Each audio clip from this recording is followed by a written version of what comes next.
It's so beautiful. So many of you have posted. Actually, today's day is just too special. And every day, the kind of each one, every day that we're all receiving the blessings. Sorry, ma, we will fix all these Sarvajñapita manifestors. We apologize for the audio issue. We will fix it. So all the others, I request all of you to please share. Krishna was able to infuse love even in his enemies' hearts. You can't separate Krishna and love. I tell you, if you have tasted the true love, you can't remember love without remembering Krishna. He is symbol of love. He is the brand ambassador for love. Nobody is able to again sit in his place. The whole Indian psyche still lives Krishna.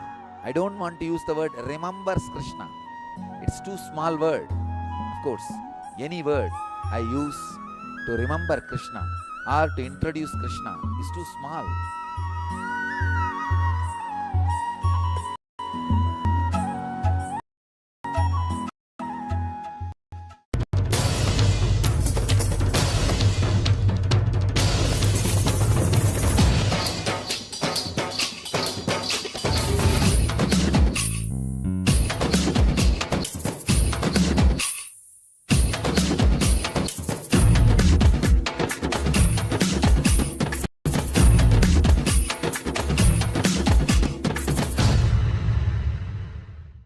Krishna, celebration is his life and message. Even when he is teaching the greatest truths, it was done in a very poetic form.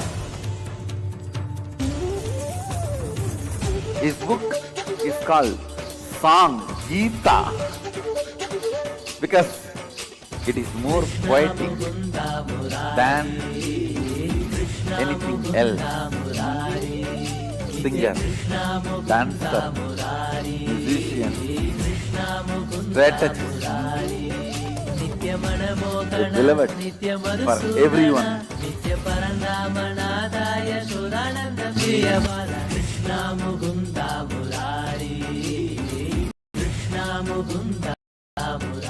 Everyone who had the audio issue, Krishna. I request all the participants, if you're all able to hear us and see us clearly now, can I request all of you to please confirm in the chat? Ma Saroj, Ma Vamadeva Nanda, Ma Shuchen, Ma Venkatesha Nanda. We sincerely apologize to all of you for the inconvenience caused. Hope all of you are able to hear us better now.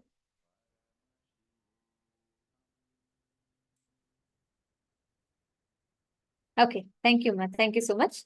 Yes. Now, right after this session and the initiation that Swamiji gave us, today, every one of us are infused with that consciousness of Krishna. To be able to celebrate life, to manifest anything we want as reality, to celebrate existence. That is what is Bhagavan Krishna all about. He celebrates, his very existence celebrates, celebrating life. Celebrating is Bhagavan Krishna. And that is the experience that Swamiji is bestowing all of us with today. Now to all the participants that are here, hope all of you manifested the power. How many of you manifested?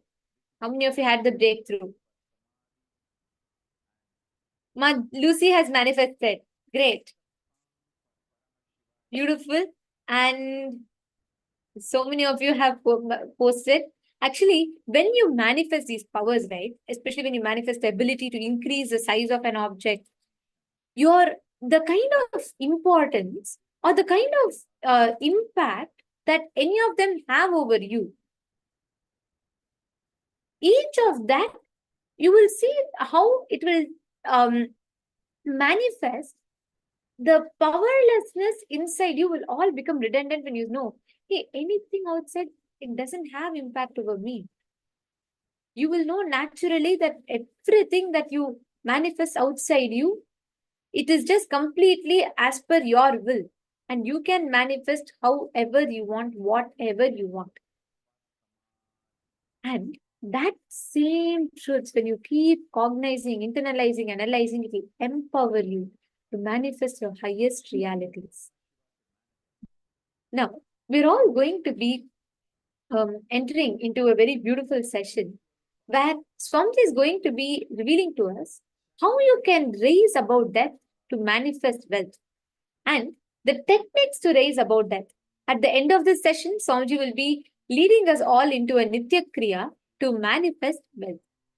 So I request all the participants to please settle down and let us all listen to Swamiji's revelation, where Swamiji is going to be revealing to us how you can seek the source of your first person and how you can manifest wealth. Manifesting wealth by seeking the source of your first person. It's a very beautiful revelation from Swamiji, and we're all going to be listening to it now. Let's all enter into this session. And also, all the participants that are here, I have one request to all of you. I would like to request each of you to write down your favorite clicks, powerful cognitions that you're resonating with during the session. Because these powerful cognitions will help you have breakthroughs. You will be able to clearly see, identify, and have breakthroughs, phenomenal breakthroughs in each of these aspects. So please make sure that you are sharing and noting down the powerful cognitions.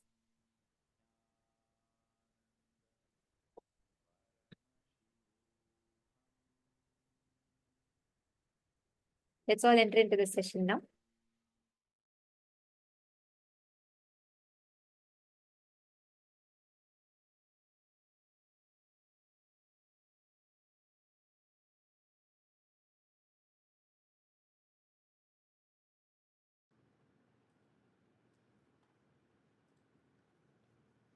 Listen intensely. Get involved intensely, sincerely. Drop everything.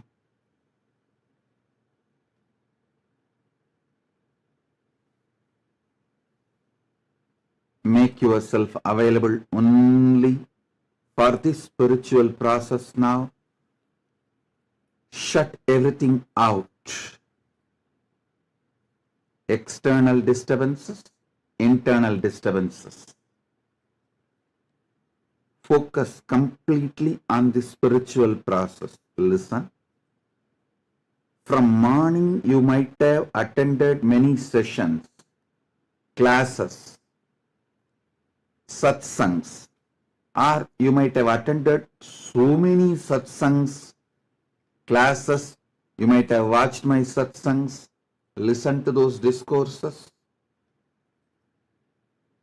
The real fruit, essence, phala, result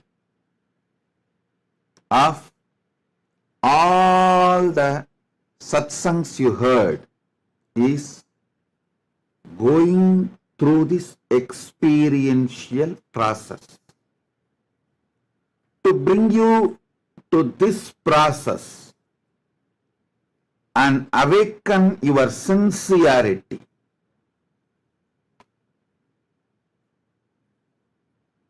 to bring you to experience this spiritual process, this oneness, is the purpose why I am speaking day in and day out.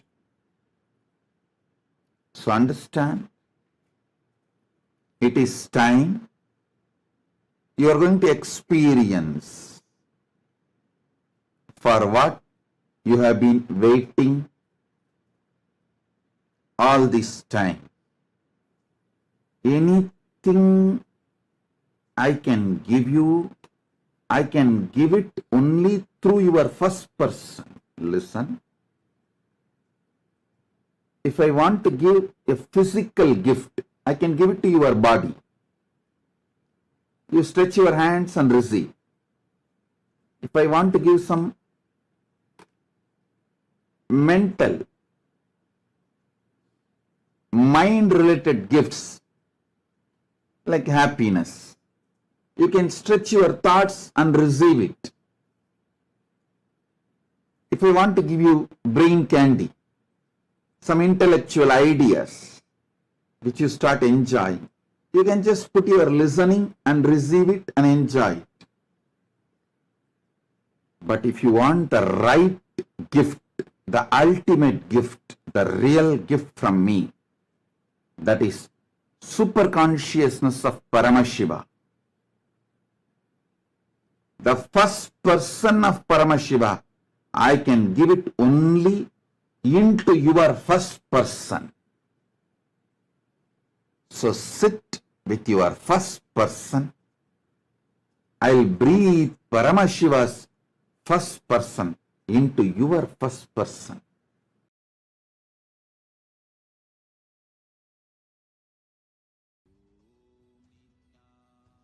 Do you repeat your name to remember who you are? No, you just know who you are. Same way, Shiva is the name of real you. You don't need to repeat it. It is your identity. It is your Satya.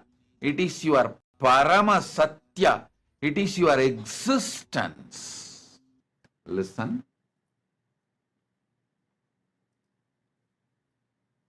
You feel you exist. Am I right? All of you feel you exist. Sometimes you feel you exist as body. Sometimes you feel you exist as your mind. Sometimes you feel you exist as your emotions. Sometimes you feel you exist as a confused entity. Body, mind, emotions. You may feel different identities, confusions, but all of us are clear. We exist.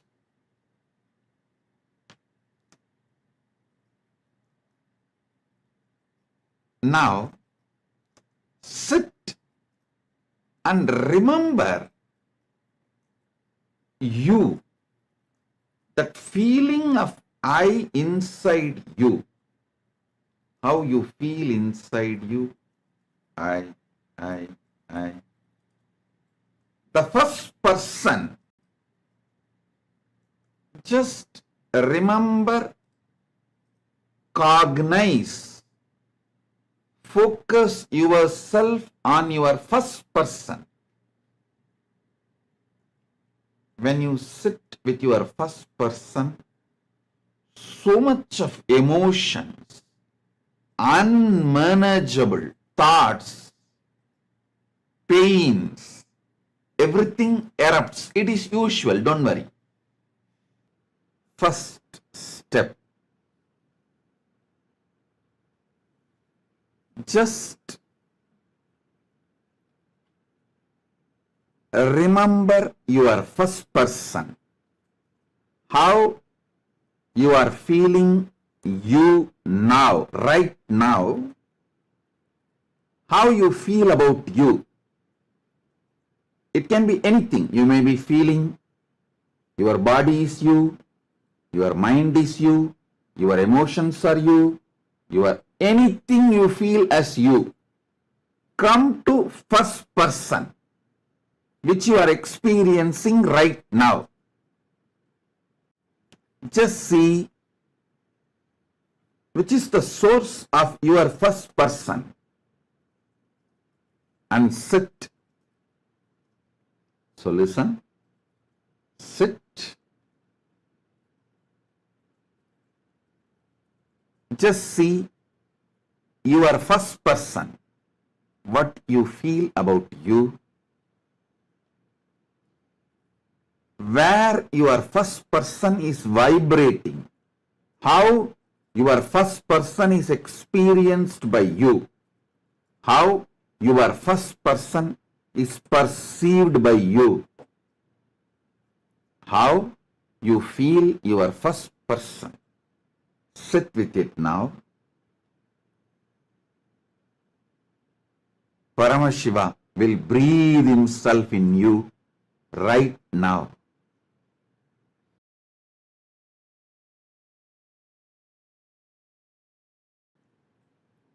You all know three persons. First person, second person, third person. When you focus on the second person and third persons, it leads to a lot of fear, greed, incompletions, guilt, all problems. But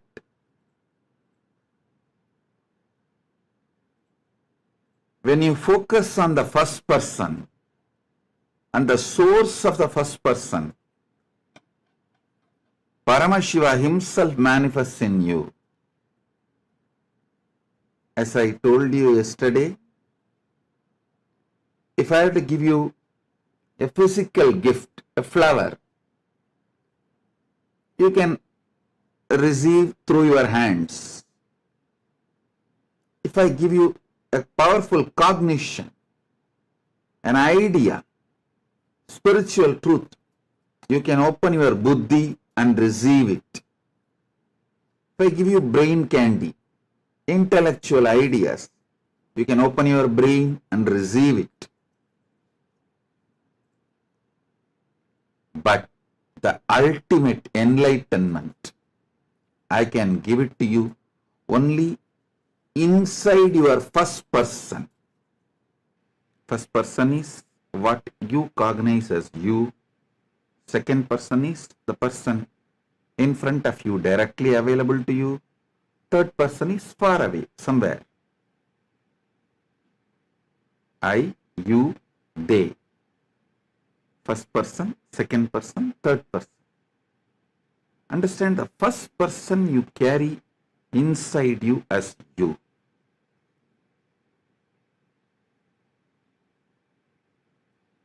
If you focus on that, the greatest truths, Parama Satyas, can be given to you as experience. The more you focus on first person, more you will find joy, peace, celebration, intense energy.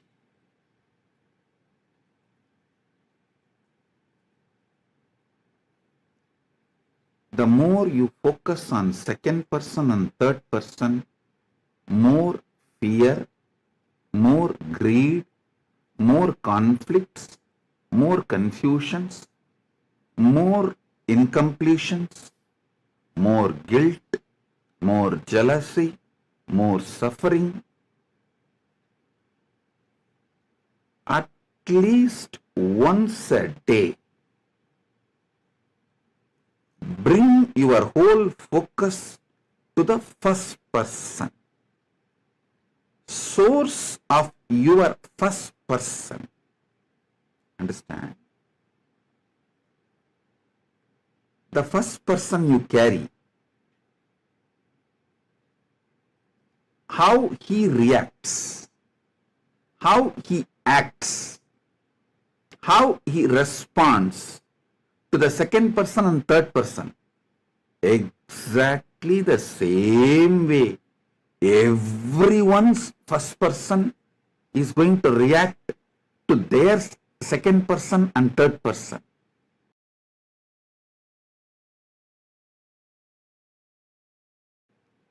The stuff out of which your first person is made, the programming done to your first person is same for everyone's first person. The aham, I, you carry in you as your first person.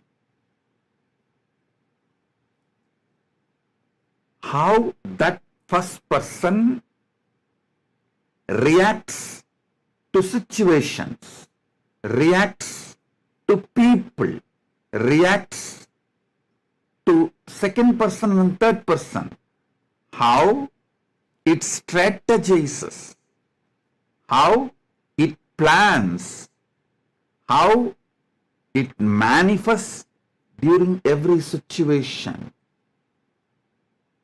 Understand, you are first person.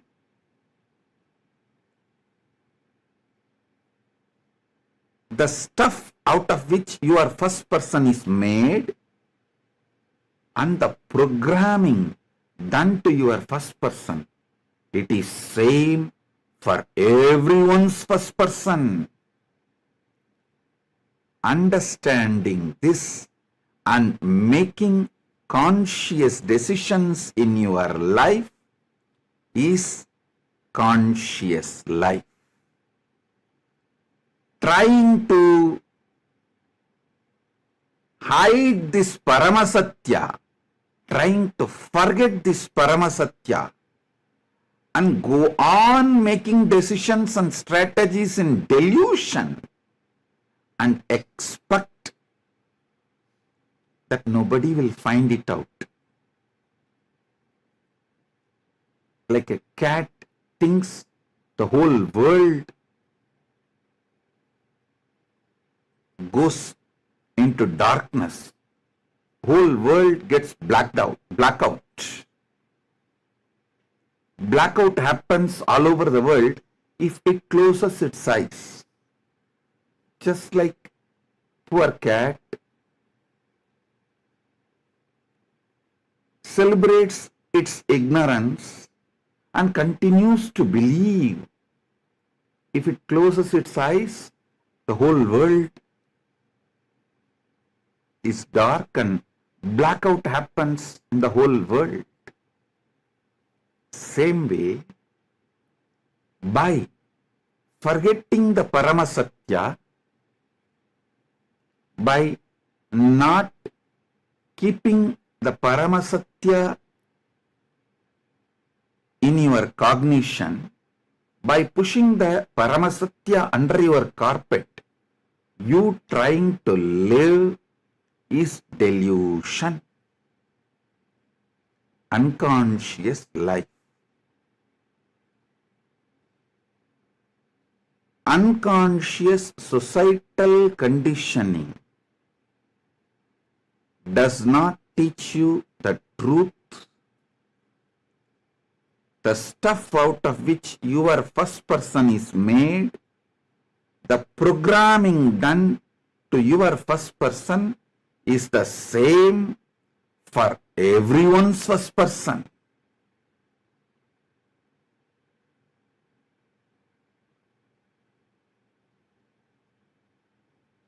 Wake up to the Paramasatya, the stuff out of your first person is made, the programming done to your first person, the kind of the reaction your first person does, kind of strategies your first person does, kind of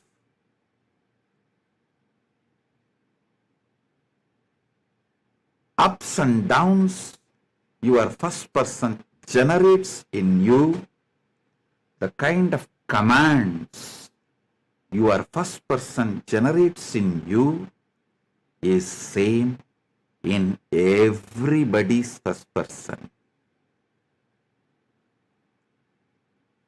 That is why I repeat and insist every one of you to understand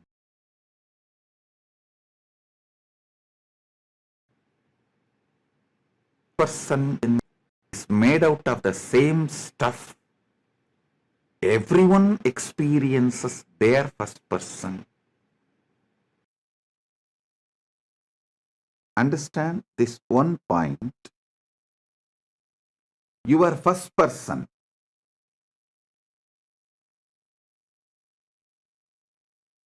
your first person's hardware,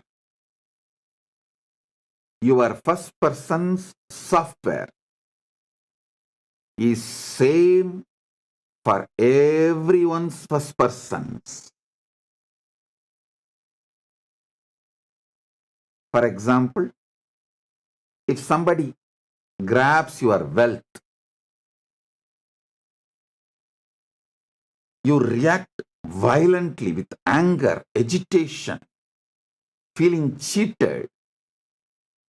But if you expect or think when you grab others' property, they will not get agitated, they will not get angry, that is called throbhava, delusion, blind spot. When you know how you act, react, you should also know everyone's first person has a same hardware and same software.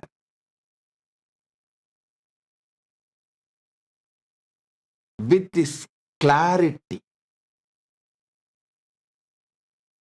if you think, function, your whole life will be in pure sattva. See, when people show you simple love, simple care, you become excited, joyful. You may have billions of dollars, but a person in the street giving you just $1 worth rose, you get wide smile. Understand, it is same for all billionaires, and never take them for granted, even if they are billionaires. If you can give just $1 gift, you will please them. It is not the value of the gift, but the attitude pleases them, just like how you are pleased. In every step, remember the hardware and software and the energy supply to your first person is same for everyone's first person. The energy supply, fuel supply, life supply for your first person is the cosmic first person. Same for everyone. Anything pleases you, pleases everyone. Anything agitates you, agitates everyone. Understanding this ultimate truth and functioning frictionless, joyful, smoothly is sattva. Even though you experienced repeatedly, even though life teaches you repeatedly, your blind spots are not cute. Your blind spots cannot change the existence of your life. You know, if you try to strategize cunningly towards someone, you will get the same from that person. When that person strategizes cunningly towards you, how you react, the same reaction will happen from that person when you cunningly strategize towards that person. Knowing this, still you think your cunning strategies are cute and they get victory for you. You are deluded. You are living with large blind spots. You are in throbhava. realize these fundamental truths about life, this is the natural law of life, dharma. This is natural law of life, dharma.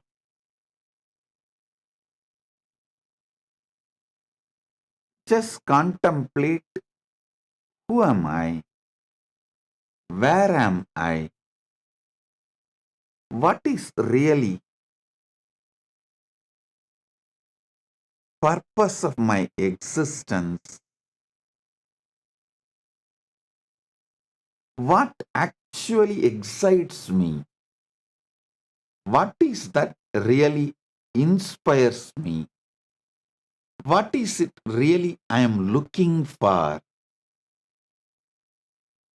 Ask all these questions, contemplate sincerely,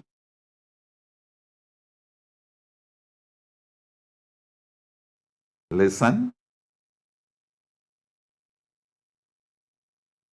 If you have the deep quest about the first person and fall into the state of Trigunatita,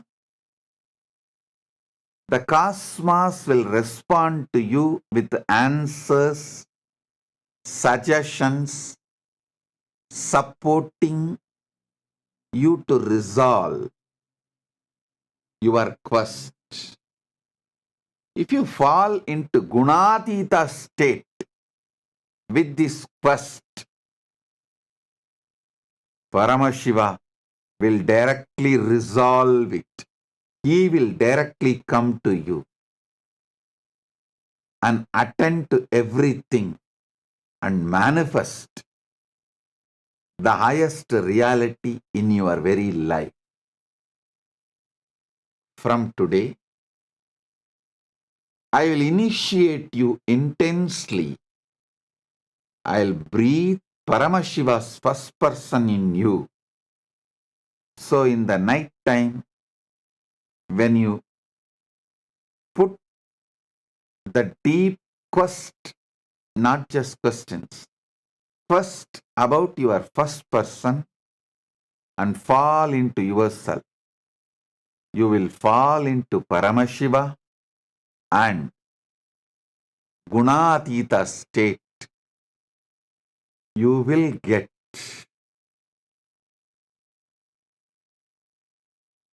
not just solutions or support. You will see Paramashiva causing miracles and straight away resolving, straight away manifesting, straight away doing what need to be done to you. The ultimate for you. I tell you, falling into Gunatita state is the plan for miracles. All the initiated disciples, if you are already initiated, many times you would have experienced whatever you contemplate and surrender it to me, within next few hours, you see the responses coming in your life. Suddenly, books will come, people will come, situation will come, solutions will come.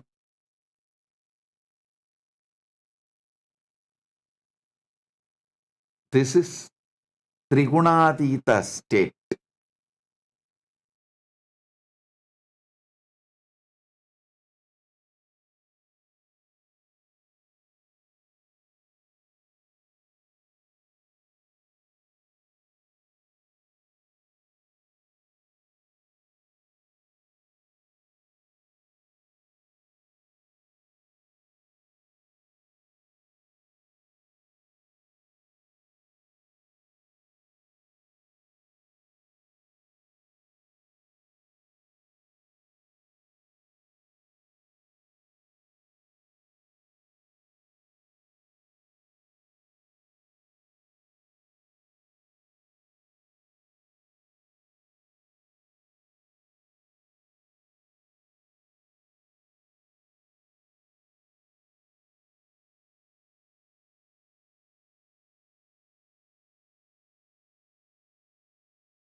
Krishna was able to infuse love even in his enemies' hearts. You can't separate Krishna and love. I tell you, if you have tasted the true love, you can't remember love without remembering Krishna. He is symbol of love. He is the brand ambassador for love. Nobody is able to again sit in his place. The whole Indian psyche still lives Krishna. I don't want to use the word remembers Krishna. It's too small word. Of course, any word I use to remember Krishna or to introduce Krishna is too small.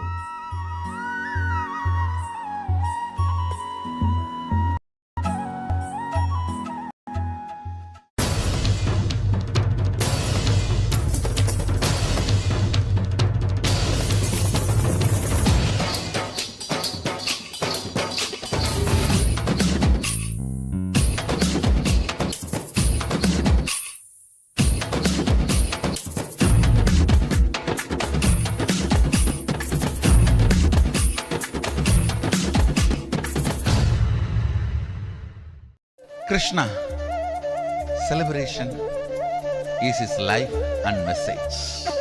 Even when he is teaching the greatest truths, it was done in a very poetic form.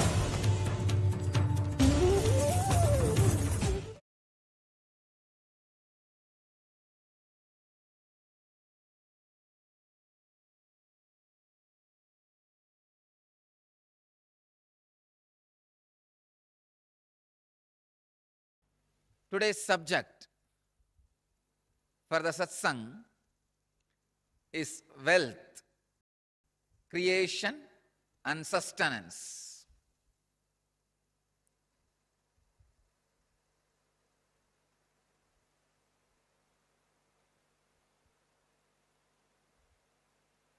I can say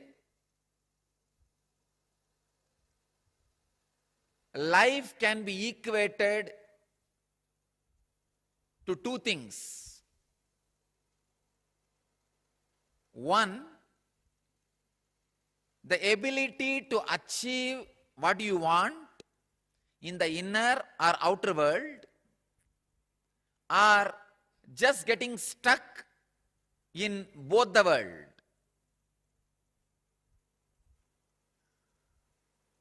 These are the only two equations.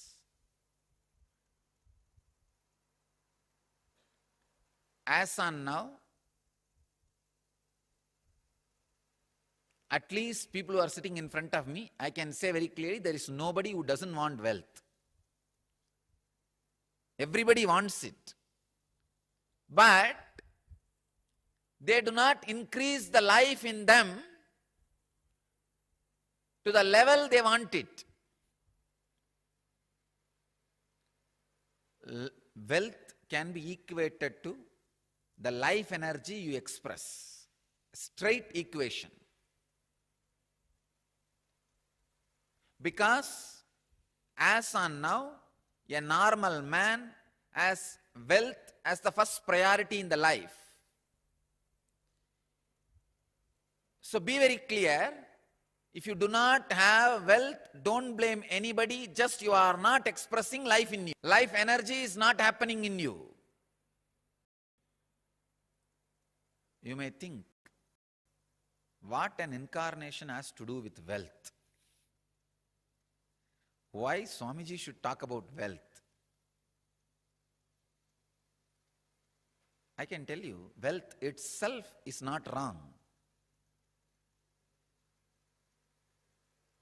Your concept about wealth, if it is correct and proper, not only it will not be wrong, it will be right. I wanted to present first few basic concepts about wealth properly. First, when a man decides to create wealth, not steal, understand, create wealth, you will have wealth and the great fulfillment you lived. And your whole energy will be towards the creation. not destroying others. I am seeing very clearly the fellows who are interested in destroying others, going after people, harassing them, they are completely dull, dead. In their very consciousness, they are poor. I tell you, the consciousness attitude which works towards creating wealth makes you non-violent, because your whole energy becomes creative. Creating wealth brings tremendous interest in life and non-violence.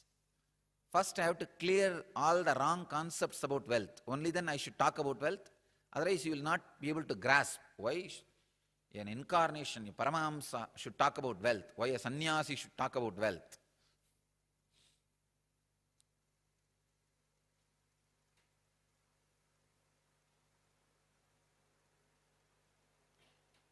Only he can talk about wealth because he has gone beyond wealth.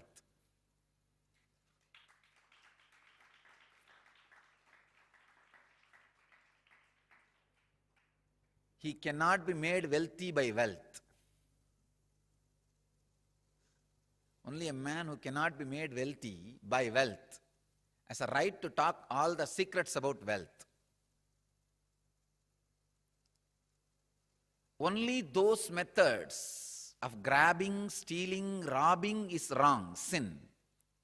Otherwise, creating wealth, if you are contributing something directly to the people, universe, if you are grabbing from others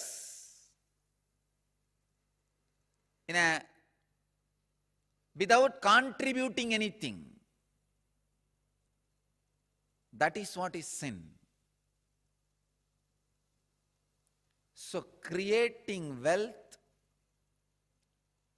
is intrinsic part of life.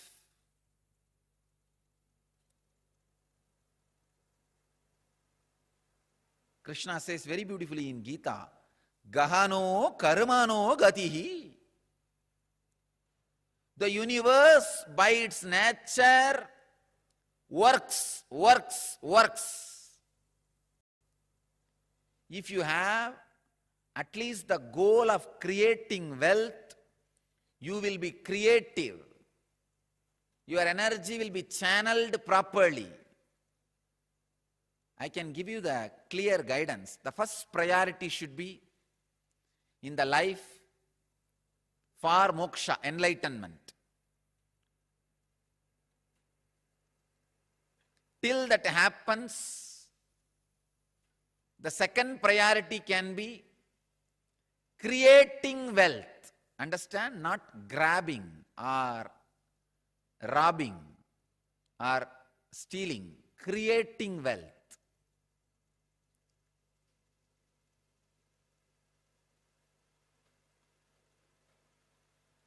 Anything else is a third priority. And I don't want to talk about third priorities. Creating wealth makes you non-violent, because you will be too busy with the people, with the world, with life, by creating.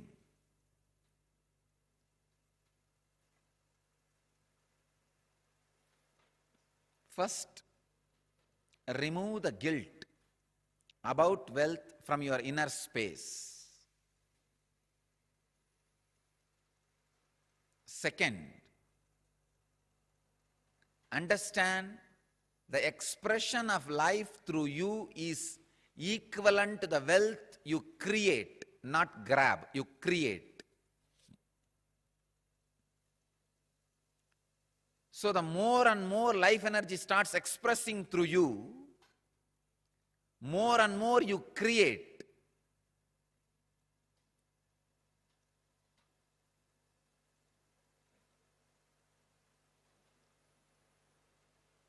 life energy expression and wealth is one and the same. Seekers always justify their poverty as their spiritual quality and innocence. So if you are not wealthy, understand, if you have decided not to create wealth, great. But if you want to create wealth and not wealthy, if you have a greed for the wealth or a desire for wealth and not wealthy, be very clear, you are not a seeker, you are a seeker. Something is seriously wrong in you. Look into it. Wealth itself is not sin. Somebody is having problem because of having. Somebody is having problem because of not having. Problem is a problem. Wealth is not a problem. Problem is a problem. Wealth is not a problem. Person who is having guilt because of having, person who is having guilt because of not having, both are big, you can say very big sickness. I have seen many of these rich men, because they carry a deep guilt imposed on them by society, even though they created their wealth very honestly, in a creative way, because of the guilt imposed by society on them, they live a very miserable life and go on drinking alcohol and trying to have high costly entertainments just to forget this guilt. Many times they come to me for their problems and in need of solution. When I analyze their inner space and life, there is no problem. Then why are they suffering? The only guilt which they are carrying, which is imposed on them by society. I tell them, come on, don't imbibe the guilt given to you by the fellows who are incapable. You do not cheat or grab or be dishonest. That's right. That's enough. But no need to carry a guilt on the wealth, about having wealth. Rich men carry this guilt very deeply. And just to escape from that, they get into all kinds of addictions.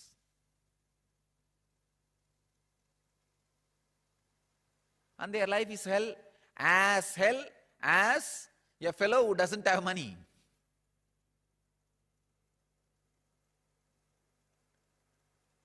The next thing, having is one side, not having.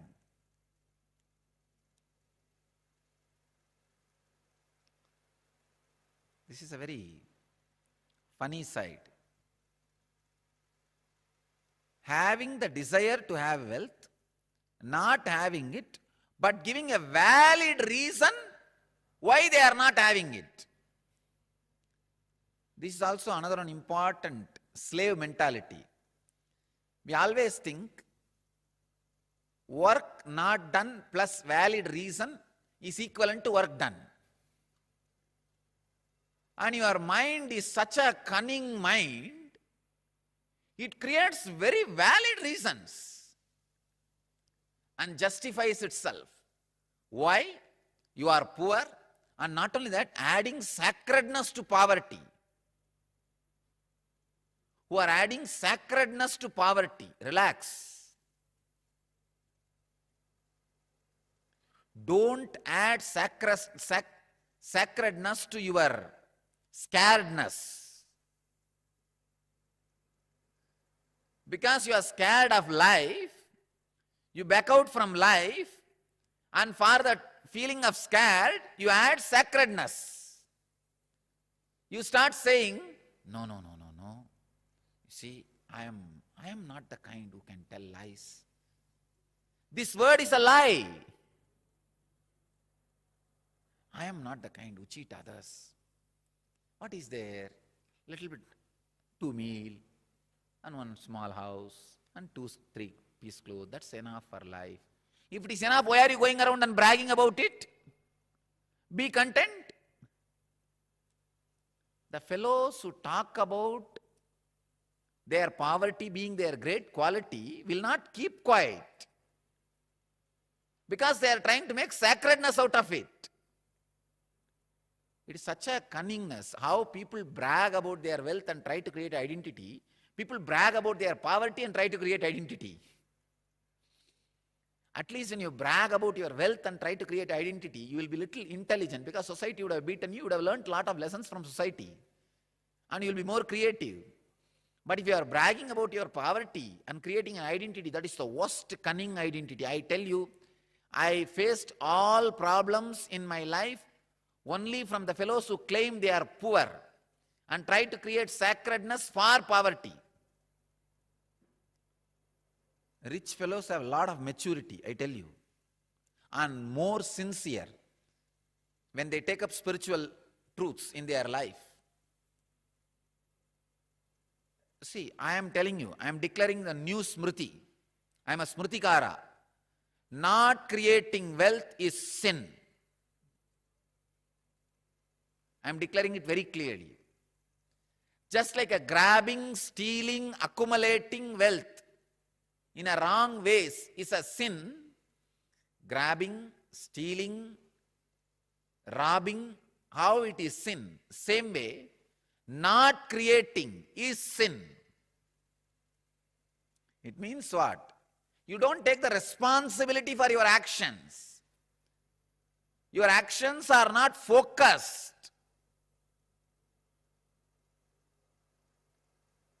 It is like just cheating in the name of work.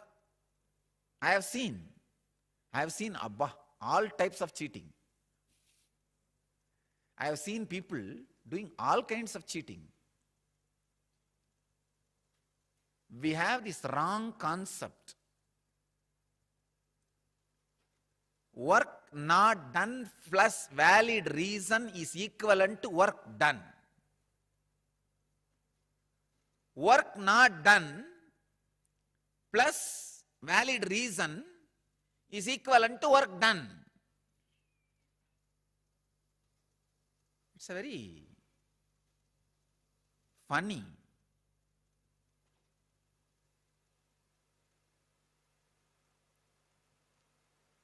Especially these Vedantis. I am telling you, because I am a Vedanti, I am telling you, I am not criticizing others. I am doing a self-criticism of the whole, the ideology.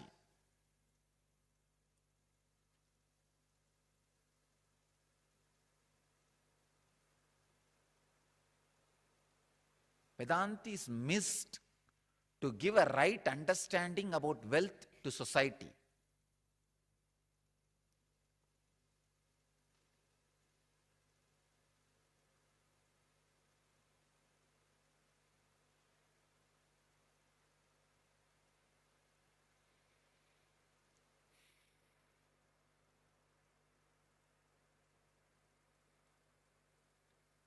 Right understanding about wealth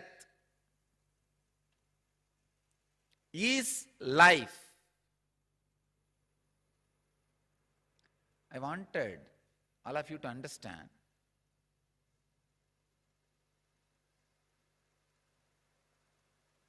Donating or doing charity is nothing wrong, great. Sharing is nothing wrong, great. But being cheated is something seriously wrong. People tend to mix being cheated and charity together. No. If you want to donate and share, great, nothing wrong. But you are doing some work, somebody steals, cheats your money, is something seriously wrong.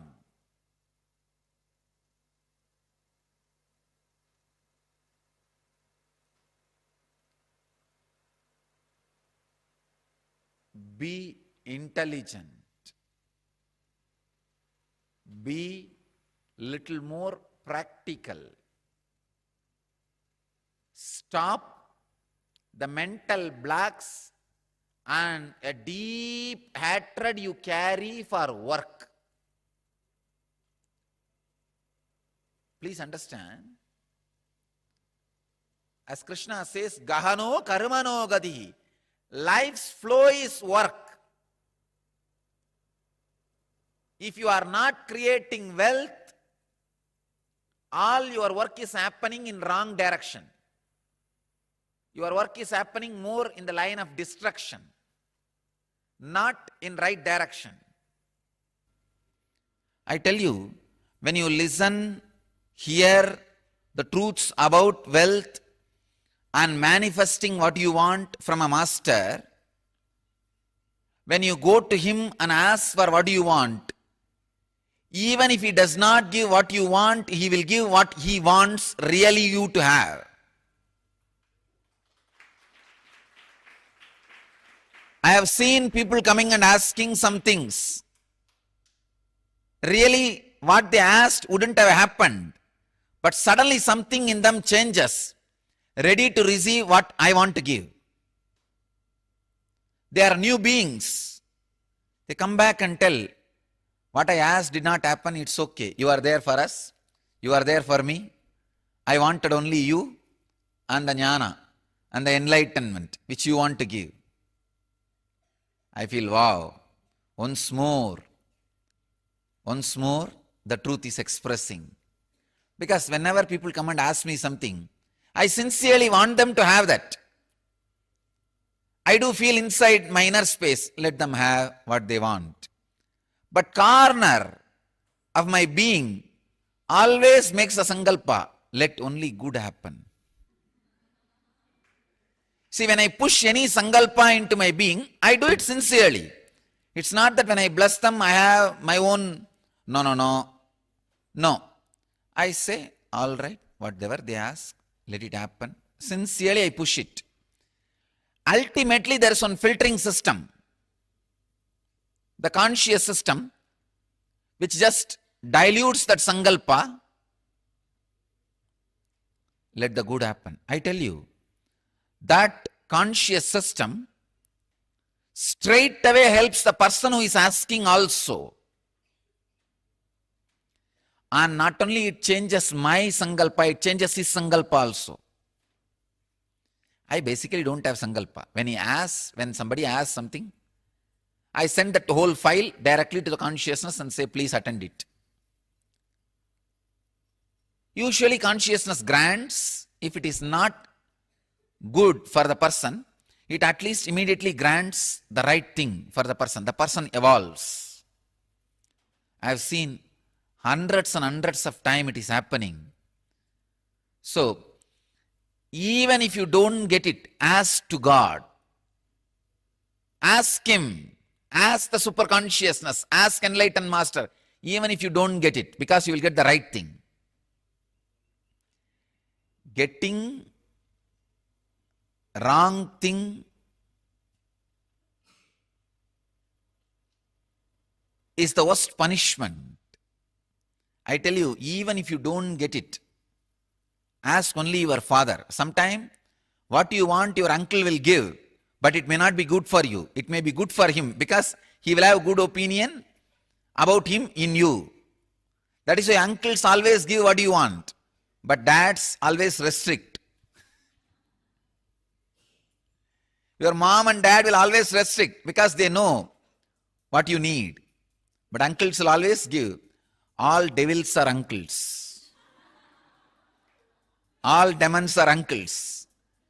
They give what you want because they need your voting.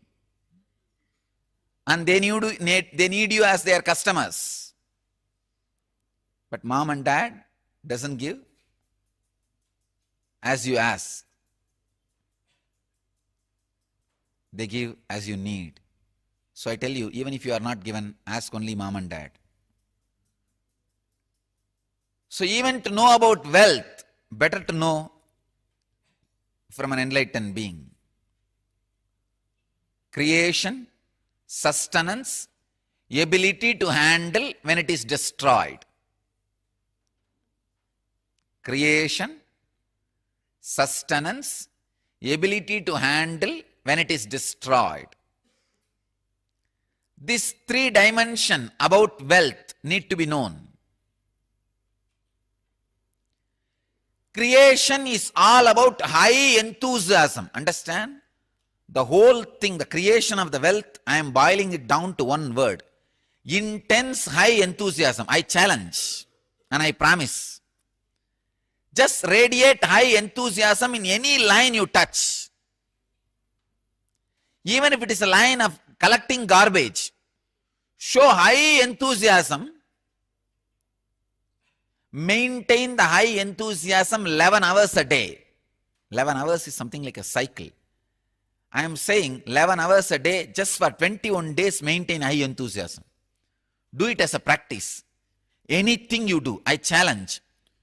Not only you will attract tremendous wealth, suddenly the very attitude and life you are having, attitude and life, attitude and attitude towards life, both will take a quantum leap.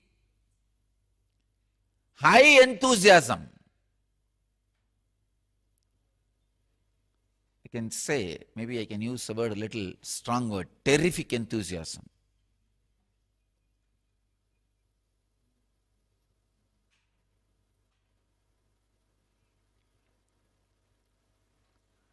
High enthusiasm is wealth. Anything you do, radiate high enthusiasm, that will become sacred. That will become sacred. I can say, if you have the high enthusiasm, you have received a prasadam from Guru. The real prasadam is not the food Guru ate or the water washed his feet. These are all outer prasadam. The real prasadam is the high intense enthusiasm. Enthusiasm in anything you do.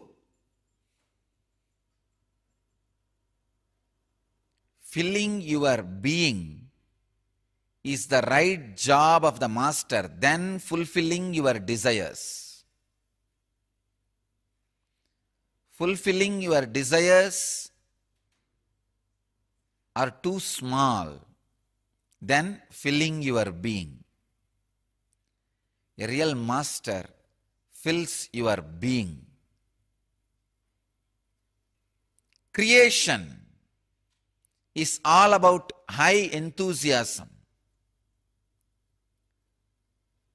Enthusiasm can never be brought by any reason. Understand? Enthusiasm is just internal quality, like you are breathing, like how you are alive, like living. Enthusiasm is high quality. It is your very quality. It can never be altered, arranged, reorganized by any reason. It is just joy overflowing through your intelligence. I can tell you, use anything to create enthusiasm in you. Enthusiasm and addictions are completely opposite to each other. Things which addict you can never give enthusiasm. Things which give enthusiasm to you can never addict you. This is the truth. Don't think you can create enthusiasm through alcohol, through drugs. No. It doesn't happen. Maybe demonic excitement can happen by alcohol and drugs. Demonic excitement is not enthusiasm. In demonic excitement, you are not creative. You are violent. You just jump around like bhutas. They do not know what they are doing. They destroy. They never create. But in enthusiasm, you are not demonic or excited. You are only enthusiastic. Enthusiasm is creation, creativity. I can tell you, whenever you are filled with enthusiasm,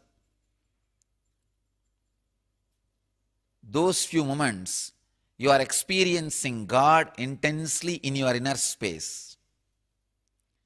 When you are having a big change in your life, but suddenly you have a guts and energy to face the situation, be clear, you received the prasadam.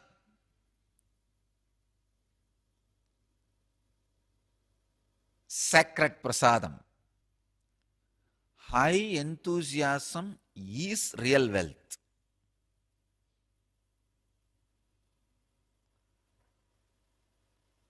I tell you, all other things, even if you call it as wealth or have it as wealth,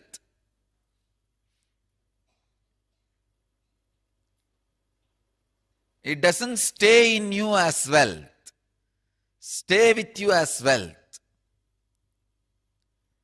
High enthusiasm is intense wealth.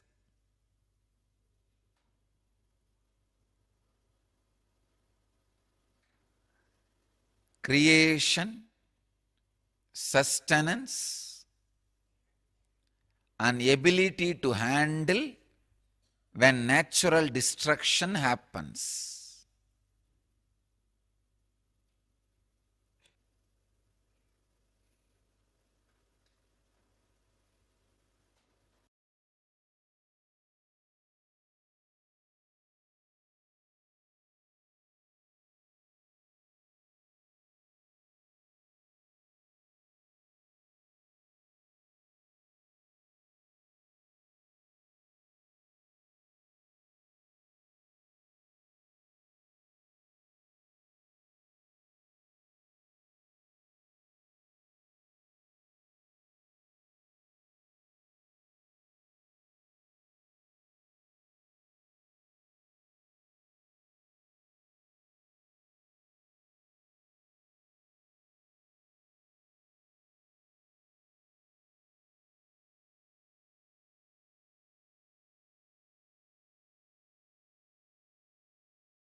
அழகே மணியே மாணிக்கமே மரகதமே வைரமே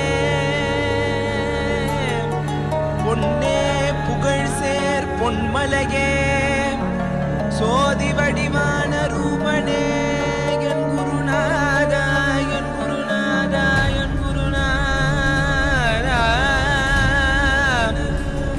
அஞ்ஞான கடல் நீங்கி கணக்கு ஆத்ம ஞானம் அளிப்பாய் குருநாதா நித்யானந்தா ஆத்ம ஞானம் அளிப்பாய் நித்யா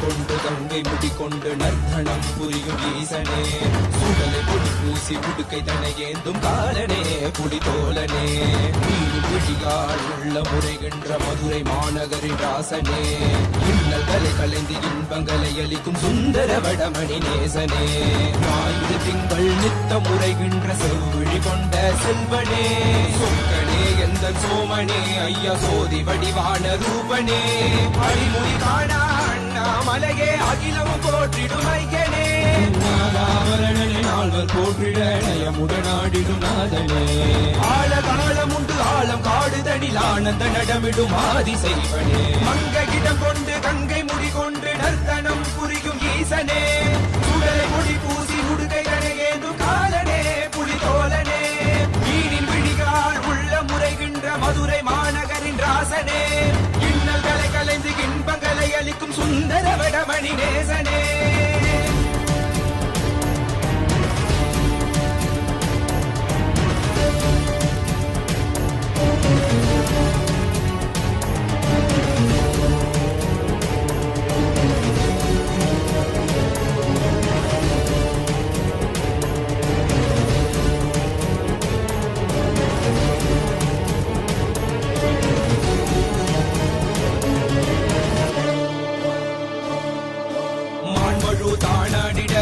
மங்கையவளிடம் கொண்டு நீயாடிவாடியாற்று இருவினைகள் தீர்த்தருளவே நித்யனே இடவத்தின் மேலேறிவா என்றென்றும் ஈசனை தானாடிட புவிதனில் சுந்தரனை நீயாடிவா தினமும் நீல் விசும்பு தந்தருளவே தேசனே மலனே நீயாடிவா இமையோர்கள் இன்னலை கலந்திடும் தேவா தேவாதி தேவா சதா சிவா வாவா குருவாக வந்து திருவருள் புரிவாய் நித்யானந்தனே முக்தி தரவாவா பிறவியில் உரைகின்ற பிரமணே நீயாடிவா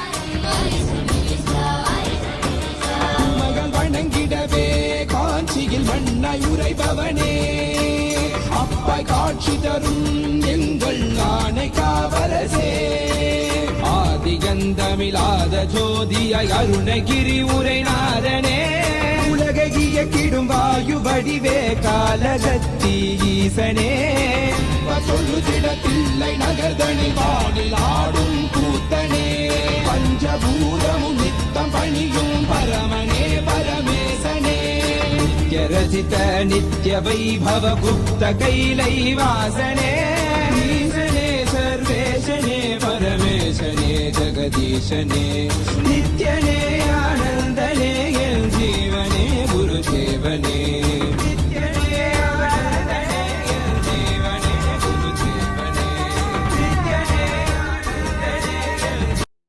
Swami revealed such an amazing truth to all of us. Understanding about how seeking the source of your first person.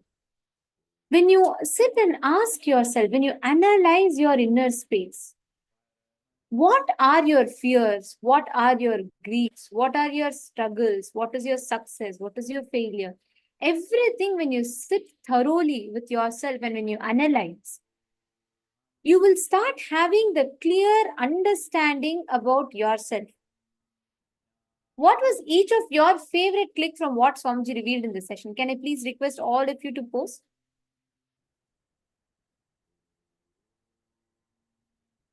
Ma Sally Chen, Ma Yvonne, Ma Saumya. Can I request every one of you to please post? How you cognize yourself. Only when you start asking the questions to yourself, only when you start asking yourself, who am I? What am I?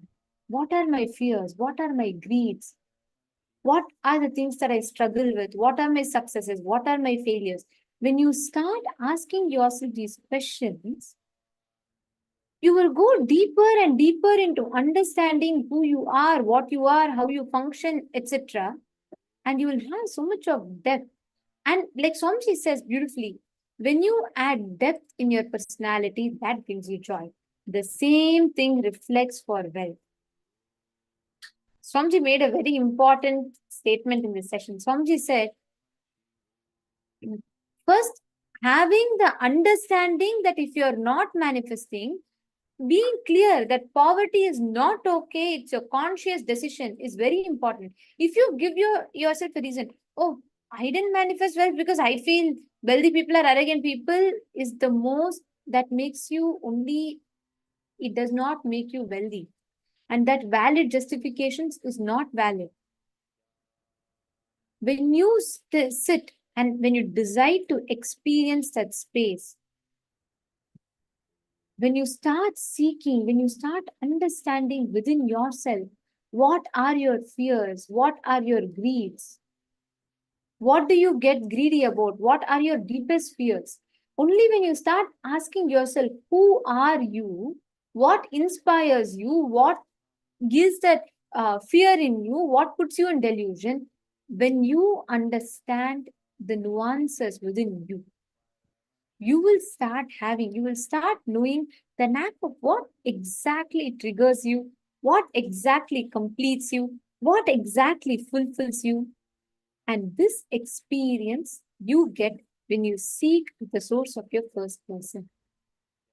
Every single day, sit and seek the source of your first person. Ask yourself, what am I? How am I? Why am I?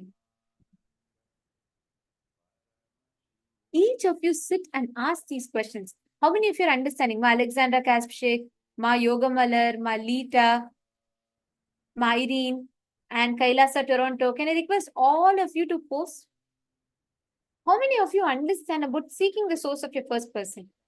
Ma Kala Devi and Shiv Panditaya, Nityanandam, Jnaneshwaraya. I request every one of you to post. What do you understand as seeking the source of your first person? Seeking your source of your first person means what to you?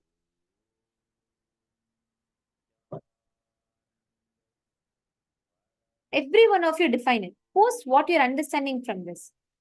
Take Zangaya, Atma Jyotika Nandaya. I request you also to please post. What do you understand as seeking the source of your first person? Swamiji has revealed the importance of it so detailedly.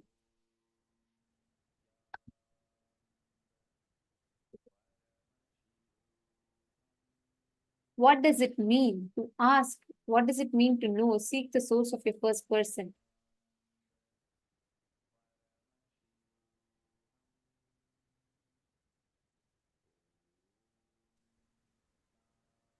See.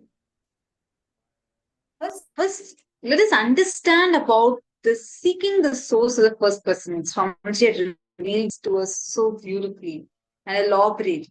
See, when you are seeking the source of the first person, meaning all of us in our core, we all feel, know clearly, I am alive, I exist, that I.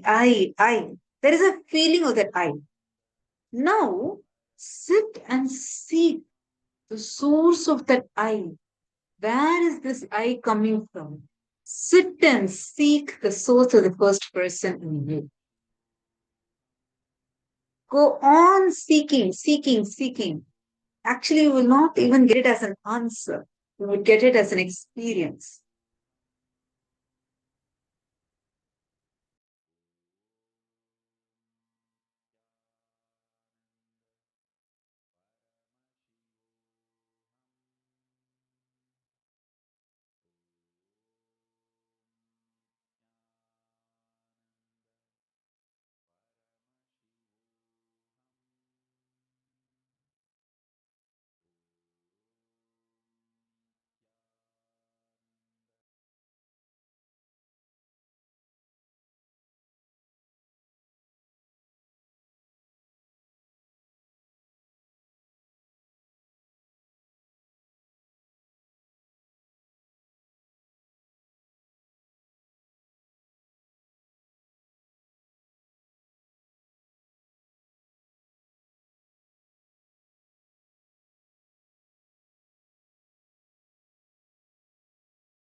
Now, I request every one of you to define Ma Sonia is saying, I understand that when you question yourself, you are seeking the source of your first person. Who am I? Why am I? Etc.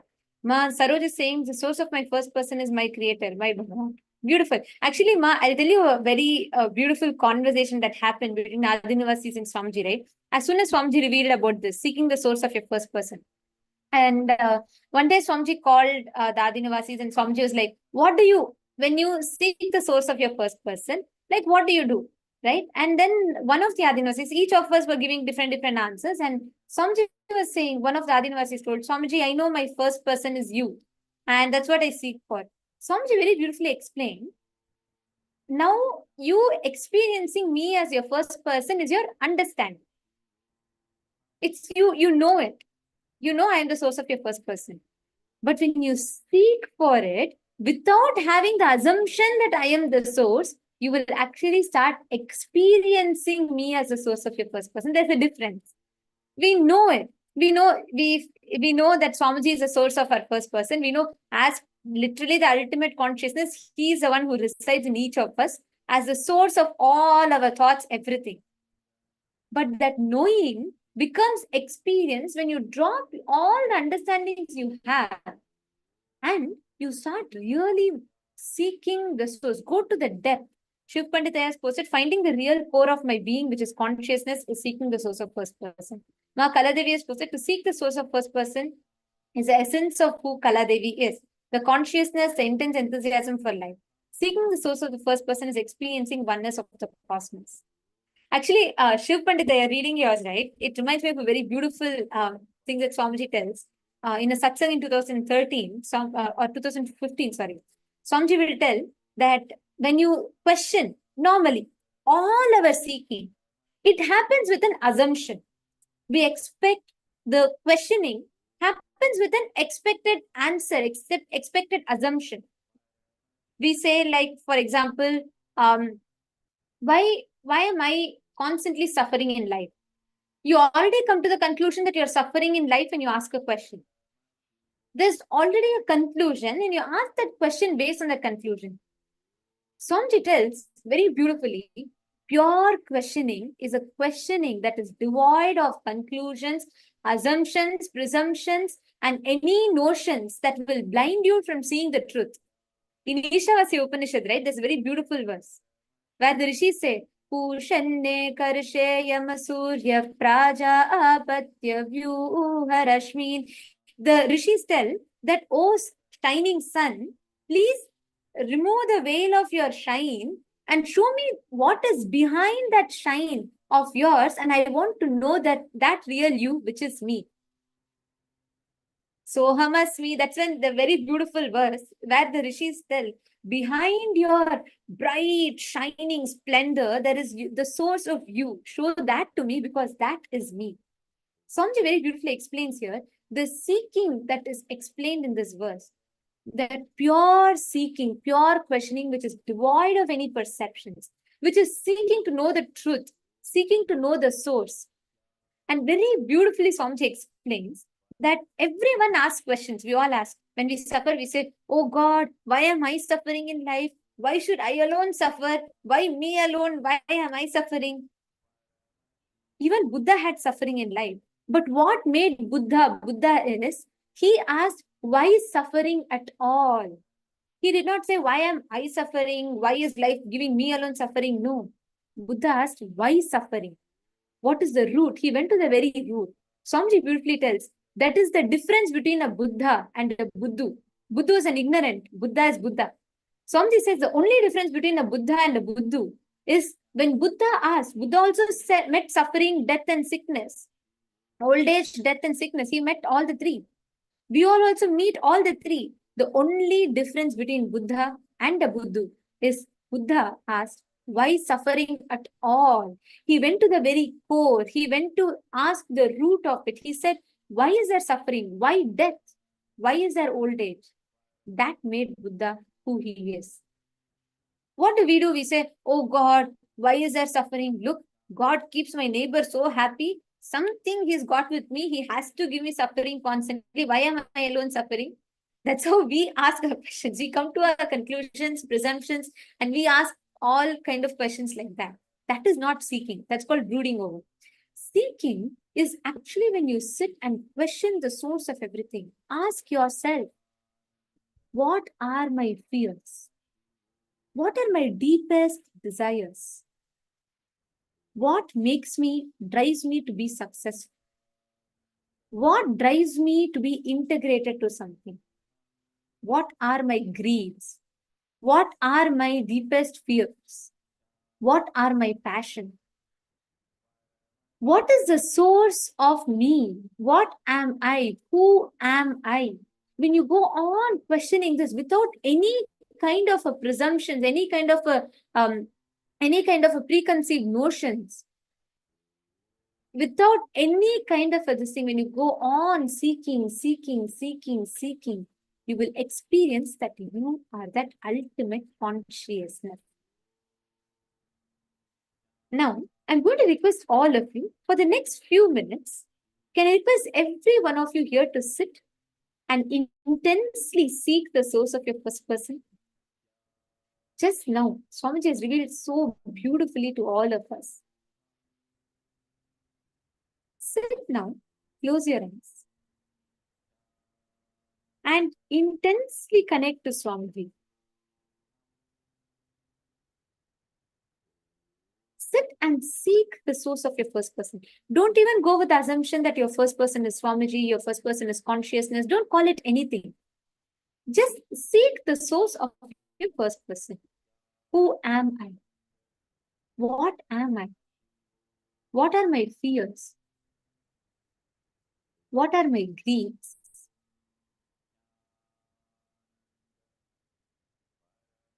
Sit intensely. I request all of you to seek.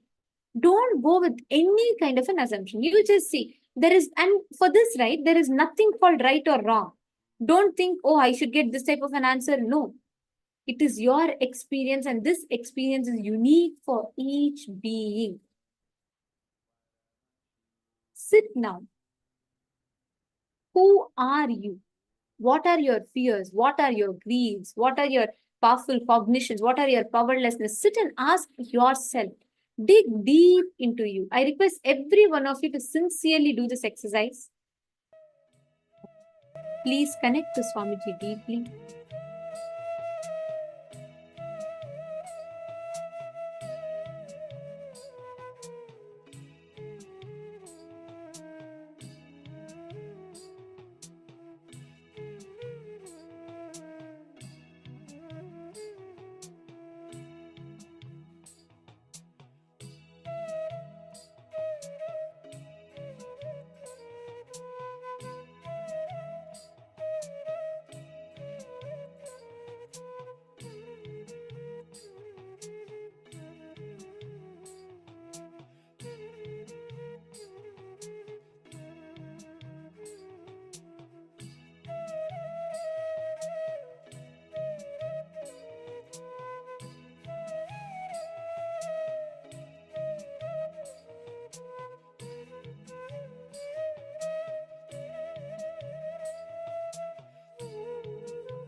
Please relax. Whenever you seek the source of your first person, don't carry any kind of assumptions, any kind of notions, any kind of expectations. Don't carry any of these. See, understand, when you sit and seek only the experience. It will become such a powerful understanding and cognition in you. In this same space, sit intensely. Declare to yourself again and again and again. Find out the powerful cognition. What inspires you? What motivates you? What makes you understand? What makes you successful in something? What makes you not successful in something? Ask yourself in each and every level, in elaborate detail. You will simply start having amazing breakthroughs in the way that you all manifested. Now, each of the time you want to manifest wealth, right? Multiple times, there are various different patterns that restrict your wealth manifestation. Each of us carry different powerless cognition. We all carry incompletion, some kind of a restricting patterns that do not allow you to manifest wealth. Now, we are going to be learning about, we're going to be understanding how to complete with the wealth restricting patterns that we carry. This is going to be a very interesting session. And I would like to request all the participants to listen to this because we all carry some points, some blocks to manifest wealth. Most of the times, even we will not know what those blocks are. We just carry, it's just by default, we carry certain patterns in us. In this session, Swamiji is going to elaborate about what are these wealth restricting patterns and how you can break free from them. So let us all enter into the session now, where Swamiji is going to be revealing to us about how to complete with wealth restricting patterns.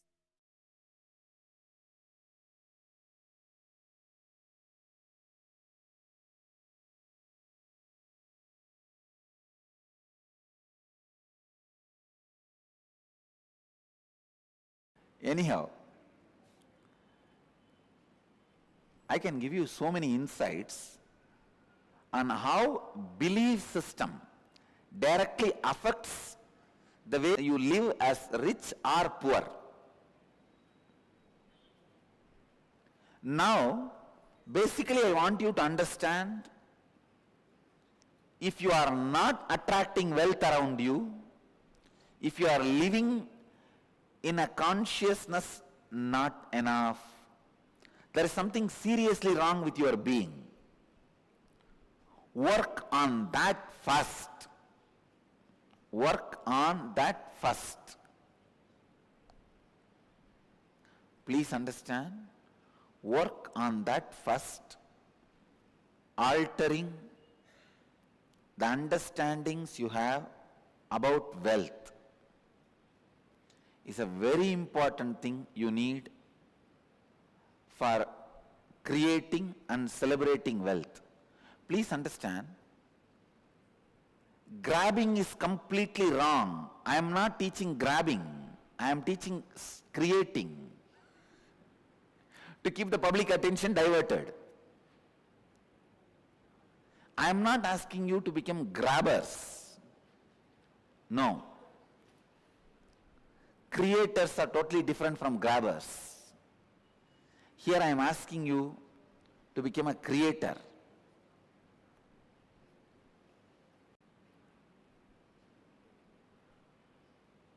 Many of your desires, your movements, your actions, you complicate. Because you have a prejudice, it cannot be solved. All of you understand? How you relate with yourself.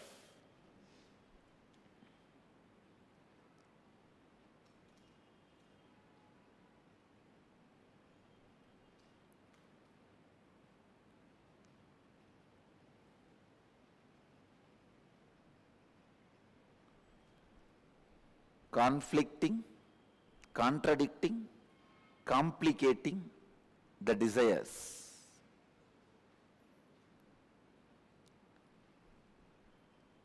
I also wanted you to understand how you relate with yourself. In two ways you relate with yourself. First, the lower identity or the lower ideas you carry about you, or the higher identity, higher ideas you carry about you. If I have to give an example, very small things sometimes you feel, no, I cannot walk 3 floors and go to my office. So I don't want that job. Sometimes very small things, you complicate it so much and you really believe it is a big problem. I am giving you one example. But look inside. You will see hundreds of examples where such a small thing,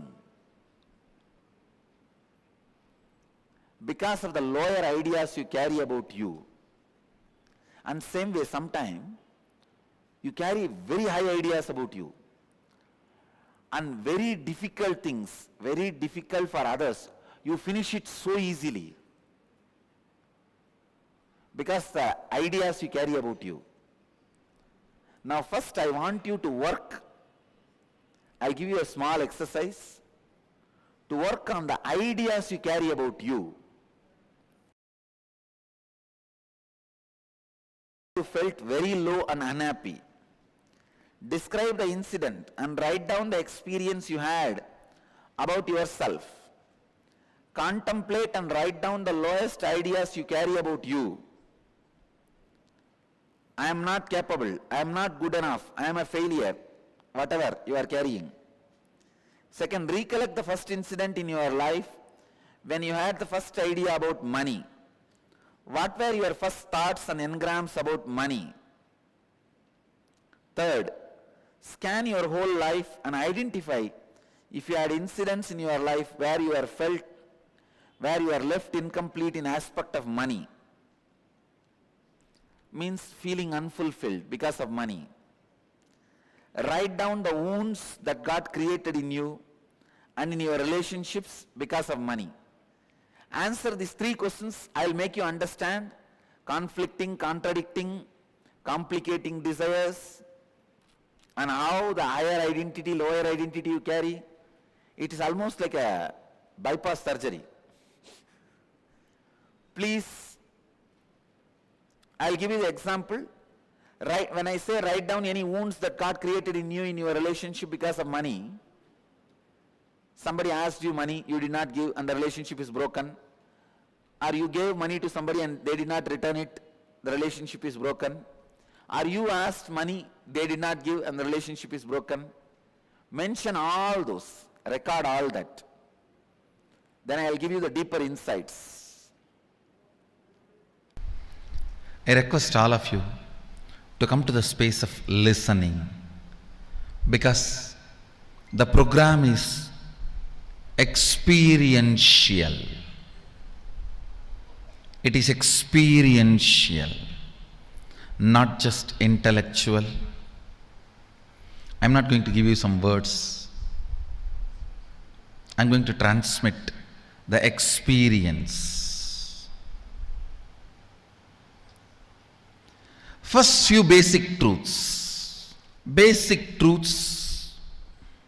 of life.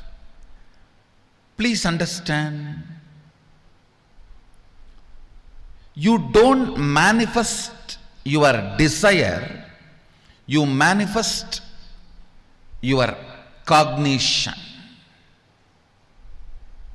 You don't manifest in your life your desires, you only manifest in your life what you believe, what you cognize, what you perceive as reality. Most of us say, oh, I really desire wealth, I desire happy life, I desire health. Then why are you not manifesting it? The science of manifestation. Very important sacred secret you need to know is, you do not manifest what you desire, but you manifest what you believe, what you cognize, what you perceive as reality.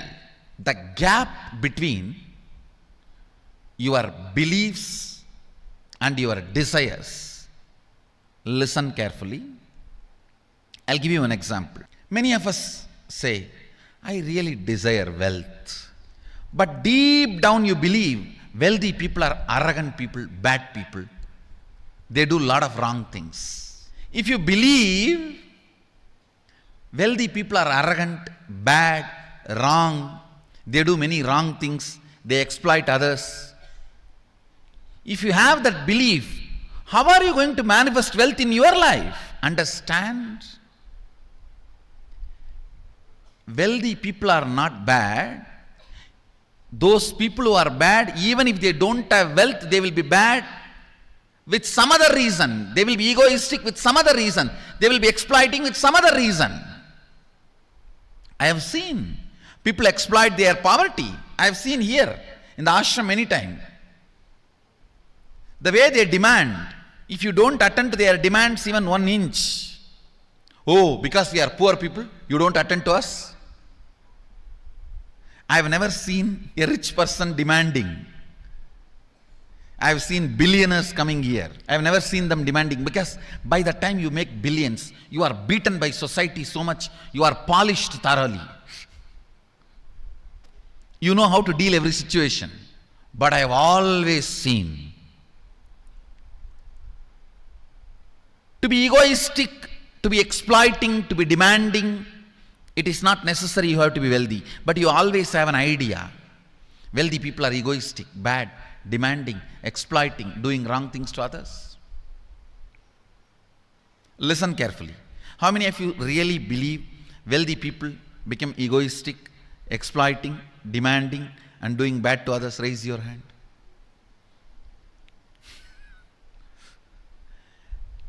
When you believe something, you will manifest only that.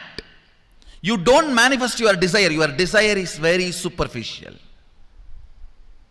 Your reality is made out of the stuff called your perception and cognition, belief system. Your reality is not made out of your desire.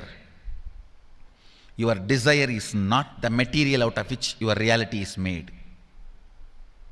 Your perception is the material out of which your reality is made. If you desire wealth, but you believe, perceive, cognize wealthy people are bad, or wealth is too much responsibility, naturally you will not manifest wealth in your life. The gap between your desire and your perception is what I call mental patterns. Listen carefully.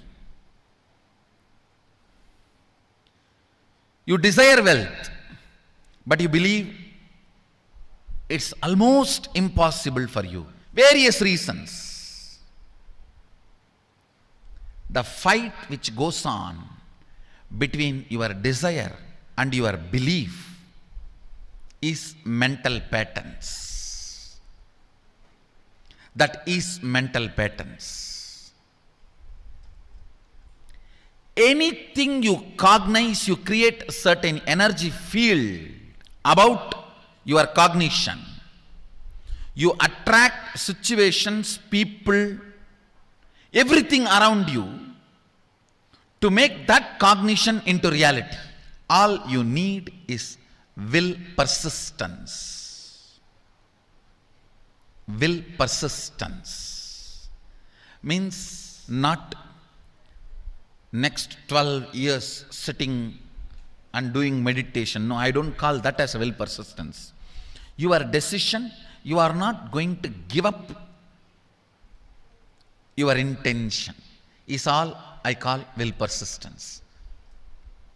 You can continue to be eating, sleeping, driving, doing your routine. You are not expected to sit under a tree and close your eyes and do something till your jata grows and penetrates the ground. No, I don't call that as a will persistence. Deciding not to give up on your intention is will persistence. Wealth is not even just money or currency.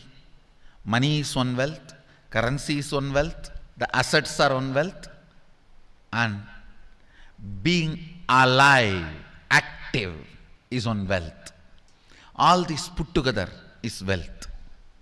It's not just currency, it's not just money, it's not just assets, it is being active also. All the four put together is wealth. Money, currency, assets, being active.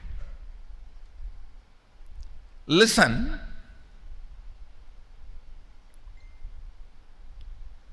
wealth is neither bad nor good. It's an utility. It's an utility, that's all.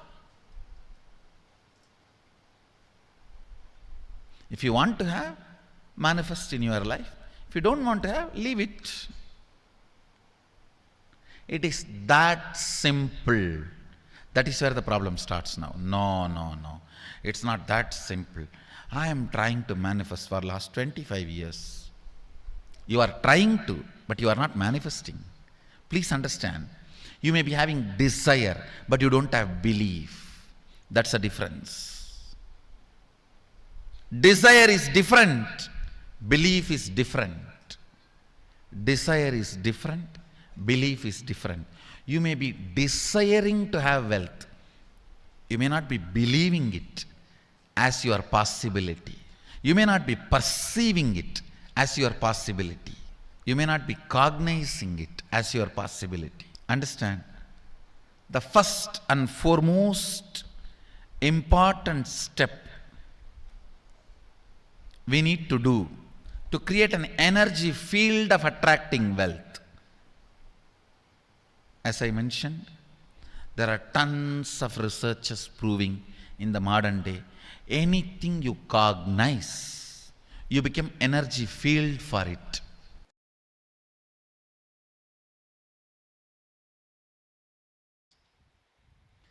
First thing, you do not manifest what you desire, but you manifest what you believe. You manifest what you perceive. You manifest what you cognize. If you cognize struggle as you, if you believe you as a struggle, you will manifest only that. If you believe, if you cognize, if you perceive you as the ups and downs, you will manifest only that in your life. So the first basic truth. So if you perceive yourself as a struggle, you will manifest only that. And you desire health, wealth, joy, completion, enlightenment, stress-free, beautiful, blissful, content life. But you perceive you are not qualified for that, or that is not going to happen for you. You are not capable of taking responsibility for that. Unfortunately, you manifest what you perceive, not what you desire. Unfortunately, you manifest what you believe, not what you desire. Now,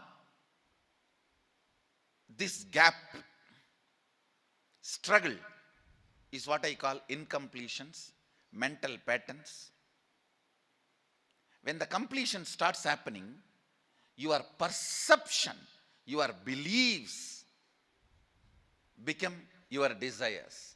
Your desire and your beliefs becoming one is what I call completion. Then simply you start manifesting. What do you want to manifest?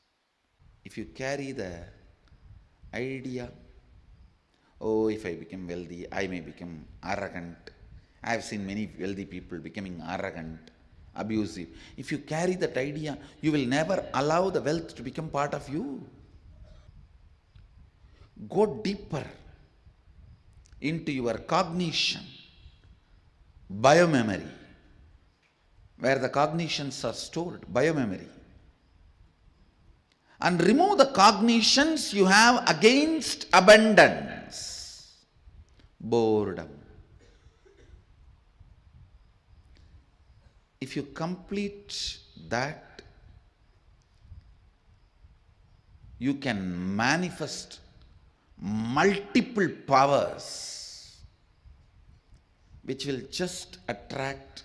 Please understand, you carry certain magnetic power, magnetic energy field in your biomemory, which is responsible for attracting the type of people, situations around you in your life. Sometimes people come and tell me, I all the time attract the people who abuse me, Swamiji. Means you are enjoying it. You are very happy about that victim feeling. You think that is the best safe identity with which you can survive. No. You are not Sati, you are Parvati. Understand? Ultimately, your bioenergy, Kundalini, should be awakened by a proper method, and with that awakened Kundalini, clean up your biomemory and muscle memory. The patterns, thought currents, mental patterns, internal thought currents you carry related to your actions are stored in your muscle memory. Please listen carefully. For example,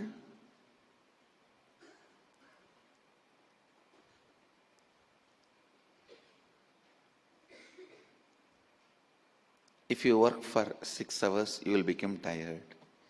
If you carry that internal thought current, by 6th hour you will be tired.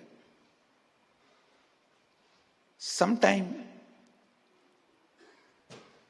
if you are driving to see your friend, after that 6 hour also you will not be tired, because that doesn't look like work.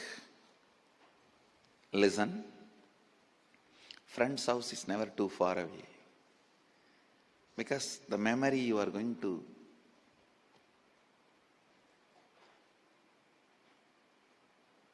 memory of what you are going to enjoy, experience, that keeps you up, alive and active.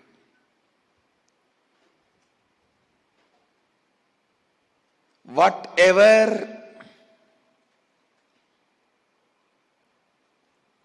actions you do, thought currents, mental patterns you carry about the actions,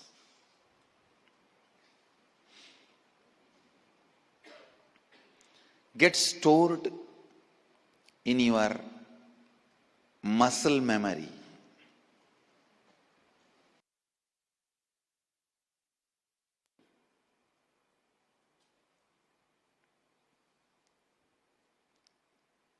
Muscle memory.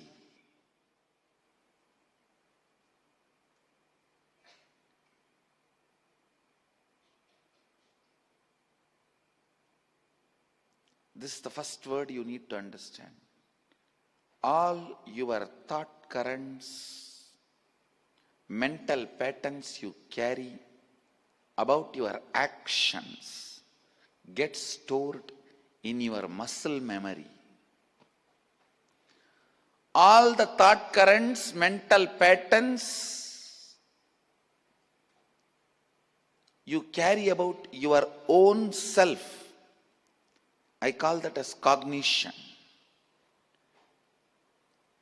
That stays in your biomemory. Listen.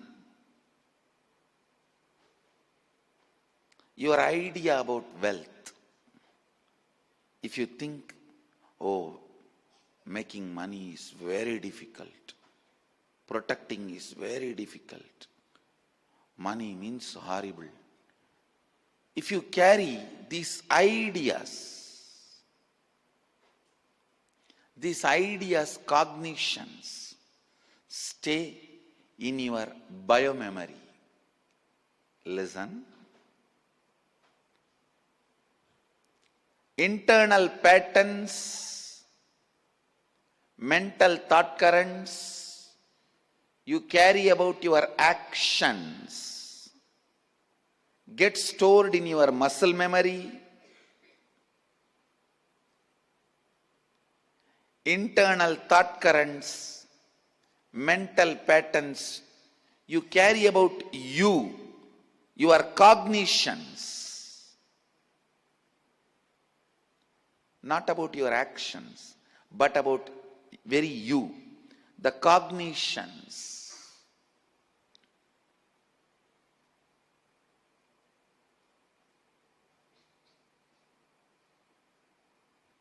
Those very cognitions are recorded in your biomemory. For example, if you carry the cognition, rich people are always rude, violent. That very cognition is enough. It will never make you rich. It will never allow you to become rich, because you feel, if I become rich, I may become like rowdy. I may become arrogant. Understand? The cognition you carry is very important, whether for money or for wealth or for abundance.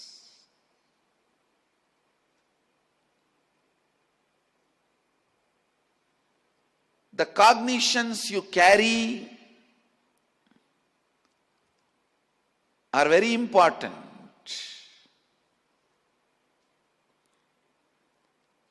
If you are attracting poverty, if you have attracted ill health, if you have attracted incompletions in your life, be very clear. You have attracted it. Means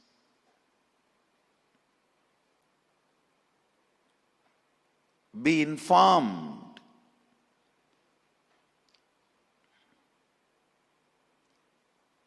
Either in your muscle memory or in your biomemory, you carry mental pattern or internal thought current which cherishes, enjoys poverty, ill health, incompletions for various reasons. You always associate that piousness with poverty.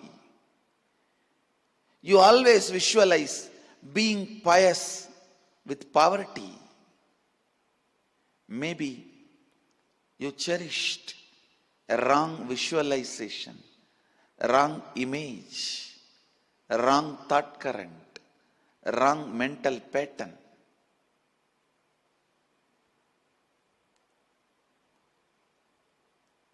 In your muscle memory or biomemory.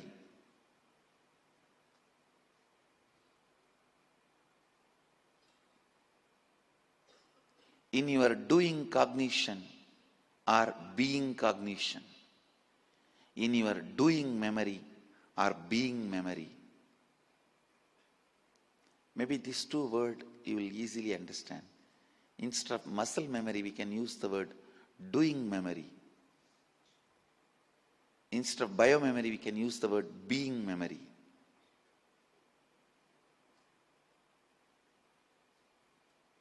doing memory, being memories.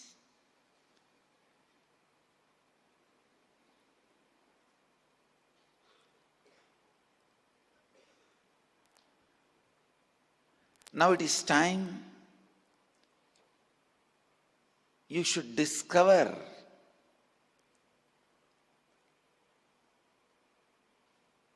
the wrong mental patterns, internal thought currents you cherished, enjoyed, entertained in your doing memory and being memory.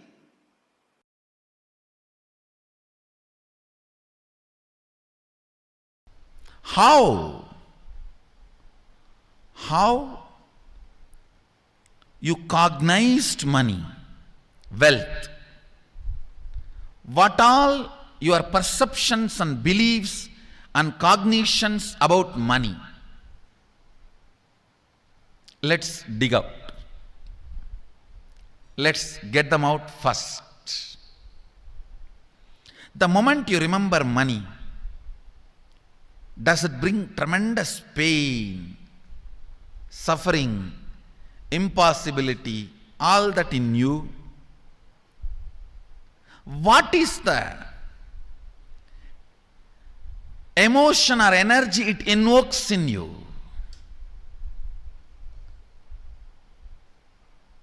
So put your pen to paper and just keep writing whatever comes to your mind.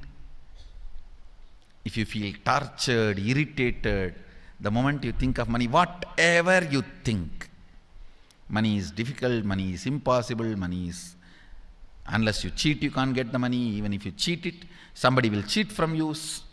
So much goes on inside you about money. Your incompletions with money. Just spend few minutes and let's dig out all the incompletions, mental patterns we have, perceptions, beliefs and cognitions we have about money. Listen, the first step we need to do now, cleaning up, completing these mental thought patterns, the incompletion patterns related to wealth, and stopping them from recurring. Please understand, biggest problem is when you do not recognize something as a pattern, it continues to exist in you and recur. Known or unknown, you can complete. You can be out of it. It is possible. It is possible. I'll explain the science of completion. Understand, this one technique can help you whether you want to get rid of your headache or your whole ignorance and get into enlightenment.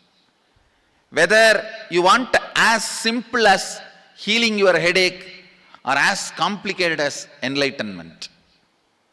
Anything, this one technique can give you. This one technique, it is a complete end-to-end, alpha to omega.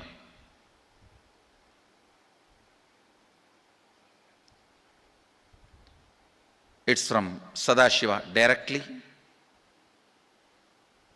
In the Agama, 94th verse, 22nd technique. The chapter is called Shivajnanopanishad and also called as Vijnana Bhairava.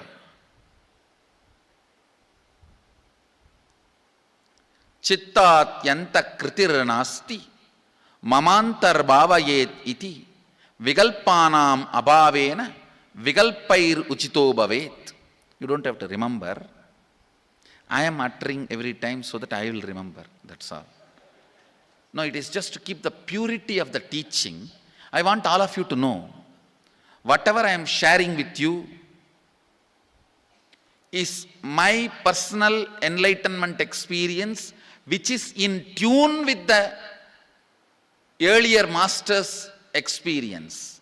My Apta Pramana, my Atma Pramana in tune with the Apta Pramana, means the earlier masters, the Shastra Pramana. Only that can become your Sakshi Pramana.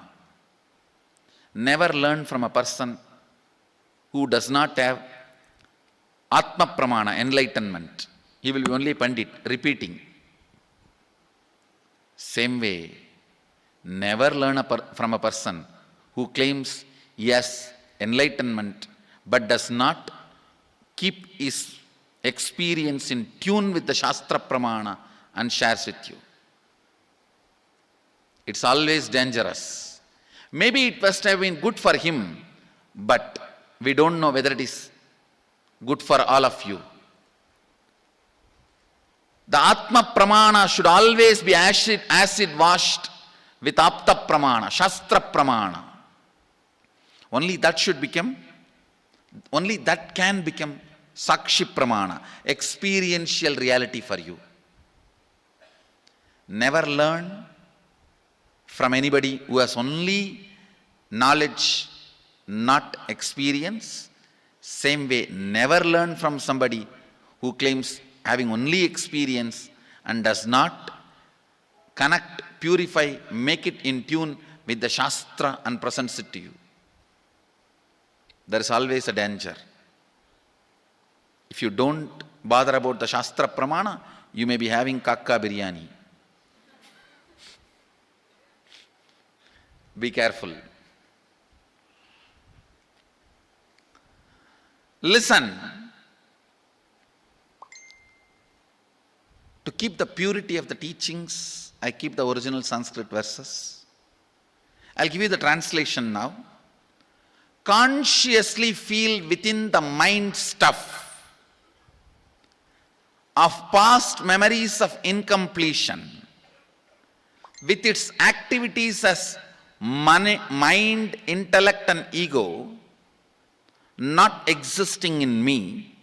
By contemplating this way in your inner space, disidentify from the past impressions and memories of completion.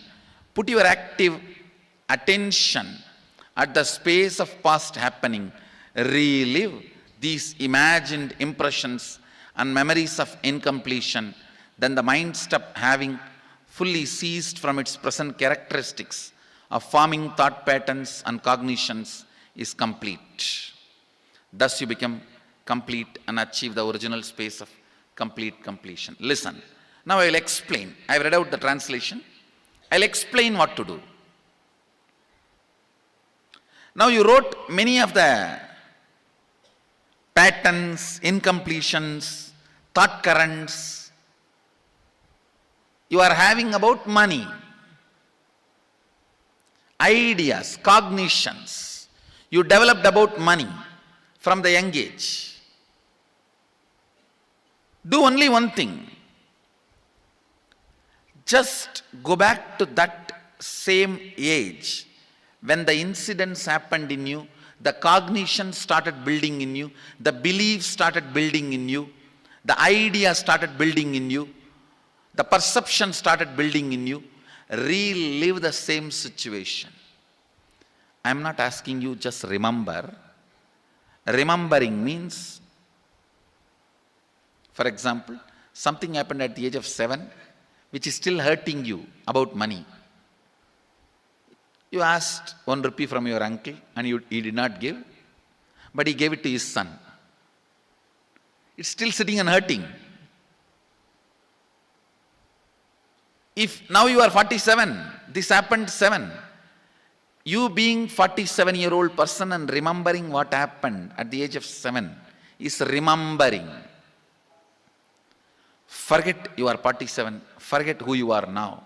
You may be having millions. Just become that 7-year-old who asked and did not receive. For you that 1 rupee must have been almost life. I have seen people, They develop even wheezing when they were not given as simple as a chocolate or ice cream by their friend or family or brother. I've seen. Because for a child, it may be life. Just go back, forget who you are now. Become that person. When that incident happened, relive. Just see what has happened at that time.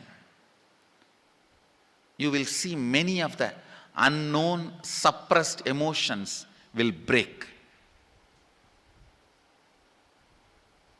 And I tell you, many diseases will be healed. I have seen people walking out of tumors, cancers, asthma, wheezing, just by completion. Because many of your diseases have their roots in some of the incompletions of the past. When you relive, many pain parts in you breaks. Pain bodies collapse. The pain patterns melt down, which completes many other issues which you don't even remember. I have seen when people do completion, to complete the wealth-related incompletions, suddenly they get into health, because the same incompletions which created wealth issues only were creating health issues. When they melt down, people become free even from both. Listen carefully. I'll repeat once more. Now you would have written so many patterns, incompletions, thought currents, ideas, cognitions. Take few minutes. Go back to each incident, each pain, each hurting. Relive. Relive. Relive. Don't justify what happened. Don't try to console yourself. No consolation will work. No justification will work. Neither help others nor try to help yourself. Just relive. I've seen when somebody has tears, others try to console. No, relax. You are not more compassionate than me. Let me do that job. You don't interfere in my job. Let you just go through. Even you don't try to console yourself. That is not going to work. If something has to break inside, let it break. It's okay. When you relive, the powerlessness, incompletion, loses power over you. The end of the day, when you sit and calculate the result of your existence of last one day. See, every night when you sit and think, what is the essence, result of my existence of this whole day? Whatever I did, what is the essence? What have I achieved?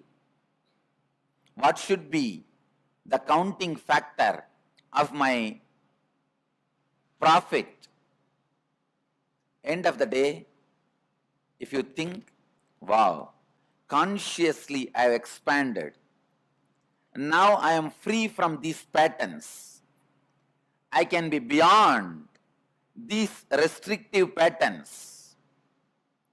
If this is your goal, if this is the calculation with which you function, accumulating wealth is right. Whole day you may be working and creating wealth in your office, but end of the day, when you sit and think about yourself, yes, I did this actions. As a side effect, wealth came. But my main effect, I have broken all these patterns. Now I am free from all these samskaras.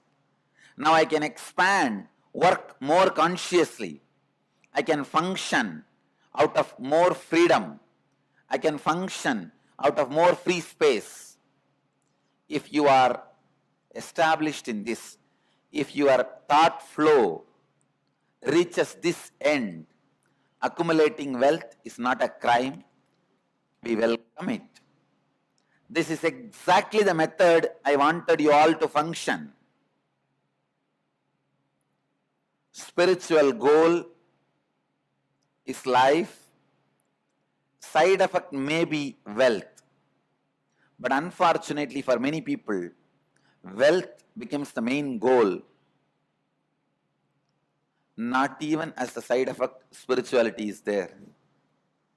When wealth becomes the main goal, even as a side effect, spirituality will never be there.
Intense excitement for life is wealth.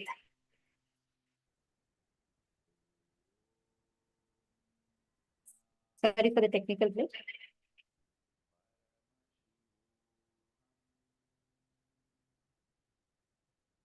Just now, Swamiji revealed to all of us about how intense life intense life positivity, intense life is wealth. All the patterns in you, the concepts and ideas that you carry about money has a huge role it plays a huge role in how you manifest money. Because end of the day, what you manifest are not your desires, you manifest your beliefs. Let me ask you all a question, okay? How many of you here want to manifest wealth? How many of you really want to become abundant, like you want to have abundance in life? You want to manifest wealth. You want to become a millionaire or you want to manifest wealth, whatever. How many of you here want to manifest? Can you all put yes in the chat? Can I request everyone here to post? How many of you here are really looking to manifest wealth? You really want to manifest wealth. You want to become a millionaire or you want to manifest a lot of wealth. Okay. Yes, yes, yes. Okay, I see so many yes. Now let me ask you this. How many of you really believe it is possible? How many of you really believe? Like, let's say you want to manifest wealth by this month, you want to manifest, or this year you want to manifest, year end, you want to manifest. How many of you actually have a doubt whether it will be possible or not? Now, slowly, some people are thinking, should I go? Yes, no. That itself means you have a doubt. See, understand, what you manifest are not your desires. Every one of us desire to be a millionaire. Yes. But why, if our desires is what manifests, by now everyone should have been a millionaire. You do not manifest your desire, you manifest your belief. If you believe wealth is impossible, only that will be the reality you're going to manifest. If you believe wealth is hard, wealth is not for me, I don't think I can ever manifest wealth, you've already decided only that you're going to manifest as reality. How many of you are understanding this? See, many of you post that yes, you want to manifest. How many of you have a doubt when it comes to manifesting? How many of you feel you're not confident to manifest? Like if I tell, for example, by this December, you should become a millionaire. How many of you feel you are not sure about it? You're having a doubt. Please understand, the doubt, that is the incompletion, that is the pattern that restricts wealth. You manifest not your desires, you manifest your belief. What you believe in shapes your reality in front of you. KAILASA, Canada, I see so many participants sitting there. Nityanandam, Toronto, KAILASA. Can I request all of you also to post? How many of you feel that you really want to have a breakthrough in wealth, but somehow you feel you want to, but you're not sure if you can? How many of you are like that? Raise your hands. You really want to manifest wealth, but you're not sure if you can manifest wealth. Understand, for all of you, the beliefs, the cognitions, the ideas that you carry matters. Because what life represents in front of you, what life manifests in front of you are not your desires, it is your belief. It's like if I go and stand in front of the mirror, I may want to look tall or I may want to look something else. But if I am like this, it is going to only reflect me. It's not going to reflect what I want to be. It's going to reflect what I am. That's the same thing. In life, every reality that you manifest, it is not what you desire to be. We all carry different desires. You do not manifest your desires. You manifest your belief. The core cognitions, the ideas and opinions you carry about you, that is what you manifest as reality. Catching it? Now, I'm going to request all of you here to sit with yourself and do a deep looking in process. Analyze within you. How many of you have cherished incompletion towards money? Ma Martha, ma Herlin, ma Basri, Nurdas, ma Darlin, ma Irene, ma Cecily. Can I request each of you to post? How many of you carry strong incompletion or powerlessness when it comes to money? You feel like you're too powerless. You just don't know how to make it happen. Or you feel like you've tried, you're really working, it almost always comes, it feels like it is coming, but it's not exactly that. How many of you feel like this?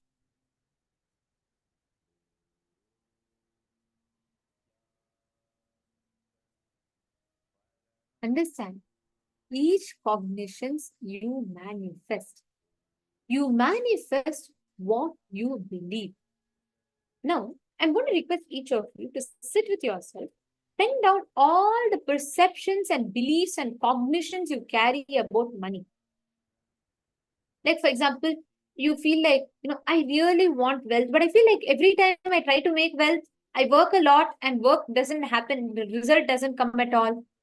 Sit and analyze and pen down all the beliefs you carry about money.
now in every step that you have written down.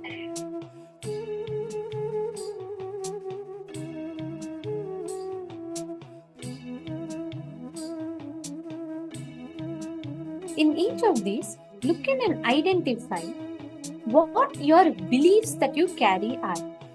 Identify in detail about how, for each perceptions and beliefs you have written down, exact incident where you developed that belief in you, where you developed that perception in you.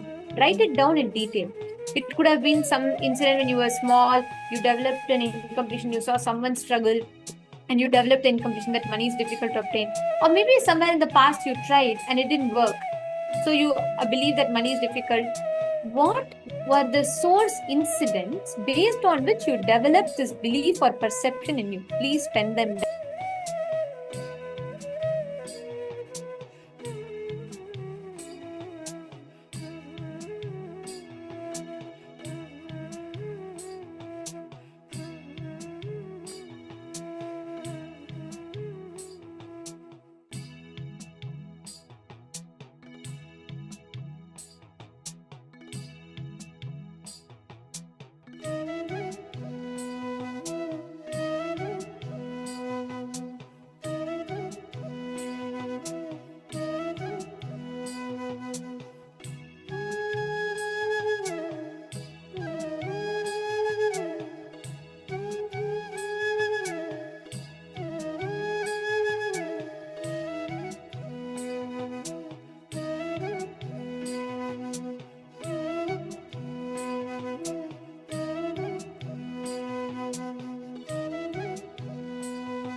Now, for everything that you have identified, in the next step, sit and complete deeply. The moment you remember money, does it bring pain and suffering and impossibility in you? What is the emotion or energy it invokes in you? Identify that emotion, that first incident, when that emotion got triggered in you. Pen down that incident and go for a deep completion. Go back and relive that entire moment as it happened. Sit and relive that whole incident in elaborate detail. Go back to that exact age, exact situation, everything that happened. Sit and do the completion. When you complete, all the patterns, the pains, the suffering that you carried in your system will slowly start getting relieved from you. Please go for a deep completion.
How many of you are intensely reliving? How many of you are experiencing that same pain patterns resurfacing when you relive? How many of you are actually experiencing it?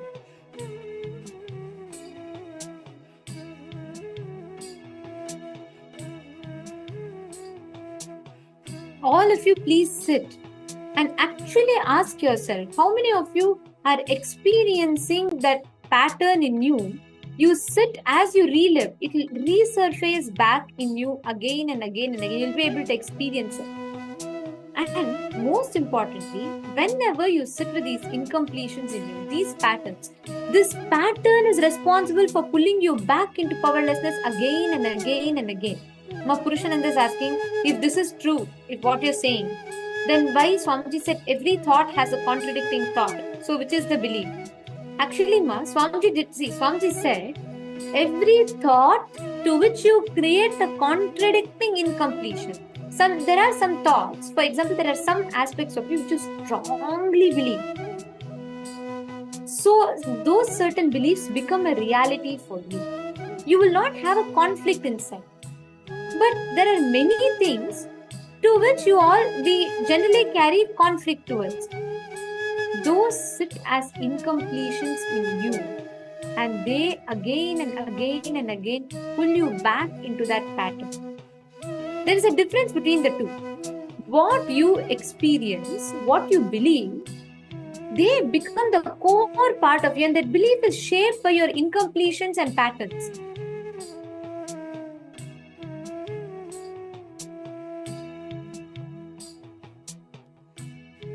Cecily Hridayam. These sessions are available on YouTube, and you can definitely sit and revisit. This is a very, very powerful exercise. I'm glad that you're enjoying it. Sit, and you can, even after you finish your work, take time to do this exercise. We are giving you enough time because this completion takes, you have to relive. Because these beliefs, consciously, unconsciously, knowingly, unknowingly, you have built it. And you are responsible for reliving it. Only when you relive, you will relieve those incompletions that you carry, and you will experience a break. Now, we're all going to be listening to a very beautiful revelation from Swamiji on how these patterns relate to wealth. How that will determine whether you manifest Lakshmi, abundance, or whether you will manifest Alakshmi. What exactly do you need to know? How will you manifest Lakshmi, which is wealth? How you can manifest that wealth? What do you need to do to attract wealth? That is what we're going to be learning. It's a very beautiful session. Let's all listen to the revelations now.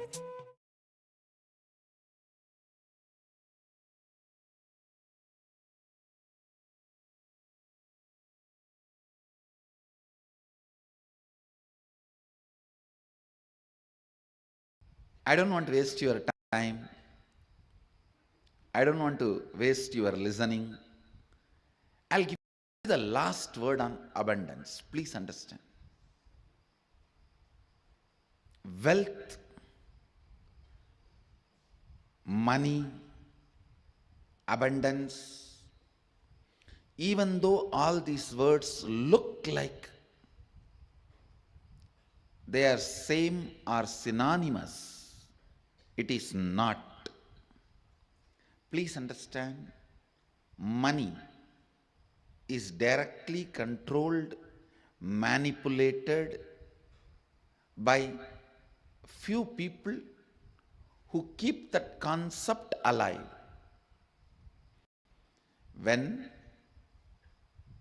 brilliantly, intelligently, few people play with your greed and sell you some concepts and make you work for those ideas, that is money. Money is not abundance. I am not saying for abundance money is not required, but I am saying Money, it's not abundance. Please understand.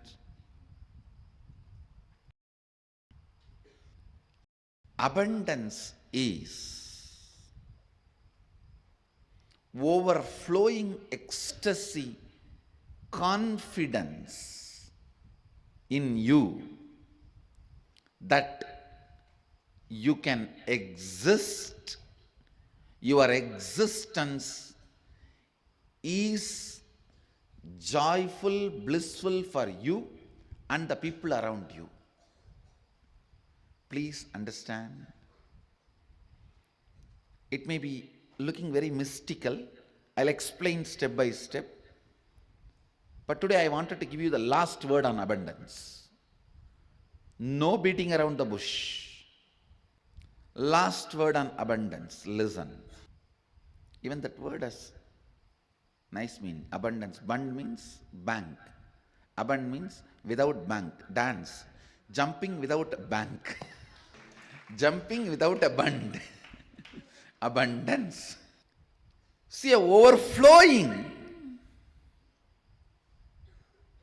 excitement, intensity about your existence is wealth.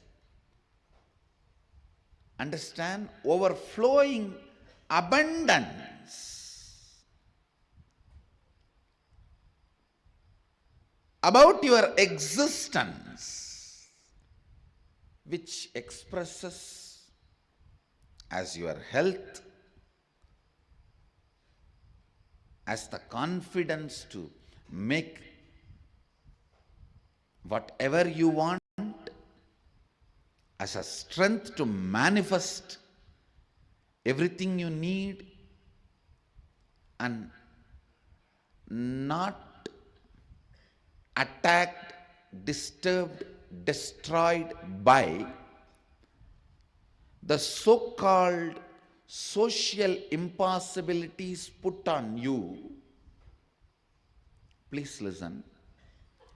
Society puts impossibilities on your head so that you can lose the idea,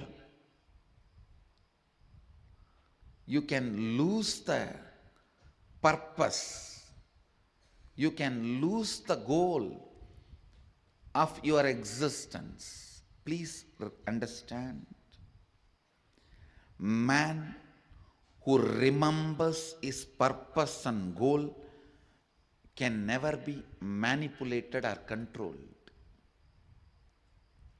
He will always be living in abundance. If you want to enslave somebody, first thing you have to make him forget his goal. Yesterday we were having Ashramite's meeting. I was telling, the man who remembers his goal is the wealthiest man in the world. He's the most wealthiest man because continuous remembrance will create an ability to manifest. Some of the basic truths about abundance need to be internalized. Please understand. The real abundance is awakened feeling. That's the essence. Experiencing awakened feeling physically, mentally, in the muscle memory level, biomemory level, and bioenergy level. Experiencing awakening is abundance.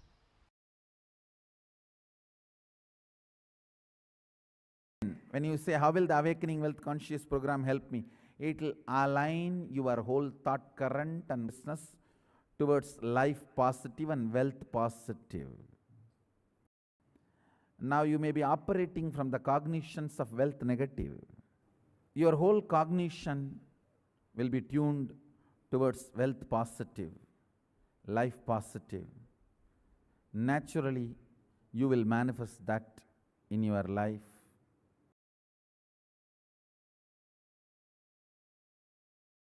understand, giving 1 crore does not make somebody wealthier. Somebody who feels wealthy gives 1 crore. Understand, abundance is the confidence they have on themselves and their existence to manifest as much as they want, so they go on sharing, breathing out so that they can breathe in. They know they can breathe in, that is why they breathe out.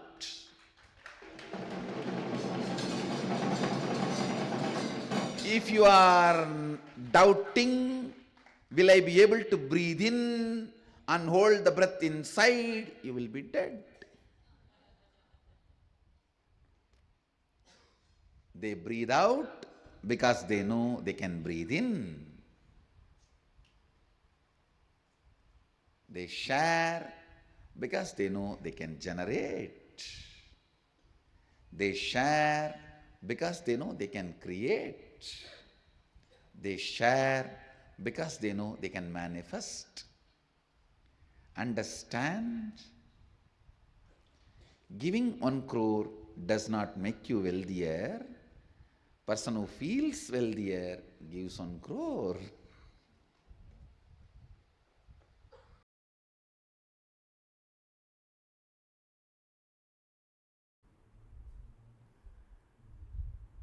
Abundance should empower you with responsibility. Understand? Whenever abundance gathers around you, you should be empowered with responsibility, not with laziness.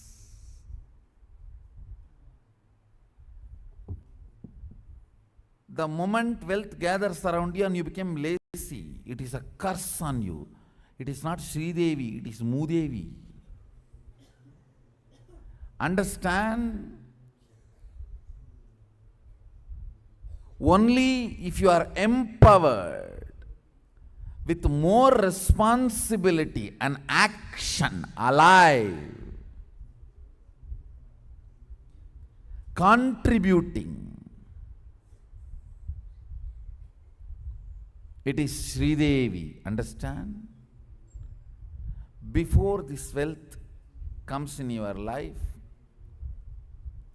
how active and involved and enriching you were, how many decisions per day you were making, how many people you were reaching out, how you were contributing to people, how you were enriching, what was your physical activities and strength, energy, the mental stamina and the will persistence.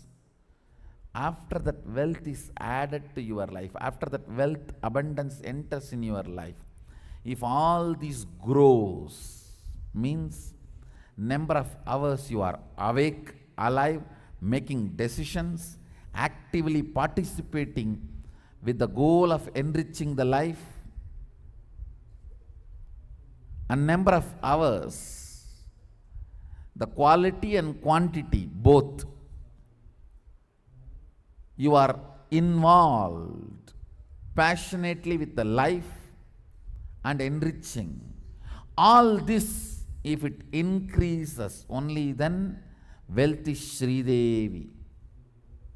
The moment wealth came, you dumped it in the bank and you got a very beautiful big cot and bed and a AC room, cottage, and prepared the life of retirement. Then it is not Sri Devi which came to you, it is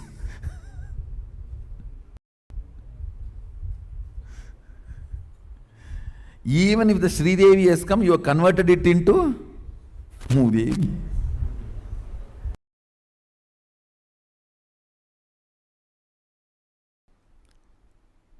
I'll expand on physics of fortune,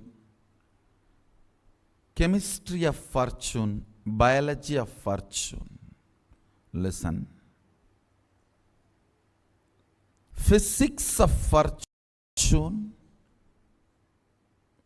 chemistry of fortune, biology of fortune. So you can attract fortune.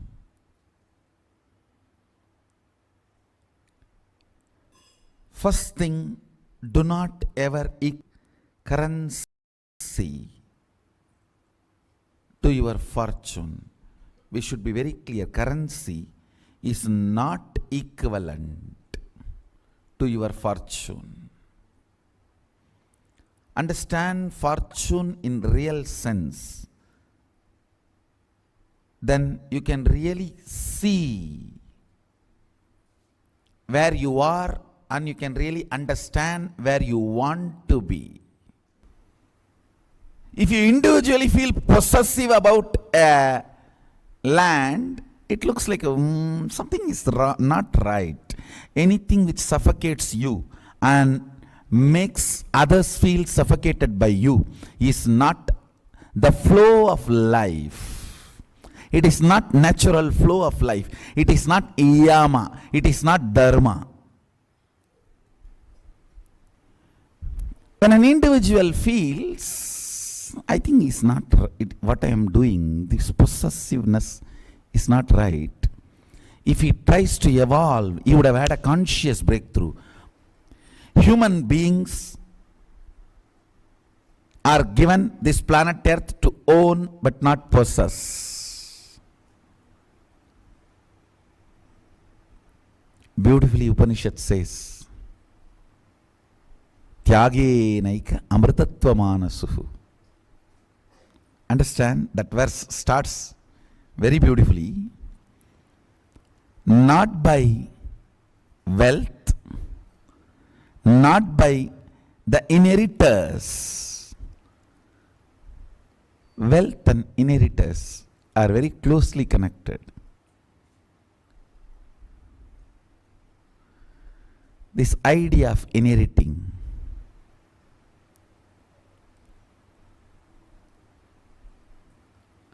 collapses the whole concept of owning and makes the whole thing into possessing.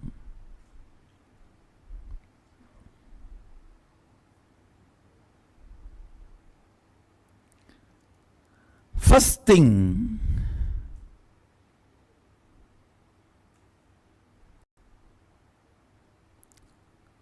you need to look into the ideas of your fortune. I am not saying don't own currency. All I am trying to tell you, believe currency is equivalent to your fortune. You are such a stupid fellow. Maybe you are worthy of currency, but not fortune. Stupid are those who are worthy of currency, not fortune.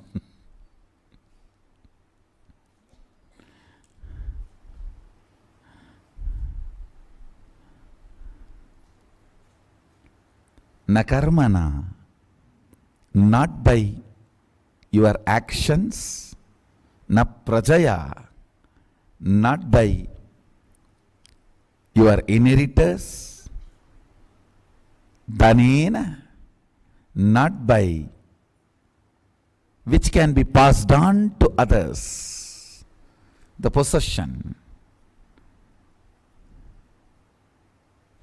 It's only by tyaga. Means, listen, here I wanted to tell you the meaning of the word tyaga.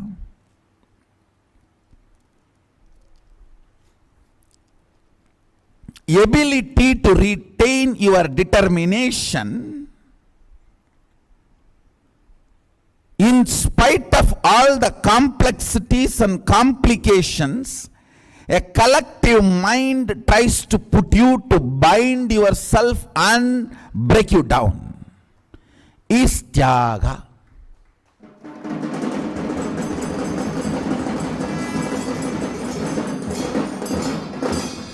determination,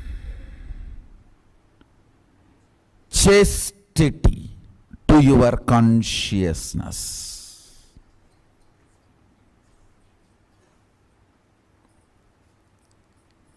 What you feel as you in your source should go on be expanding. Determination to be chaste towards your consciousness.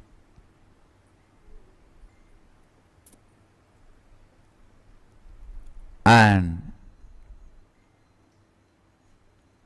ability to stand strong with that determination is tyaga. Understand?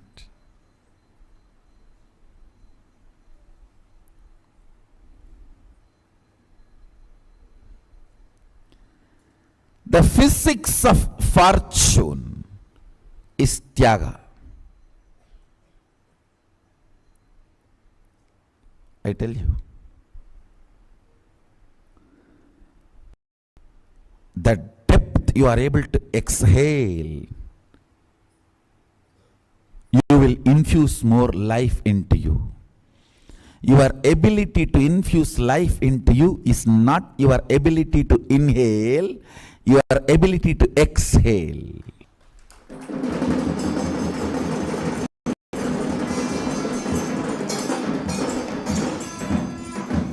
So when you are normal, healthy, the practice you need to do is more and more ability to exhale.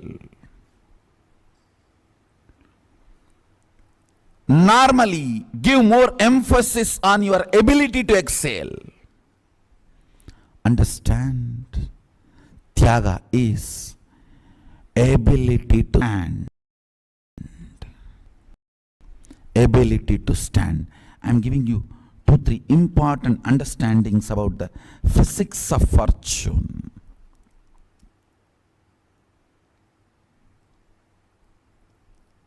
Understand this, you will really attract fortune. When you are exhausted, tired, don't try to no.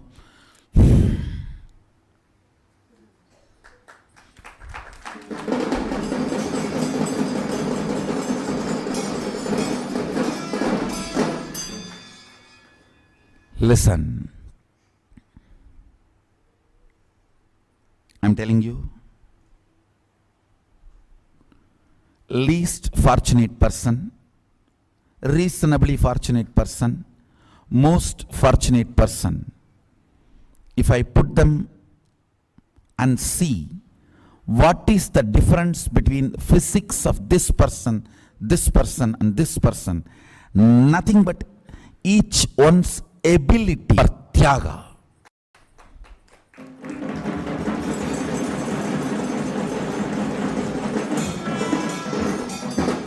If you learn tyaga for every janma, you will carry fortune.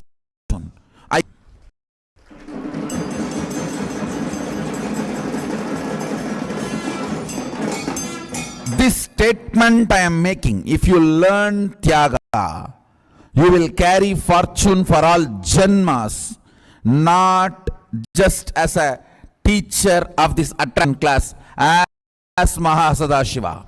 I am telling you.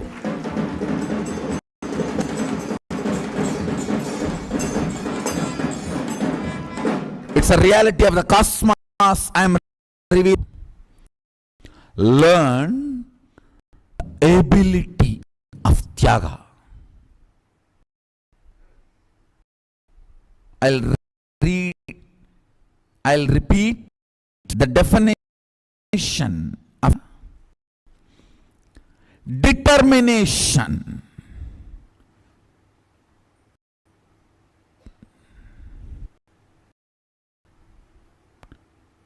To stand with integrity to your conscious and conscious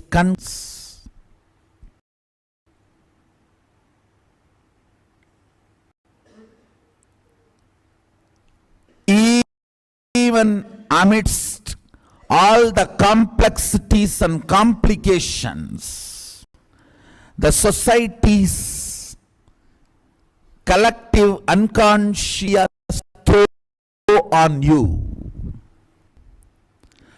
that determination is tyaga.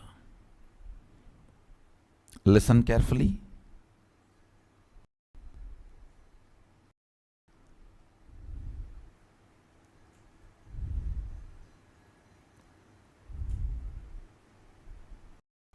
Everyone who lives around you throws their unconscious influence on you. If you don't throw your conscious determination on them, they will be throwing their unconscious influence on you. What about you? Even on me, people try to throw. No, really.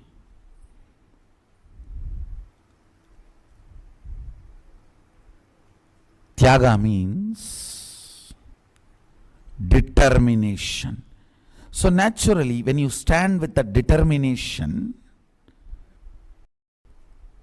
to be integrated to your conscious conclusions and your conscious decisions, instead of the Maya matrix of the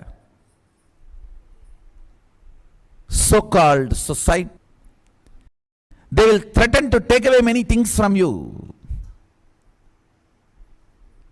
Stand with Tyaga. I tell you, you will be fortunate.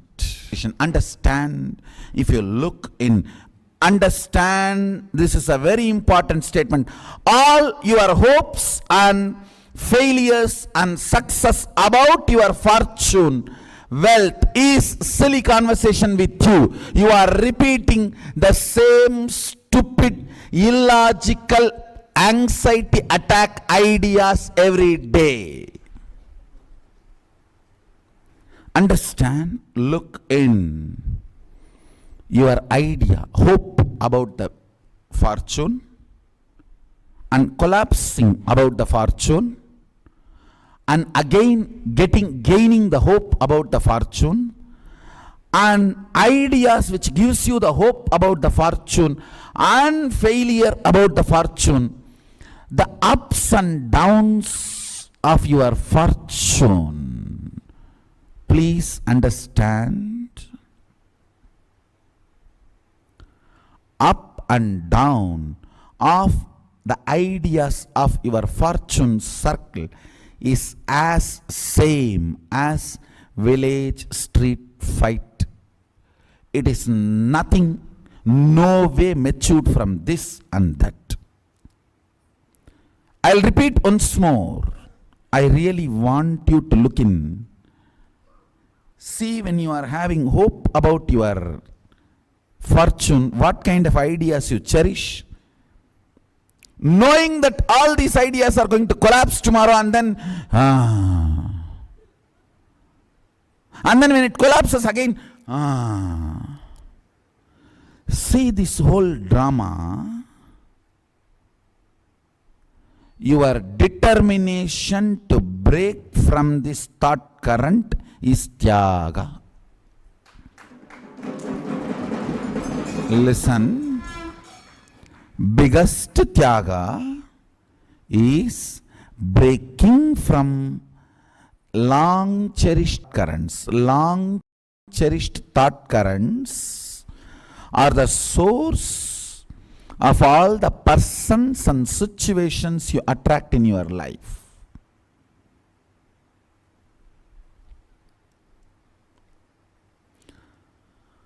The problem is, you always try to cut the thorns of a bush, but you never wanted to touch the root, because you almost feel like missing the roots if they are not there. Roots are nurtured by you, but only the thorns you don't want. Root of the thorns, you say, no, that is me.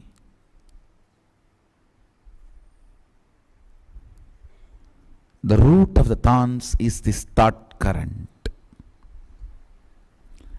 Dropping this thought current is what I call Tyaga, and that is the physics of fortune. I'll repeat once more. The physics of fortune is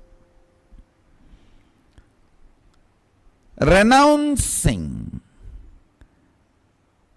ideas of having wealth, not having wealth, acquiring wealth, not acquiring wealth, rich or poor. Understand? A man who builds a mental setup of owning makes himself such a beautiful being. See, if you start possessing the land and keeping it as a farmhouse, not allowing anyone, you will do the same thing with you, with your being. If you start keeping your place like Adinam, opening it to all, owning but not possessing, helping everyone to buy it and enjoy, same thing you will do with your being. Understand, just this one thing you decide. I will own me to enrich. I will only facilitate owning my body and mind to enrich as many people's life as possible. I will own me but not possess me. Is Tyaga.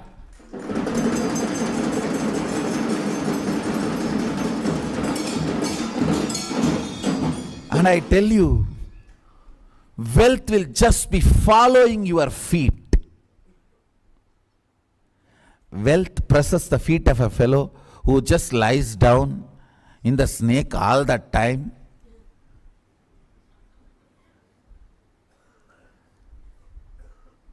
Because he is established in the principle of owning, not possessing.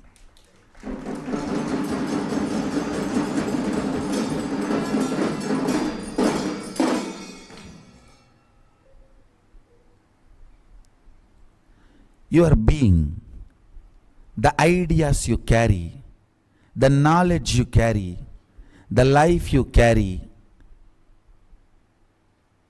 everything you think you have, your body, your mind, your being, go on deciding, I will own and facilitate more and more people getting enriched, helped, supported, evolved through this whatever I am having. I tell you,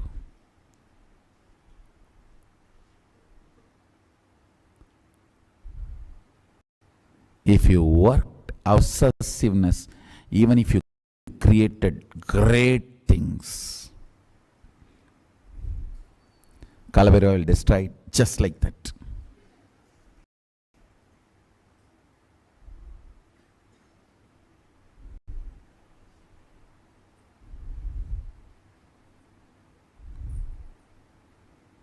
Go on functioning out of this one principle, owning, not possessing, even your being, everything you have, knowledge, understanding, life. Your business itself should be centered on this idea, owning, not possessing. For more people you are useful, more your brand value. Build the business and brand with this truth. Your business will be spiritual practice. Your life will be successful. All Hindus, living Hindus, should do their business based on the principle of owning, not possessing.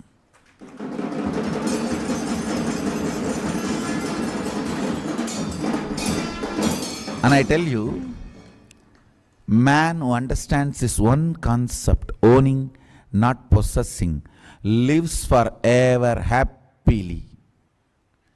Long life, because possessing releases intense adrenaline, owning makes intense dopamine release.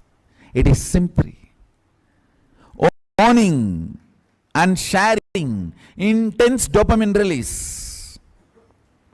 Possessing and insecurity, intense adrenaline release. More adrenaline, quicker you age and die quicker. More dopamine, more anti-aging and live longer.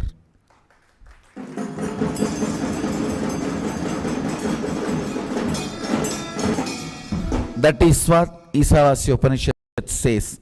Tena tyaktena bunjita makrida kasya svidhanam.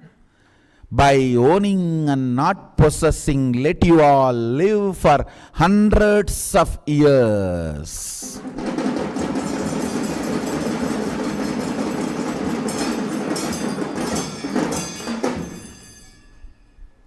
By owning and not possessing, let us all live for hundreds of years.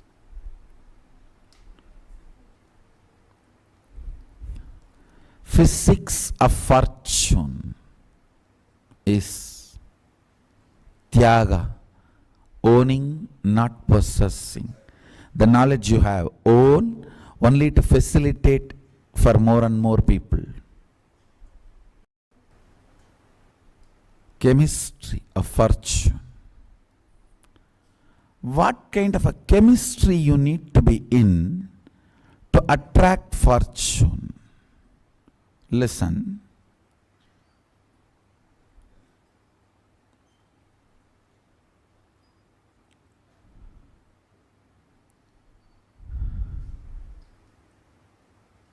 It's very subtle but very important principle.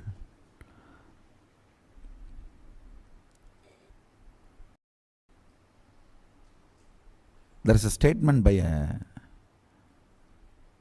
great Siddha in Tamil. It has become proverb also. Vayil thangadadu vayittril thangum. Anything you don't chew well will become fat in your body, stomach. When you eat, if you don't chew well, if it doesn't stay in your mouth for a long time, it will stay in your stomach for a long time. Means it will become a fat, belly fat. You don't understand there is no teeth in the stomach. You forget. There is only teeth in the mouth. So if you don't grind here, there is no grinder here. No, you are not understanding. Understand? If you think, no, that acid is there, that will disintegrate, then more acid need to be released. So because of that, more acidity and more gas. Gas and acidity is because the food does not stay in the mouth for a long time. It remains as big particles. So for that to disintegrate, more acid need to be released. Naturally, that more acid creates acidity and gas. If you want to get out of acidity and gas, a very simple practice. Take a needle and start eating only through needle. No, really. There will not be acidity or gas. Just do this for 3 days. Just 3 days. It is equivalent to Nirahara Samyama. Eat through the needle. It is equivalent to Nirahara Samyama. All your gas, acidity, everything will disappear in 3 days. Because the food will stay in the mouth. Then it does not need to stay in the stomach. Your system does not need to release large quantity of acids to disintegrate the food.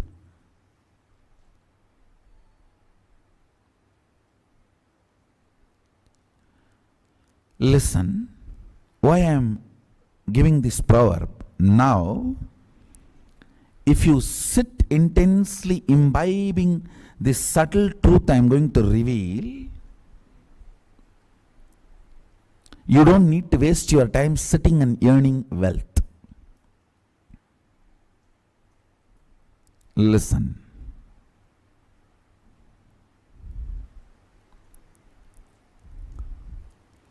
I'll give you only simple logic.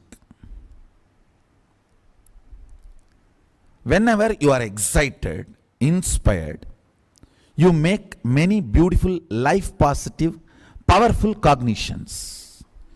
It's like when you are in love, the commitments you give.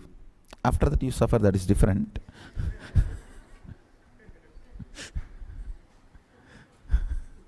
Now there is a proverb also, when you are happy, don't commit with others. When you are sad, don't break with others. Both will be wrong decision. I tell you, when you are happy, give more commitments to you. When you are sad, do more breakup with you.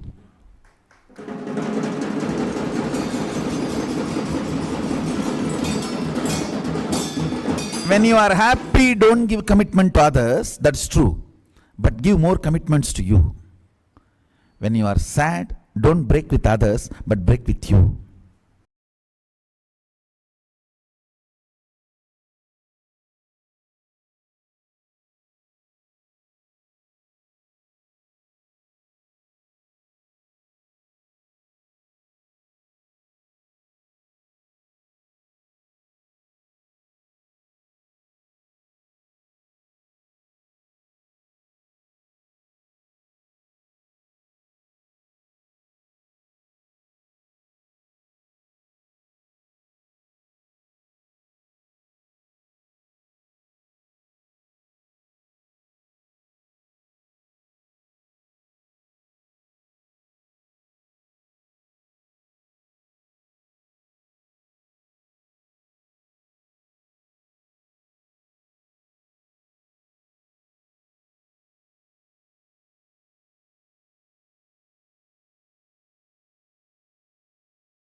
மலையே மணியே மாணிக்கமே மரகதமே வைரமே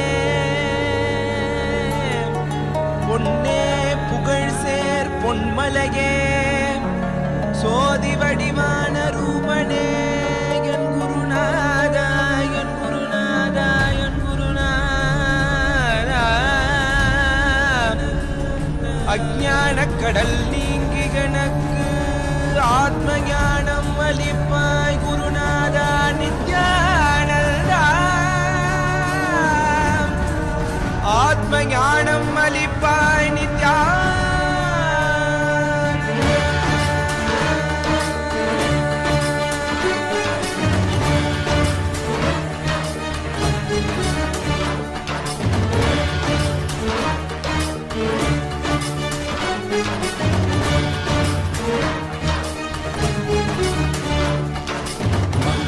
கொண்டு கங்கை முடிக்கொண்டு நர்த்தனம் புரியும் ஈசனே சுடலை பொடி பூசி புடுக்கை தனையேந்தும் காலனே புடித்தோலனே விழிகால் உள்ள முறைகின்ற மதுரை மாநகரின் ராசனே இன்னல்களை கலைந்து இன்பங்களை அளிக்கும் சுந்தர வடமணி நேசனே ஆயுத திங்கள் நித்த முறைகின்ற செவ்விழி கொண்ட செல்வனே சொக்கனே எந்த சோமனே ஐயா சோதி வடிவான ரூபனே அடிமொழி காணா மலையே அகிலமும் போற்றிடும் ஐயனே நாதாவரணனே நால்வர் போற்றிட நயமுடனாடிடும் நாதனே ஆழகாலம் உண்டு ஆழம் காடுதனில் ஆனந்த நடமிடும் ஆதி செய்வனே மங்கையிடம் கொண்டு கங்கை முடி கொண்டு நர்த்தனம் புரியும் ஈசனே சுடலை முடி பூசி உடுகை கடையேந்து காலனே புலிதோலனே மீனின் விழிகால் உள்ள முறைகின்ற மதுரை மாநகரின் ராசனே இன்னல்களை கலைந்து இன்பங்களை அளிக்கும் சுந்தர வடமணி நேசனே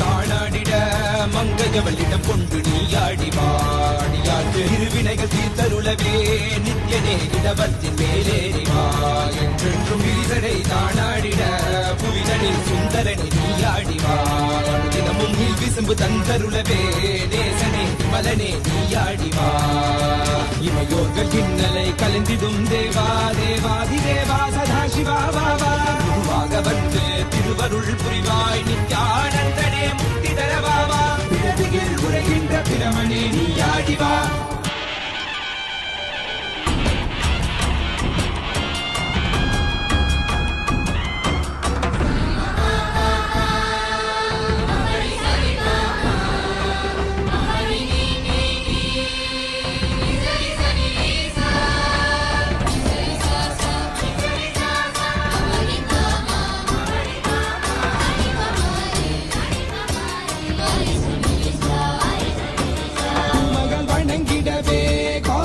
மண்ணாய் உரைபவனே அப்பாய் காட்சி தரும் எங்கள் ஆணை காவலசே ஆதிகந்தமிழாத ஜோதியாய் அருணகிரி உரைநாதனே உலகை இயக்கிடும் வாயு வடிவே காலகத்தி ஈசனே சொல்லுதிடத்தில்லை நகர்தனி வானில் ஆடும் கூத்தனே பஞ்சபூதமும் நித்தம் பணியும் பரமனே பரமேசனே रचित नित्य वैभव गुप्त कैलैवासने ईशने सर्वेशने परमेशने जगदीशने नित्यने आनन्दने जीवने गुरुदेवने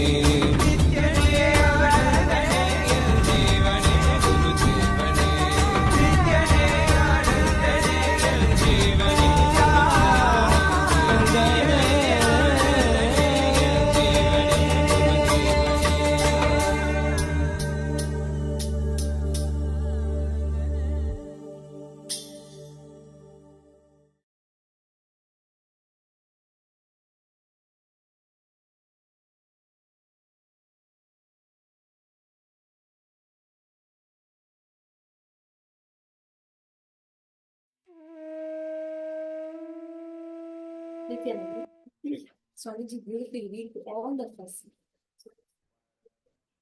how all the ideas and understandings, the desires you carry about money in you, your contradicting, conflicting, self-complicating desires you carry in you. Many times we start in the morning full fresh. We say, today I'm going to work like anything and I am going to ace that, I'm going to give my best project presentation. I'm going to do my job the best and then I'm going to make money. I am going to do it. And you're all up excited. You go. And then by evening, you say, who wants this? There's no time for myself. Life is so hectic and I can't manage this. This is not for me. I just want to take a break, vacation. I just want to go and retire and maybe have a vacation. I can't handle all of this work. Our mind is constantly in self-contradicting, self-complicating thought currents that we carry.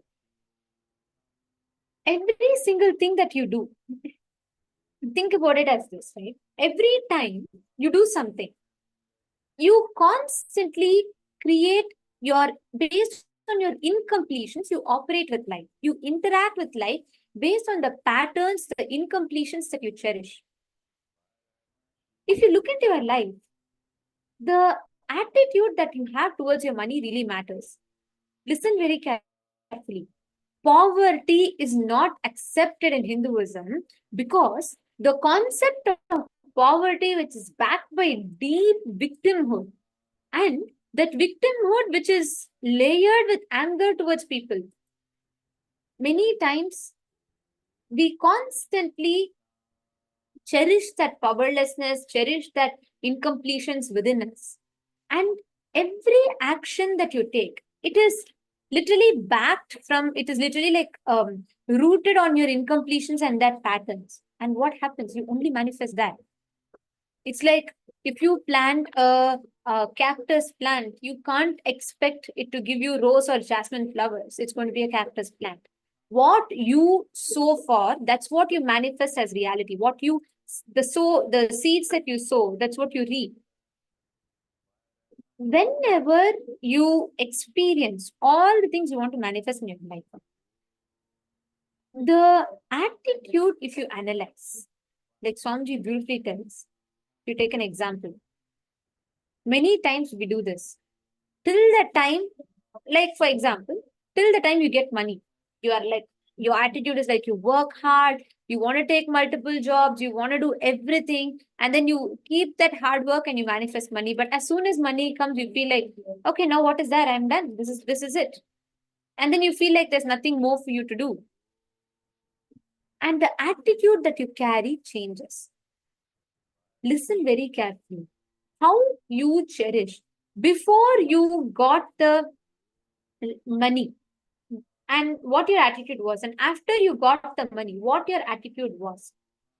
If you see that, you will understand how the ideas that you build, your hope about the fortune and collapsing about the fortune, again gaining the hope of the fortune, the ideas which you give the hope about the fortune and failure about the fortune. This concept needs to be understood.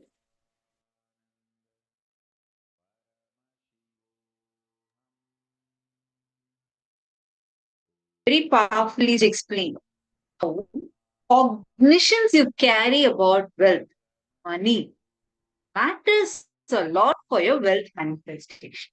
Understand the relationship that you carry with wealth, the kind of ideas, the kind of restrictions or greed towards it.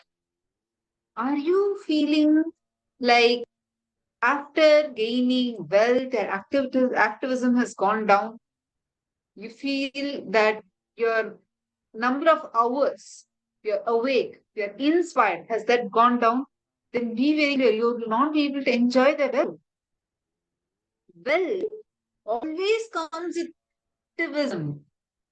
You have money, you may not be actually able to experience that wealth.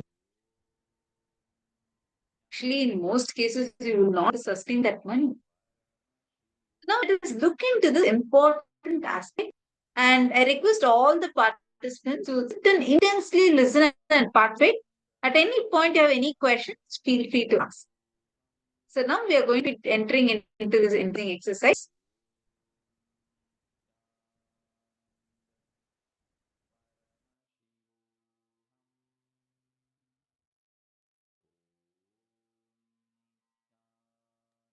Now, I'm going to request each of you to look in and pen down your into your ideas, hope about the fortune and collapsing of the fortune. See, when you're having hope about your fortune, what kind of ideas you cherish? And when the fortune collapses, what kind of ideas you cherish? Actually observe in your highs and lows. See, when we say hope about the fortune, that means, like, for example, think about it like this, right? Let's say you're going to manifest, you feel your project is really taking off, you feel your work or business is really going good, and you start dreaming, you start your hopes, you start building a certain thoughts, right? You start building hopes about your future. When things are going as you want, how do you plan for your future?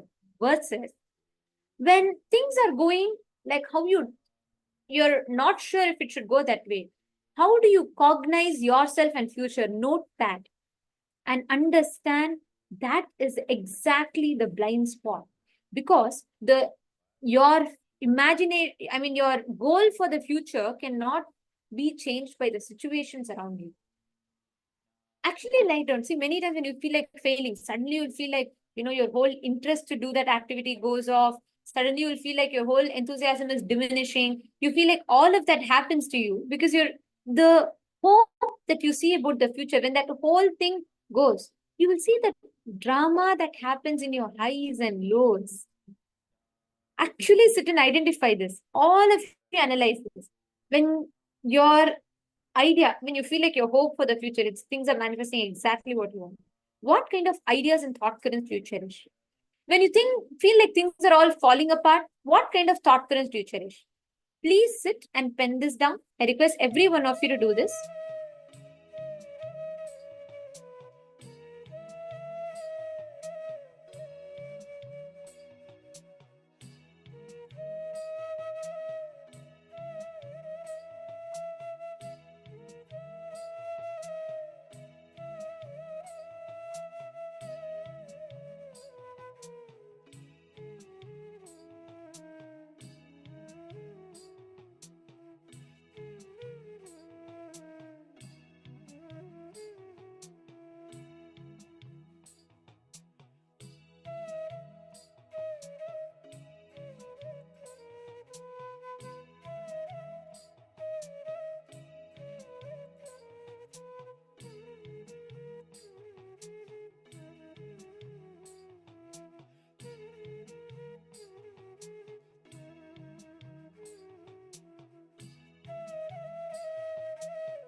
Hope all of you have finished writing down. Now, in what you have written down, consciously cognize and build this powerful cognition as your lifestyle. Your highs and lows, your ups and downs cannot determine, they cannot decide what you're going to manifest as your reality. Your ups, your downs, your good, your bad, your right, your wrong, they cannot determine or decide how you manifest your reality. What you manifest your reality is solely based on how inside you cognize. Whether you are manifesting Lakshmi or whether you are manifesting Alakshmi, all of this is based on how you build this reality in front of you. Start consciously building this. Listen very carefully.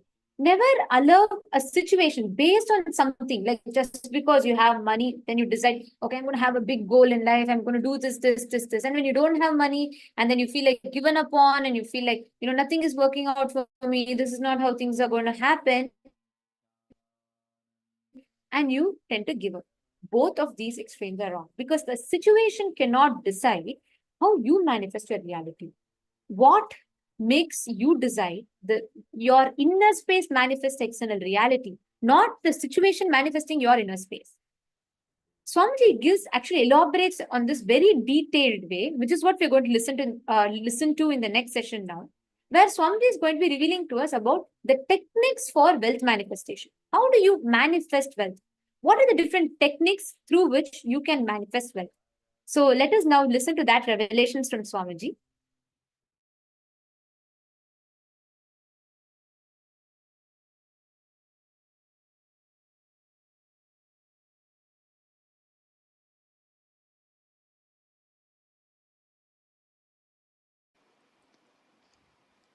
Understand the abundance.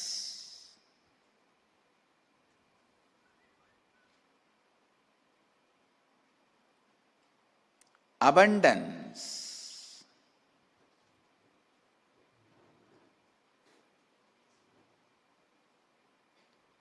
is the space from which you can manifest.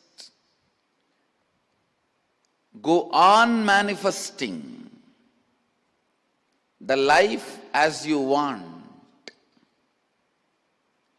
Go on manifesting the life as you want.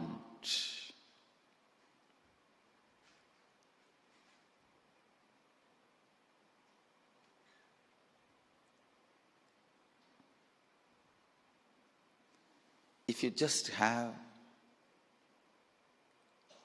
billions or trillions or multiple zeros getting added in your bank account, but do not have energy or the health to live your life, and feeling tired and bored all the time, I won't call you person with abundance. You may be a person with a lot of money, but not wealth or abundance.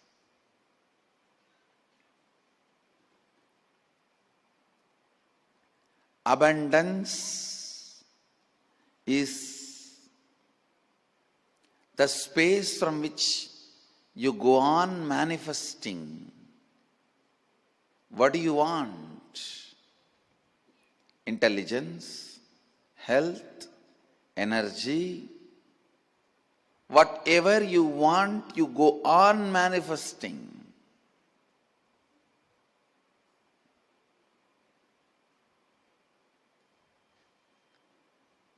So the difference between money and abundance should be made very clear. I am not saying don't have money. I am not saying don't earn money. No. I am not saying that. All I am trying to tell you is money has its own limited utility. Do not equate just the money for abundance, then you are mistaken. Money is great in its place. That cannot be equated to abundance.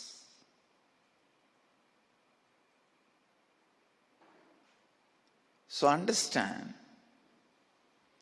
abundance is a space of Kalpataru which every one of us carry inside. Ability to manifest whatever you want, whatever you feel, whatever you think as a completion of your life. Understand, that is why the original Vedic tradition was never currency based. It was direct grain based or metal based. The lower rung of the economy was grain based, and little higher rung of the economy, the mid level of the economy, was metal based. The highest level of economy was precious stone based, but never imaginary currency based.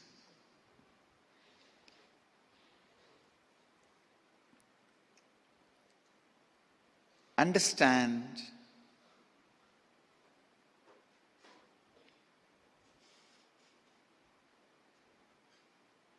I am not against the currency or I am not against the money,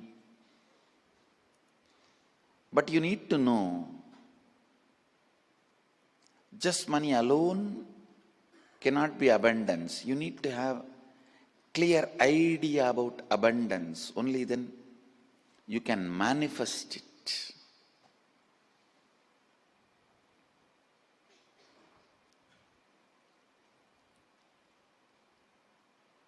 If you are clear about what you want, 90% of your problem is solved. If you are clear about what you want, you have reached it 90%. 90% of the journey is done.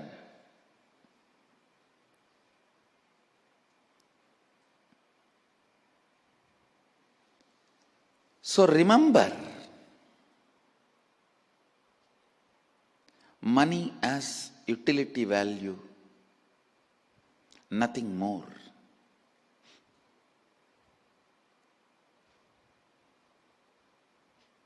Abundance is something more than money.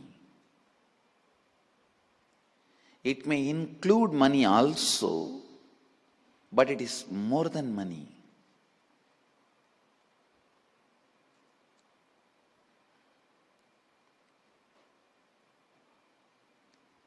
If I have to precisely define abundance, having an inner space where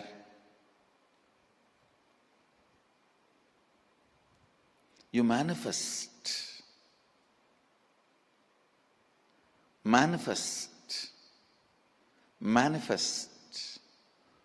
go on manifesting. What do you want? Whatever you want, and experiencing completion with manifestation. And whatever is manifested,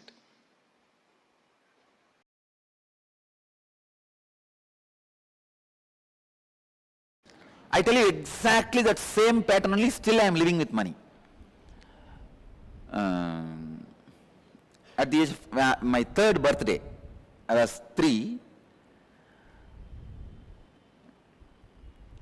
Usually in the young, I'm born and brought up in a village, Thiruvannamalai, Ramana Maharshi's place. Now it is a little kind of a town, but in those days it was a village. I'm talking about 35 years before, one generation before. So it was a village. Usually in the villages, all the family people will give money for the kids during birthday and all these auspicious days. And I was born in a giant family where 87 people lived together. Just few days before for my biography I calculated, 87 people lived in one house. The house is 80,000 square feet. 80,000 square feet house and 80,000 square feet ground. There was little, some parts had a double story, but all other 86,000 square feet ground floor. So, huge giant family. Naturally, aunt, uncle, cousin, each one came and gave 1 rupee, 2 rupee. Those days 1 rupee means it's equivalent to now, you can say 100 rupee or 1000 rupee. So I had one kerchief where all the money was there. I was sitting and my father asked me, what are you going to do? I said, what to do with it? I asked him back, what to do with it? He said, you can buy whatever you want. I said, I wanted only a Ganesha and you already gave me. He gave me one Ganesha. If you read my biography, the Ganesha who ate food, that Ganesha only, still is there in the ashram. And I want only one Ganesha, you gave me already Ganesha. I don't need anything more. Then he asked me, you don't want this money? I said, no, I don't need. He said, then you can give it to anybody you want. All my brothers and cousin brothers, sisters, all of them were playing there. I screamed, called them, saying that, hey, whoever wants this money, please take it. First, actually, I thought all of them will come and pick up little. But one of my elder brother is very strong guy. He came and took the whole thing. Then my father interfered. And he said, hey, he told me, no, tell him to share with everybody. Call everybody and give equally. I looked at him and said, I don't need. Whoever takes it, what is there for me? Leave it. I tell you, this is my first experience with the money. This is exactly the pattern still I am living. And I also wanted to tell you, any project I want to do, money comes. Simply it comes. All I need to do is tell that I am going to do. Now today morning I said, and I am going to build an hospital. I tell you honestly, now I don't have money. But I will tell you, next time when I come, I will be announcing. Money has come, we are building the project. I just know. See, money is simply extension of your understanding about you. Your strength on you. Your strong belief on you. I am not talking something impractical, please understand. No. I am not talking anything mystical or impractical. Whatever I am talking is a formula. It is not just miracle happens only in my life. It is a formula which can happen in every one of your life.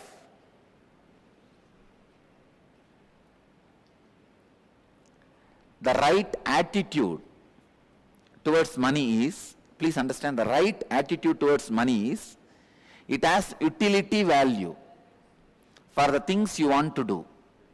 Neither suffer with the feeling I don't have enough, nor be overloaded and develop arrogance or ego or influenced by having it. Neither be influenced by not having, nor be influenced by having. The only solution to have abundance in the life, go deeper into your muscle memory, remove this tiredness life negative patterns. Go into your biomemory. Remove these life negative cognitions. That is why I tell you, first step in abundance is yoga and the long breath. Breathing deeply and yoga is the first step in abundance. Because that is when even your muscle memory is ready for abundance. Go deeper into muscle memory, biomemory,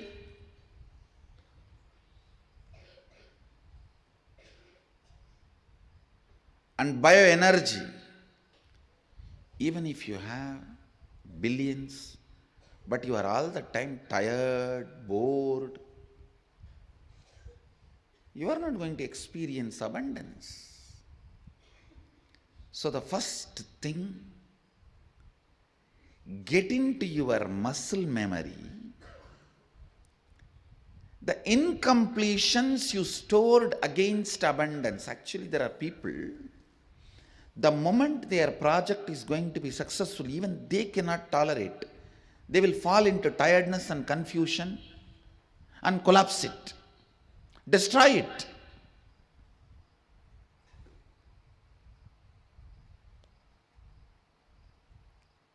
Get into your muscle memory and see, do you have that pattern?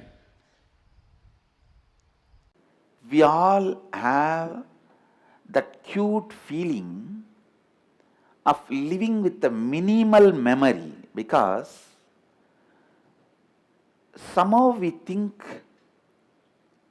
more number of thoughts means more stress, which is completely wrong. Listen, which is completely wrong. More number of thoughts are not more stress. More number of thoughts from incompletions are more stress. See, it is your internal fight which encourages thoughts and which wants to be thoughtless. That is stressful. Actually, thoughts by themselves are like Lakshmi, wealth. Right way of applying it, you can just manifest wealth without manipulating. There are only two kinds of people who are wealthier in the planet Earth, the humanity. One who manifest wealth, other one who manipulate wealth. That's all. Thoughts are like Lakshmi. If you know how to manifest them, you will manifest wealth. But if you are stupid to manipulate yourself, you will be manipulating wealth. Anything manifested can never be taken away from you by anybody. Anything manipulated can never stay with you, however you may try. I am telling you. Anything manifested can never be taken away from you, however you try. How much ever your detractors, opponents, enemies try, nothing can be taken away from you.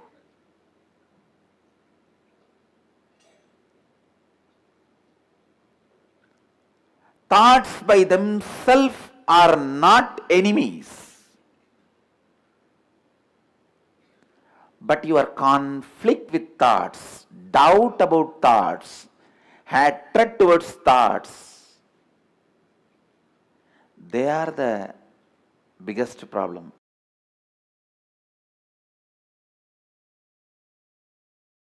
Go on manifesting powers that will actually make you healthy, wealthy. For example, if you are moving a matter, don't think just you are only moving a matter. You will be cleaning your liver and kidney and Heart during those moments, if you even medically test, your internal organs will be at their best performance. When you move a matter, time stops working on you and the anti-aging happens to you. A reversal of all the physical damage done to your body by time happens. If you just move a matter through power manifestation, your yoga will become amazing. Your digestion will become amazing. And your wealth manifestation will become amazing. Because you need to understand all power manifests from the space of Mahadeva, Sadashiva. It's not that for each power you have a separate mantra and you use that mantra, only that power manifests. No. You use tantra, not mantra, which is same for all power manifestation.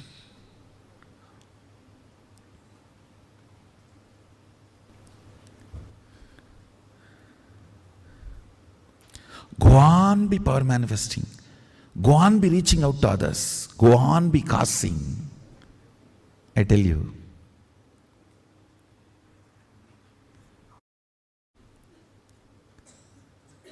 That just makes you a pure channel of Mahadeva, Sadashiva.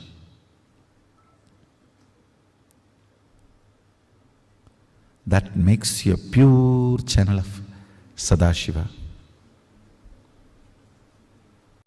Anima, Lahima, Mahima, Ishitvam, Vashitva, Prapti, all these Ashtama Siddhis are possible. Your brain is hardwired for all these higher possibilities. Just because common man did not have access to the science does not mean it does not exist. Just because common man does not have access to the country's treasury, you can't say country's treasury does not exist. Same way, just because you do not have access to these extraordinary powers, don't think these powers don't exist.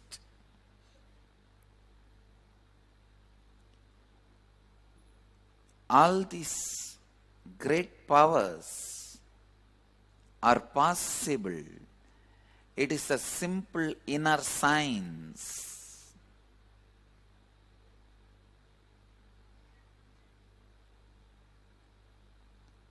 Listen, Kundalini Shakti can directly make you more productive, more aware, more conscious, intuitive, ultimately rich.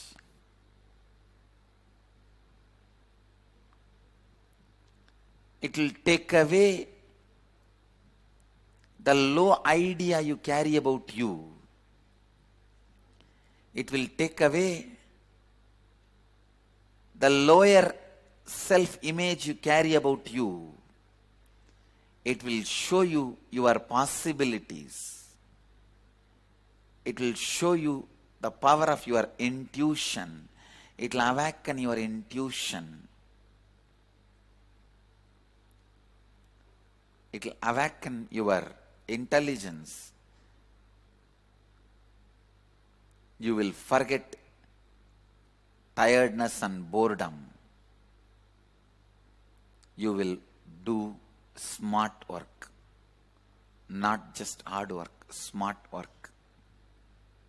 And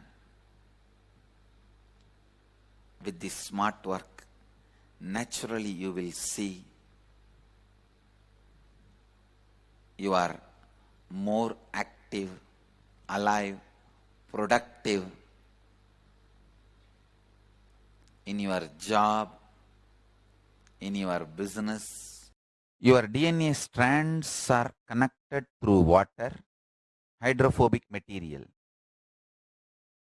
DNA strands and the consciousness is connected through sound, sounds with which they are connected matters.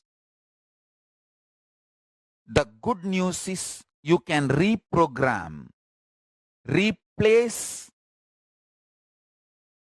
the old sounds through which your consciousness and DNA strands are tied together, connected together. The great news is you can use these 4 opportunities to do it easily. I'll give you the precise conclusion. Whenever you feel hungry,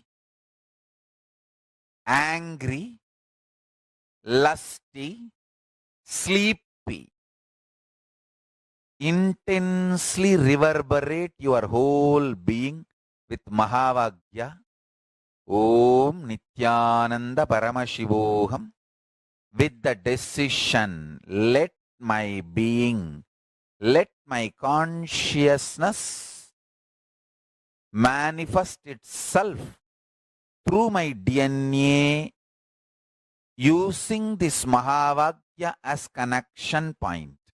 Let Mahavagya be the connective point. I tell you, immediately you will experience Kailasa. This Mahavagya is directly from Kailasa. Anyone who decides to use Mahavagya to connect your consciousness and DNA will have the ultimate superconscious mutation. You will manifest health, you will manifest wealth, you will manifest beautiful relationships, you will manifest blissful life, you will manifest knowledge, you will manifest Paramashiva Jnana, the ultimate powerful cognitions, and Paramashiva Vijnana, ultimate applied science of Paramashiva, and all the powers naturally. In right place, if you have your wealth, you will attract more investors who will put their wealth also with you to take care. In wrong place, if you have your wealth, you will attract thieves who will try to come and snatch it and take it away and go and make you poor. Wealth is not wrong. How and where you keep is going to decide whether you are going to attract more wealth or lose what you already have. Look into your life, what all the way you can manifest wealth to fulfill your plans. And every meeting, align yourself to your third eye and start. You just know what the other person is thinking and you will talk to make the meeting successful. Third eye is the biggest gift you can use in 1000 ways to manifest abundance in your life. Tipusius Dunstan, he is asking, we have a lot of debts and it's very frustrating. How can we reduce debt this year? Very practical question. Many people are suffering and struggling with it. I tell you, please understand. Many of you having this issue, listen. Listen very carefully. I am not going to give you any mystical solution. Don't even think the solution I am giving is mystical. Very practical. I tell you, debt, I am defining, debt is nothing but the man's lifestyle of never looking into his money. Listen. You have so much of incompletion, pain. The moment you remember about money, you never look into your accounts, what comes, what goes, till whole thing collapses. Let me ask a very bold question. All of you are here to know about the secrets of attracting the wealth. How many of you have so much pain the moment you remember about wealth and you never look into your balance sheet? Raise your hand. True. He himself is raising the hand. I am telling you, the pain you have about wealth, the moment you remember the wealth, the pain and impossibility you carry need to be completed. Then you will never be afraid of looking at your balance sheet. Fear of looking at your balance sheet lets it rot. Listen, I'm using very strong words. Fear of looking at your balance sheet lets it rot. Just break this pattern today with completion and decide. Every night you will sleep after seeing your bank balance, your balance sheet. I commit with you, you will get out of debts within 1 year. And I am responsible for this word. Do it like a religious action. Do it like a religious duty. Every night, see your balance sheet and go to bed. Anybody who has this problem of lot of debts, I give you this as a religious technique, and I am responsible for completing your debts and getting you out of it in 1 year. Understand? When I say this, it's a technique, and I also will use my extraordinary powers to support you. Both.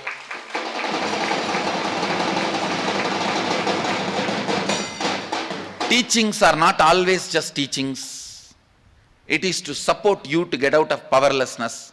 When you start following the teachings, there will be naturally extraordinary things happening, because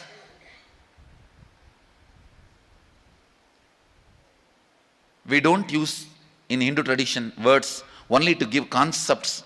We also use the words to give energy. So I give you this as a concept and energy. Take this as a religious responsibility. My Guru has instructed me every night, balance sheet, movable assets I have, immovable assets I have, debts I have, loans I need to pay, and the precious metal I have, because we Indians, precious metal is one of the important part of our life. Whatever, see once, and this is the net worth, and sleep. Do this as a religious duty. Do this like a meditation. You can call this as Lakshmi Puja. Every night, few minutes.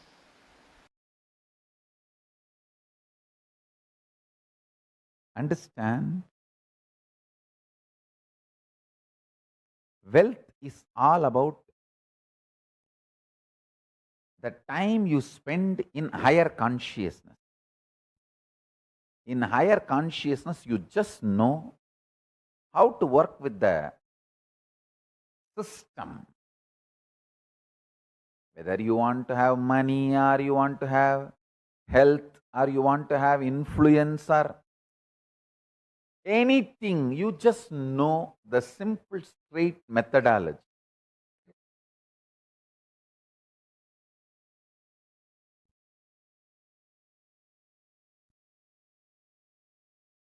Strength of Hindus is their ability to retain the higher states of consciousness for more number of hours per day. That is why anywhere they go, richest ethnic community,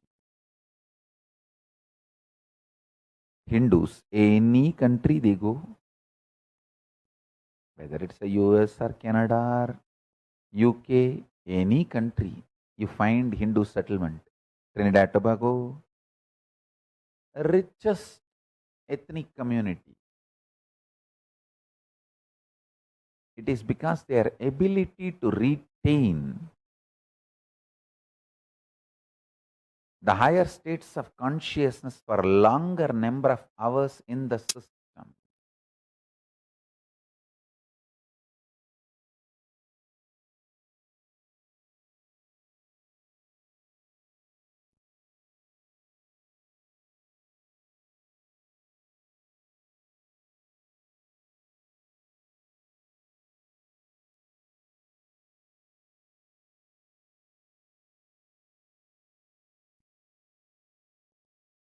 Every day start sleeping with the wet towel on the stomach.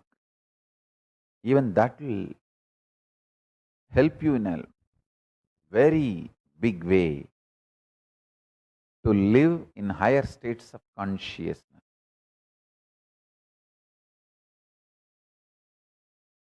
Either keep ice cubes or the wet towel on your stomach before you fall asleep, and don't eat anything after sunset. You start following this. The raise in your consciousness, super consciousness, will happen. I tell you.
Which technique was your favorite technique to manifest wealth? Can I request each of you to share? Swamiji gave so many different techniques and methods in this session, right? Which is your favorite technique to manifest wealth? What did you click with? And you are going to apply this particular technique for manifesting wealth. Can I request each of you to please post? Which technique is your favorite technique to manifest wealth? And how do you want to start implementing that to manifest wealth?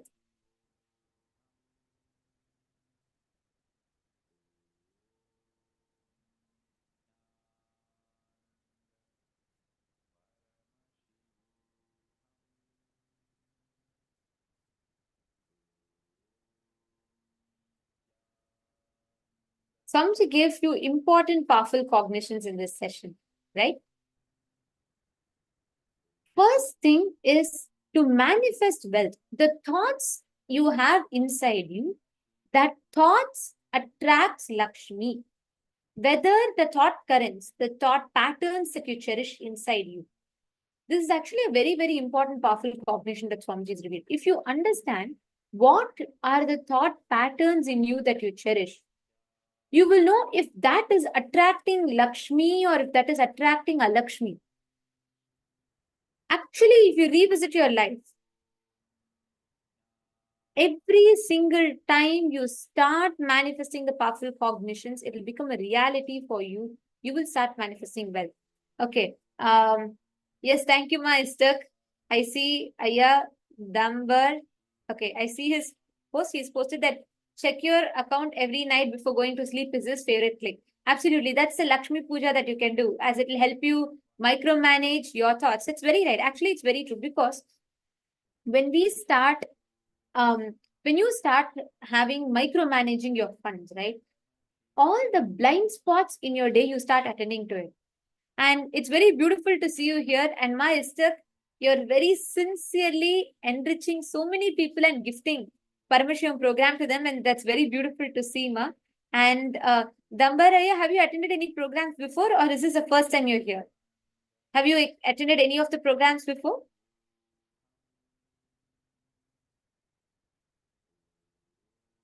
Okay, Ma Parameshwar is posting, yes, enriching is a favorite technique. That's beautiful, Ma. See, when you start causing anything you want to manifest as reality, right? If you cause 5 other people for that, it will become a reality for you. If you want to manifest wealth, take responsibility for just 5 people around you to manifest wealth. You will be the 6th wealthy person. If you want to make someone like, if you want to become active, make 5 people do yoga, become active, you will be the 6th active person. Right now, you may be lazy. Right now, nothing may work for you. But make 5 people active. Cause them to become active. You will be the 6th active person. By default, when you enrich others, you get enriched. When it comes to us, sometimes we give exemptions, self-made exemptions for ourselves. We say like, oh God, I have a valid reason, like, this and that. And so I can't do it, but I can get someone else to do it. I can help them. If you start understanding this, if you start cognizing it, you will have an amazing breakthrough. Dambara is posting, this is my first time with Swamiji, but I was engaged with other gurus before, and you're so blessed to get connected here. Beautiful, welcome. And this is going to be definitely a life-changing journey for you, Dambaraya, because there's so many things that Swamiji has given. One thing that's very unique is with Swamiji, it's not just techniques and methods. You experience it. Swamiji gives it to you as an experience. You can learn about Hinduism in any scriptures, you can read it. It's an intellect then. Here, it's your experience. That intellect or that knowledge becomes an experience for you because you learn practically how to apply it. That's why Swamiji says, he's not just reviving and telling us a knowledge. He is establishing that as an experience within each and every one of us. So here I should say you actually understand applied Hinduism. You actually start applying Hinduism. You start understanding what it means. So all these techniques that Swamiji revealed are phenomenal. And I suggest and recommend that you attend Paramashivoham Level 1, Level 2 and Level 3 because there's so much you will learn about Kundalini, chakras, and the basics of your life, completion, how to experience love, fulfillment in relationships, and so on. So I do recommend that you try Paramashivoham Level 1 and Level 2. They're basically progressive levels. So Level 1, Level 2, and Level 3.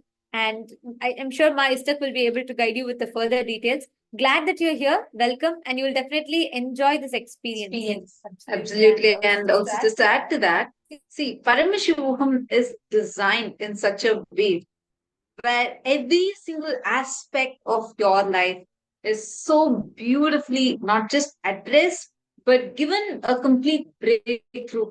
You'll find solutions. We have the program running every single day.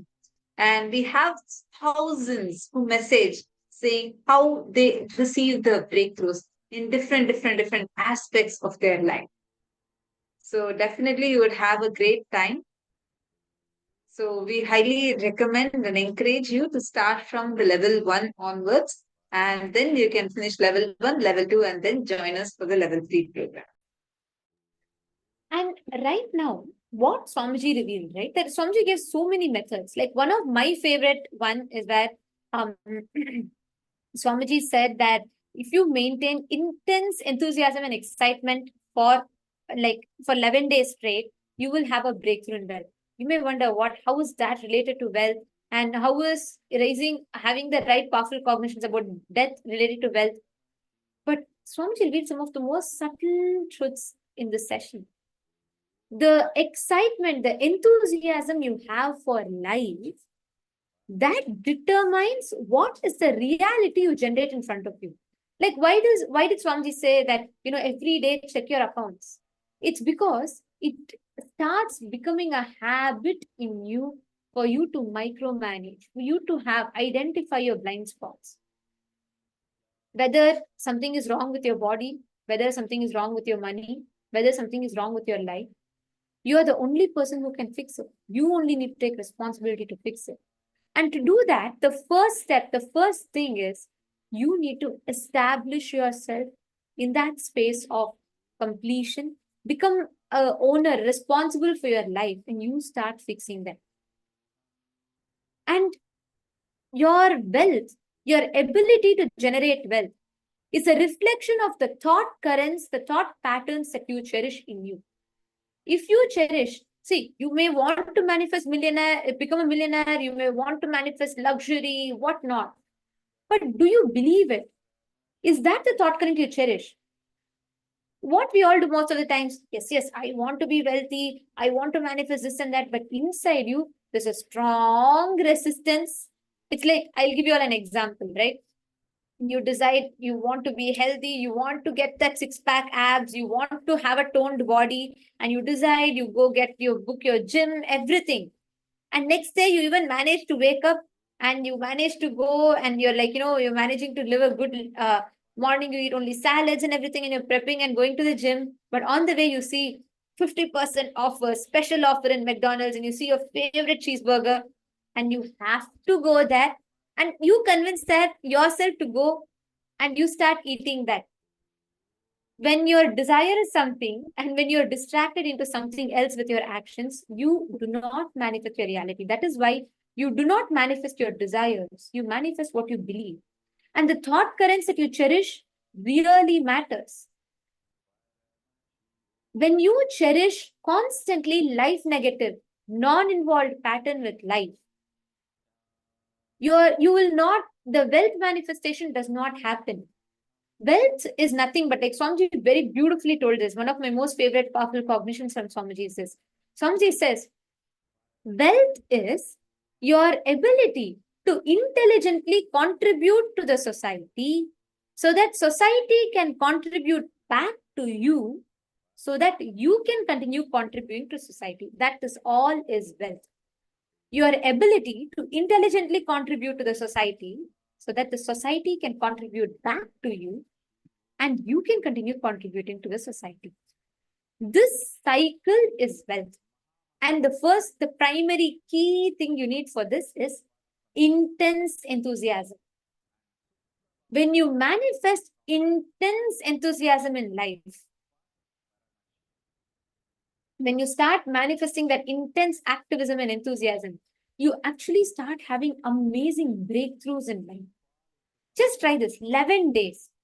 Just 11 days, maintain excitement for life. Don't entertain boredom and tiredness. Because this tiredness and boredom are the two things that pull you down from manifesting wealth.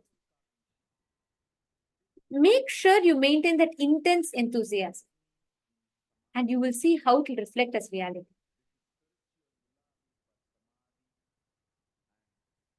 Okay, Dambaraya is saying, actually, I'm a Hindu by birth and I have a lot of knowledge of Hinduism, including Gita, 18 Purans, and a lot of others. Beautiful. And you're saying you're glad to and blessed to see this event and get connected. That's wonderful, Aya. Actually, this is the right time then. Whatever you have learned, whatever knowledge you have achieved, whatever you have experienced, whatever you've understood and gathered, now it is time for you to experience them. It's like you have read the menu, now it's time for you to taste the food. So you have all the things, the different things that you have collected through so many vast scriptures of Hinduism. And now with a guru, he gives that experience to you, the ultimate experience to you. So get ready, because with Swamiji, with an avatar, the beauty is these concepts will not just remain a concept to you anymore, or not as a knowledge alone, but also an experiential understanding for you. So you actually should definitely try level 1, level 2, and level 3, because if you do so, when you start actually sitting and practicing the power manifestation and a lot of these, you will really see how you will have amazing breakthroughs in everything that you manifest. So do sit, attend programs, actually should watch a lot of satsangs. There are a lot of extensive satsangs that Swamiji has given on Upanishads and Bhagavad Gita and so much more.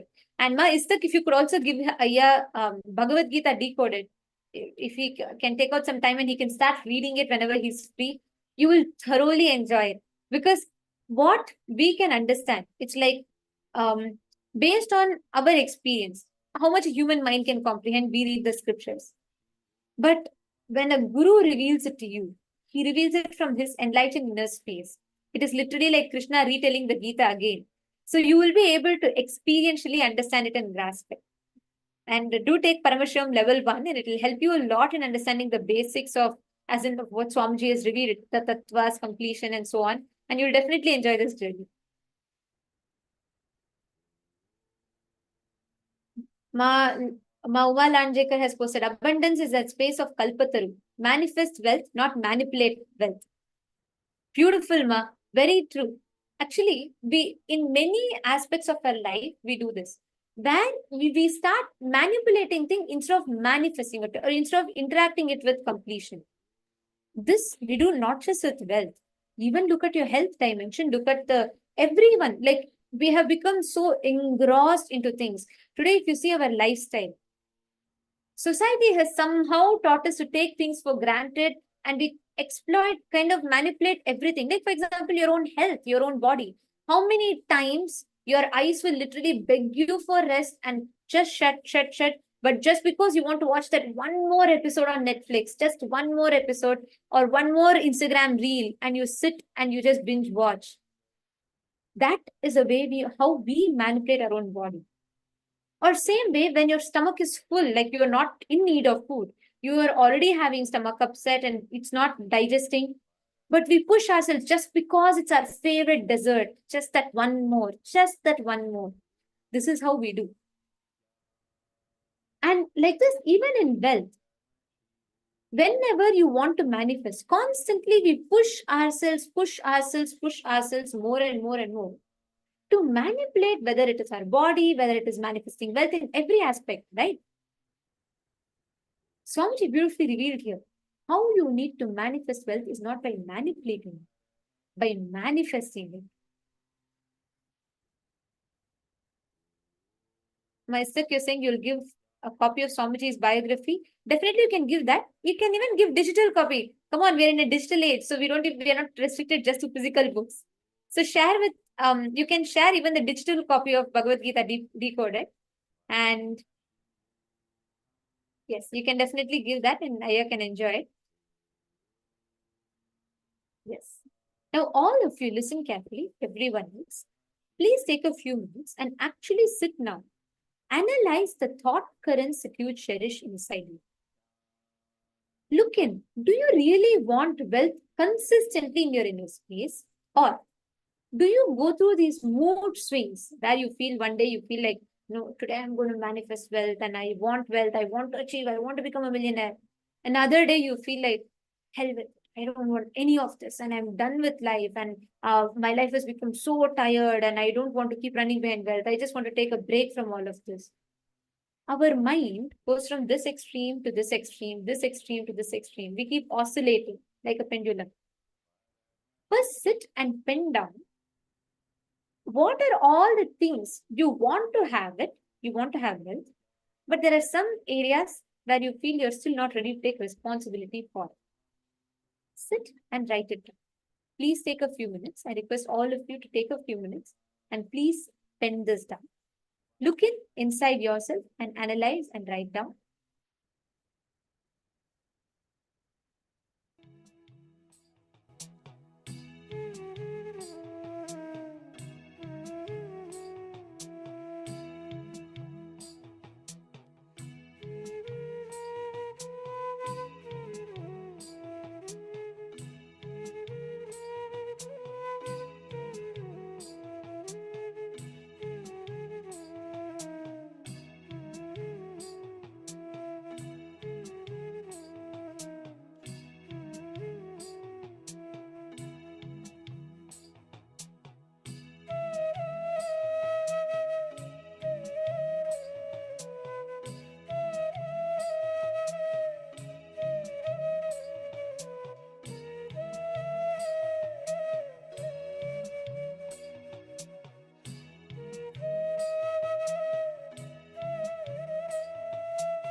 Please relax.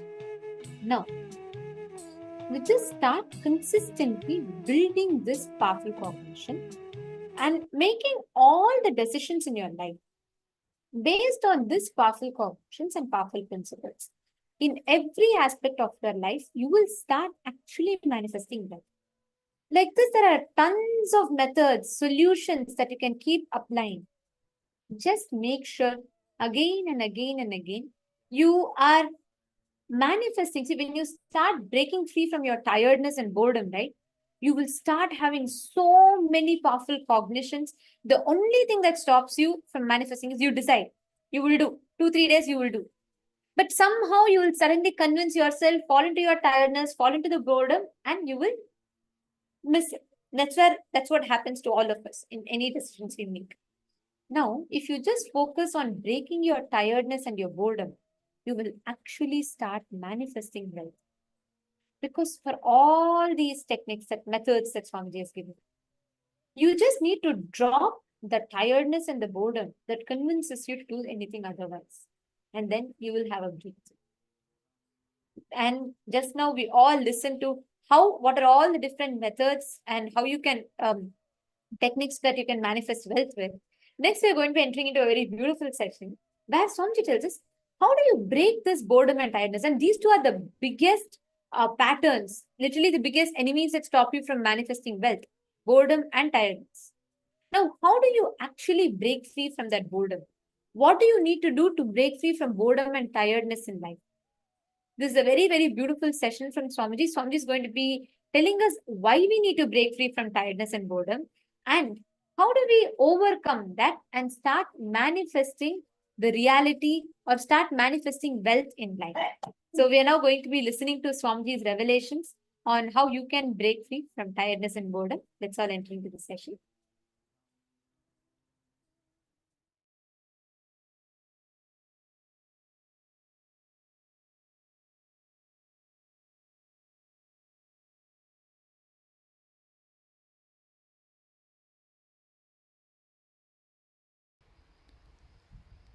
The only solution to have abundance in the life, go deeper into your muscle memory, remove this tiredness, life negative patterns. Go into your biomemory, remove these life negative cognitions. That is why I tell you, first step in abundance is yoga and the long breath. Breathing deeply and yoga is the first step in abundance. Because that is when even your muscle memory is ready for abundance. Go deeper into muscle memory, biomemory,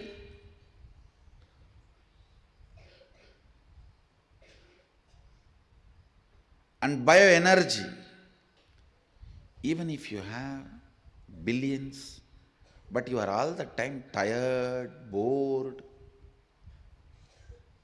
you are not going to experience abundance. So the first thing, get into your muscle memory the incompletions you stored against abundance. Actually, there are people, the moment their project is going to be successful, even they cannot tolerate. They will fall into tiredness and confusion and collapse it, destroy it.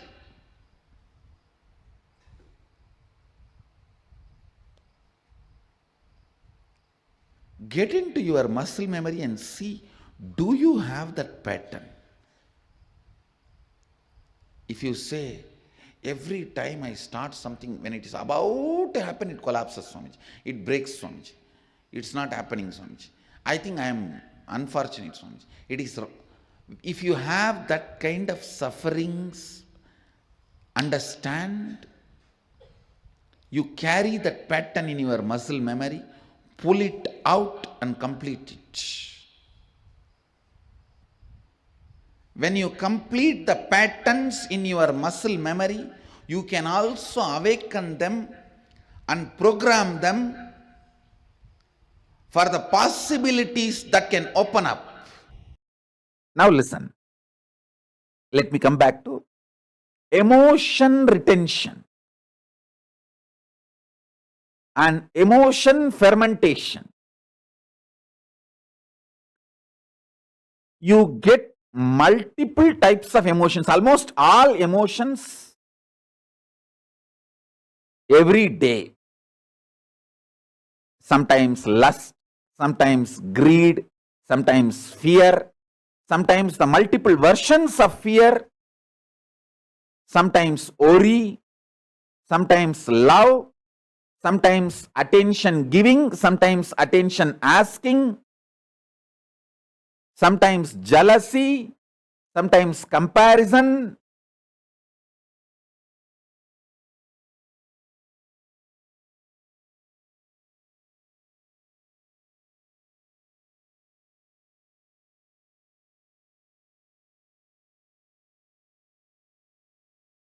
Various emotions, sometimes the willpower, sometimes arrogance, sometimes frustration, different emotions I can describe. All kinds of emotions you get. But logically, through your conscious decision, the thought currents or emotions which you cherish stays inside you and starts getting fermented. The good news is, no emotion gets fermented inside you. No fermentation of emotions happens inside you without your conscious support. You should understand that. People who are able to be energetic, alive, active, sharply thinking, strategizing, without the peer pressure of jealousy, comparison, they are going to accumulate exorbitant amount of wealth. Understand? All the people who can function, think, work, get excited only by peer pressure, jealousy, comparison are just going to dry and wither out, because all the peer pressure, jealousy, comparison, everything is going to be taken away from life. If your mental setup is such, you can think only with peer pressure, jealousy, comparison, you don't have a future. Your active, excited hours will drastically drop down to 5%. You will be almost in depression, low mood, non-thinking, non-excited, inactive. Whoever is able to excite themselves with powerful cognitions, in tune with the cosmos, you are active just because you feel like enriching the world, supporting the world, contributing to the world. If your mental setup is based on contribution, enriching, spiritual strength and excitement, you are going to be active continuously and you are going to accumulate exorbitant wealth. Because all the wealth of the peer pressure based gang is going to be left. It's going to melt down. The peer pressure based industries will melt down.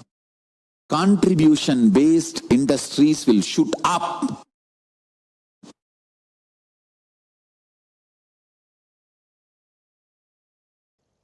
The first few important truths, the sacred secrets you need to know. Biggest human suffering is self-doubt, self-denial, self-hatred. If I have to organize it one by one, self-doubt, self-hatred, self-denial. First, it starts as self-doubt, flowers as self-hatred, becomes fruit in self-denial. That is the way step by step it moves. Please understand, the worst disease human beings suffer. I tell you, actually only after this self-doubt comes, God becomes human. I tell you, all your patterns, root patterns, the father of your root patterns, great-grandfather of your root patterns, great-grandmother of your root patterns, everything is your self-doubt, self-hatred and self-denial. The moment you want something, you declare to yourself, you will not get it. If you have to get it, you will have to struggle, literally give your whole life to it.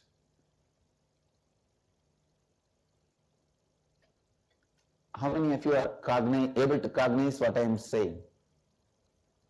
That is what exactly I call it self-denial, which is not true. Please understand. Even though society makes you believe your self-denial is fact, it is not fact. All incarnations land on the planet Earth just to tell you this one truth. Your self-denial, your self-hatred, self-doubt is not truth or fact. That's all. That's all. You are more than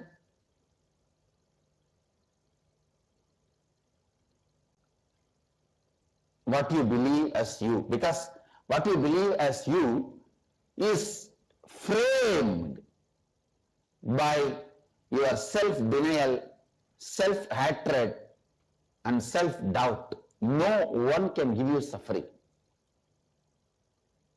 No one can take away what you want from your life.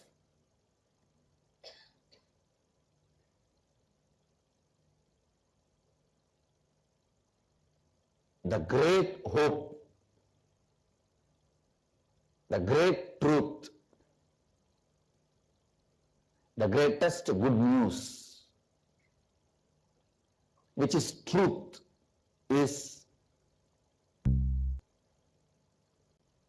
you are not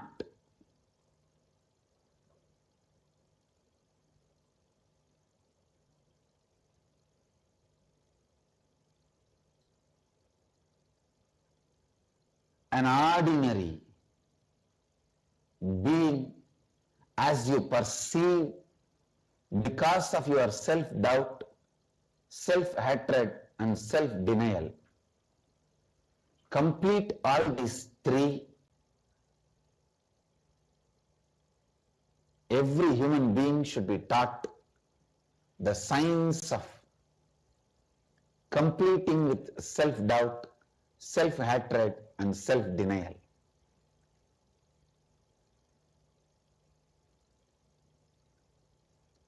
When you start working on this, completing with self-doubt, self-hatred and self-denial, so much of Kundalini energy awakens, that energy will automatically guide you to create what you want, achieve what you want. That energy will automatically liberate you, lead you to ultimate enlightenment.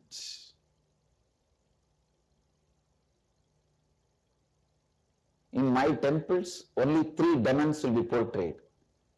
That is self-doubt, self-hatred and self-denial. People should complete with these 3 and only then enter my temple. Only then you can enter into the space of divine. Please understand, all hatred you have with others is hatred which is there in you, about you.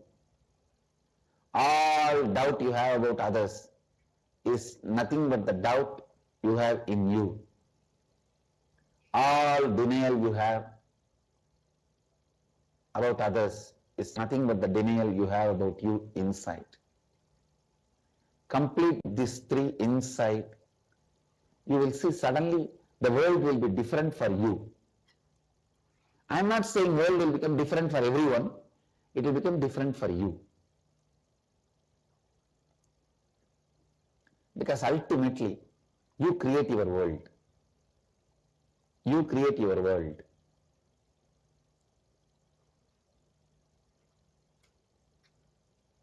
Self-hatred,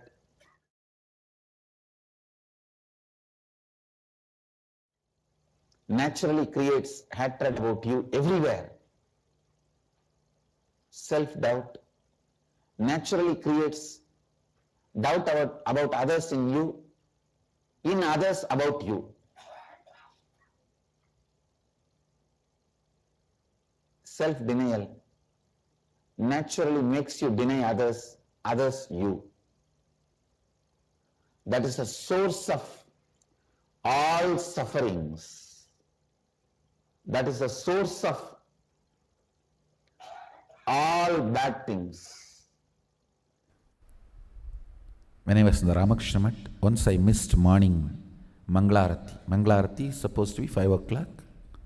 I missed Manglarati.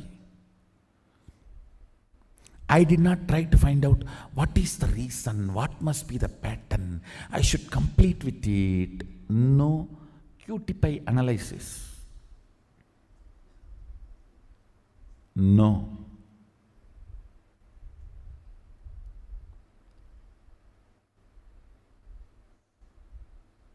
Simply I decided, no more question of sleeping, that's all.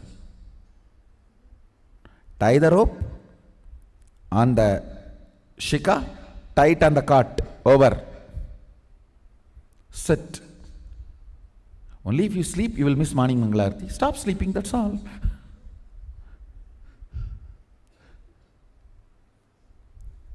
The ferociousness was such. My body and my mind, both of them know, if I decide, I decide.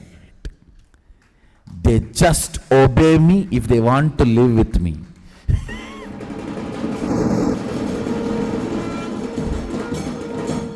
Understand, both of them know, they simply obey me if they want to live with me. Never again, ever, I missed my morning Mangalarati. It's not that I completely stopped sleeping. Maybe next few days I didn't sleep. But the body and mind learnt the lesson. This guy cannot be bent. He cannot be bent. You simply have to listen to him. You simply have to obey him. When there is a problem in others, you deal ferociously. When there is a problem with you, you do it very QTP. It should be the other way. When there is a problem with others, specifically do the surgery only where it is required. When there is a problem with you, your whole being should be made to shiver by your ferociousness.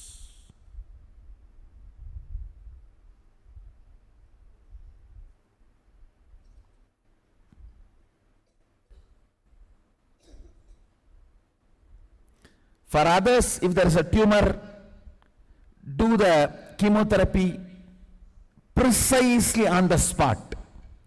For you, if there is a tumor, just walk into fire.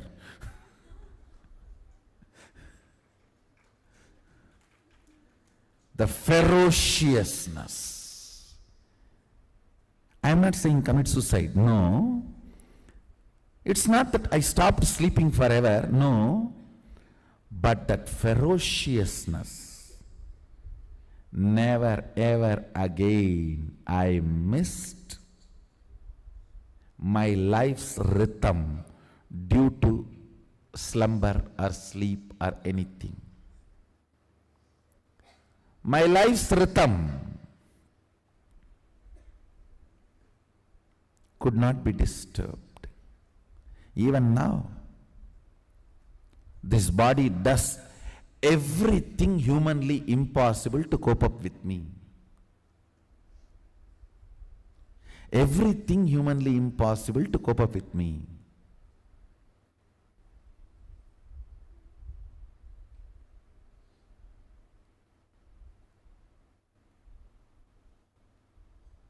It is no more a tantrum throwing girlfriend or honeymoon husband, honeymoon upset wife. No more a middle-age crisis wife, no.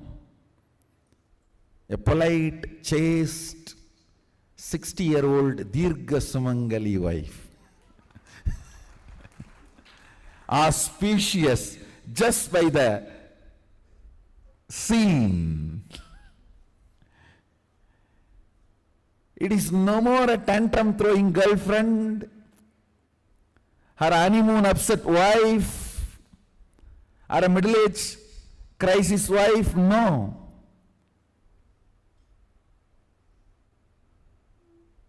Polite, subdued, dedicated, chaste, 60-year Dirgha Sumangali. Highly supportive, clear about its mission and vision. Understand.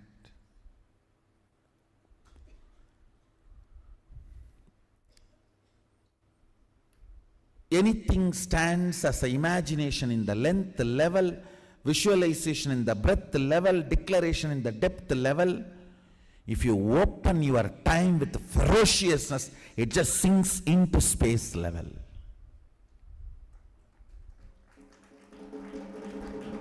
Time dimension does not get opened by any technique, practice, QTP level. Time opens and lets the visual imagination, visualization, declaration become part of your space only by ferociousness. Ferociousness. My ferocious answer to the corruption of the society is aparigraha. My ferocious answer to the polluted concepts of sexology of the society is by my brahmacharya. My ferocious response to this whole economy system is asteya.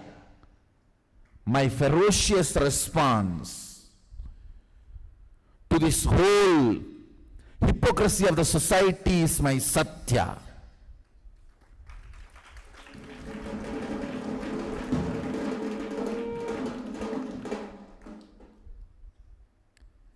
My ferocious response to the whole violence of the humanity is my ahimsa. Ferociousness means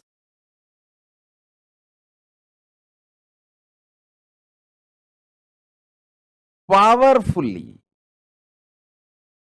standing with the truth, even if the whole world outside and your whole world inside tries to delude you and denies the reality. The reality is you are Paramashiva. Even if the whole world outside tries to deny it, or your whole world inside tries to deny it.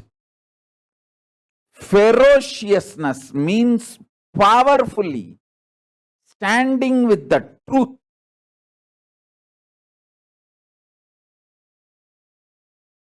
Uncompromising. Absolutely not letting the outer world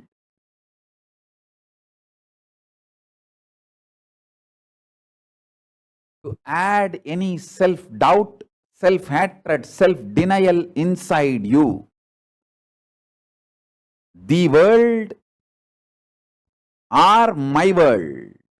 See, your outer world is the world, and your inner self, your inner space is your world, my world. For you, my world. For me, my world. The impacts of the world on my world. Nothing should be allowed to dilute you, to lower you.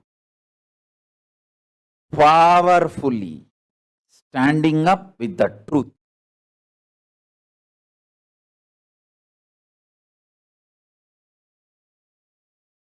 I'll give you multiple definitions to make you understand ferociousness. This is the first definition.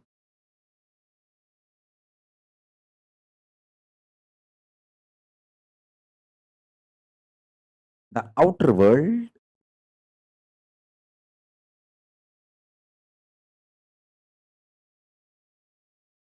whether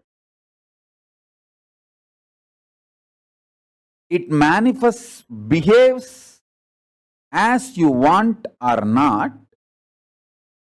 or the impact of the outer world on your inner world, whether that goes as per your whims and fancies or not,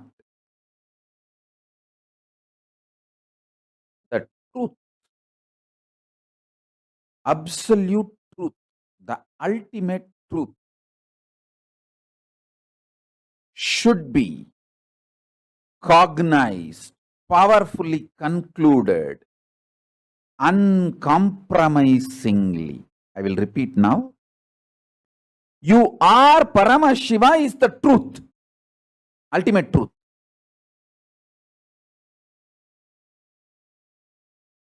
You should come to this conclusion because it is truth, not because if you believe you are Paramashiva, you can manifest powers, you can have this, you can have that. All that as a reason. See, when you cognize you are Paramashiva, you will manifest powers, no doubt. You will play with life, no doubt. Your whole life will be Leela, no doubt. But you should cognize you are Paramashiva because that is the truth. Not because there is a utility value because of that truth. That is the truth. So, deciding to cognize the truth uncompromisingly because it is truth, powerfully, is ferociousness.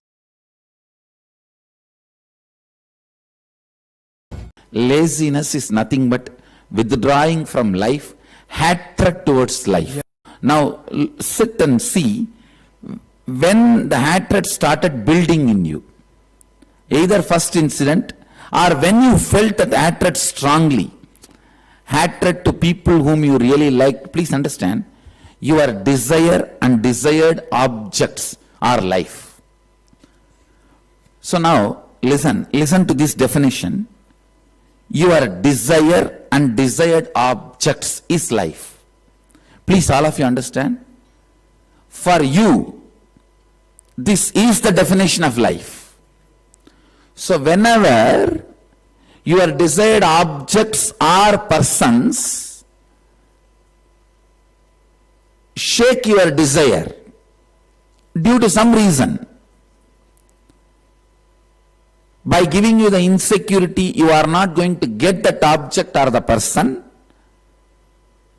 or some reason, when they shake your desire, the hatred towards life, withdrawal from life starts.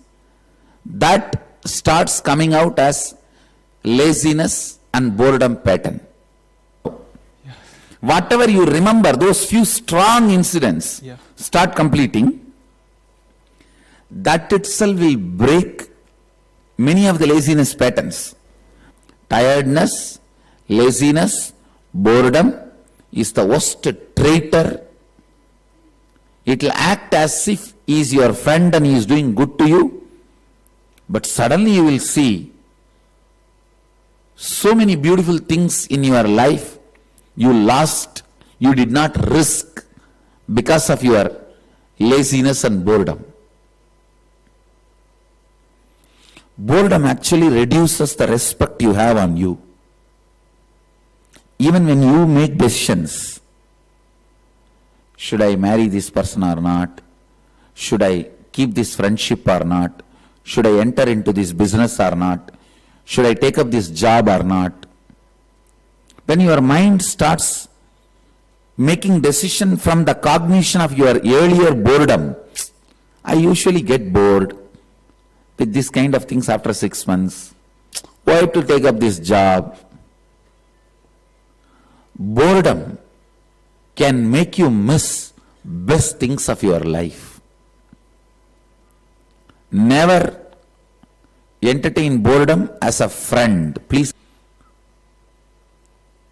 Boredom and tiredness is one of the strongest pattern, destroys human life.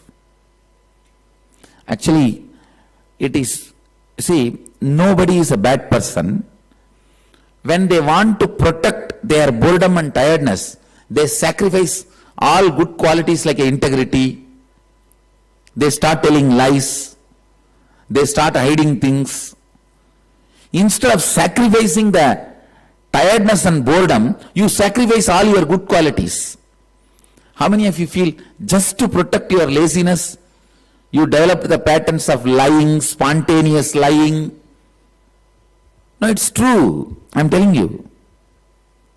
Just to protect the laziness. Instead of sacrificing that, you sacrifice so many good qualities.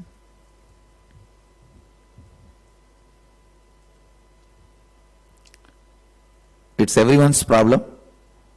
So from today when we work, it's mostly hatred towards the object you loved or persons you loved, or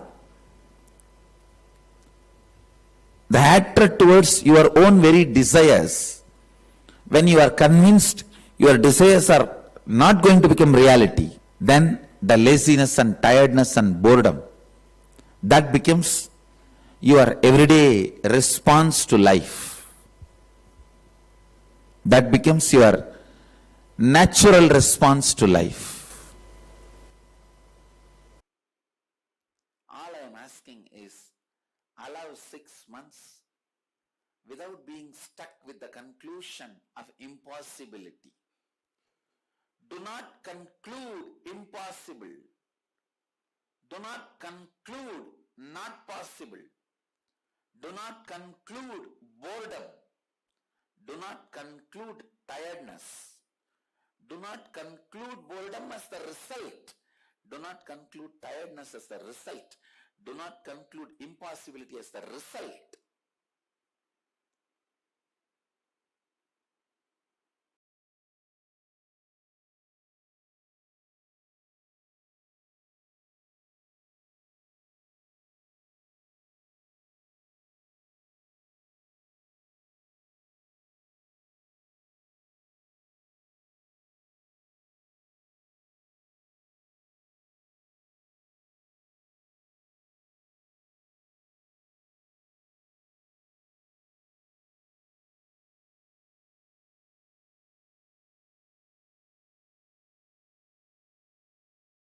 Let me openly declare, all my last 26 years of life, Hey, to design this Reserve Bank of Kailasa, I just started simply Googling.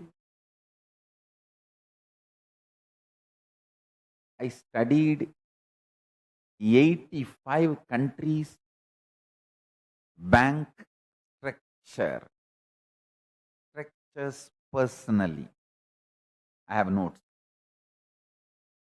all the technical terms. Just Googling. Simple interest.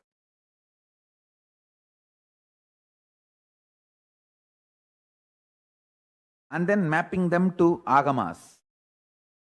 How Agama describes these concepts, I tell you, end of the day. So many people are praising, oh, brilliant idea, gold-based currency. Hey, only 100 years before these countries' currencies have become popular. Before that, the whole world was following only Hindu economy. Hindu economy is simply on gold. Over.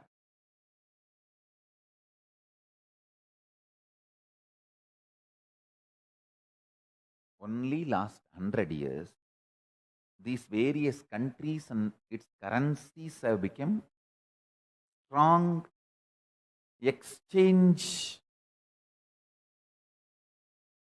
mechanism. I'll use the word mechanism only. I will not accept the currency as organism. It's just a mechanism. Organism should have its own independent intelligence and life. It's only a mechanism, regulated. I tell you.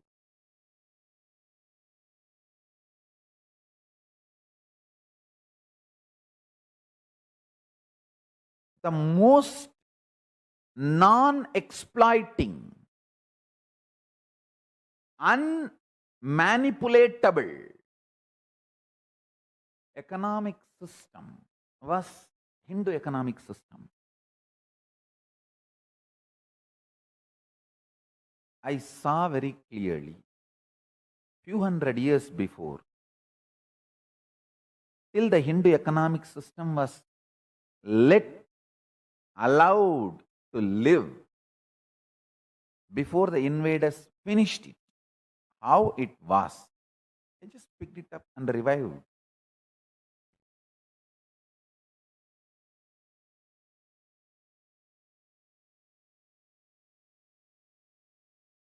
Just simple interest, simple involvement. Listen. Simple involvement, simple interest,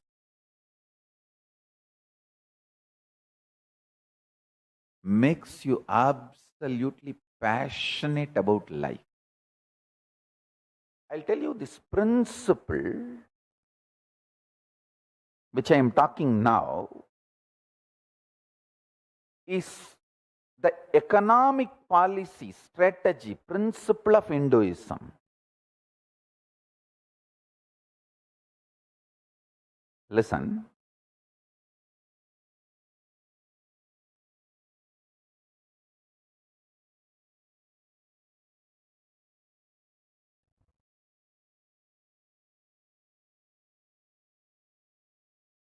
The Hindu society, civilization, is focused on Jivan Mukti, enlightenment, moksha.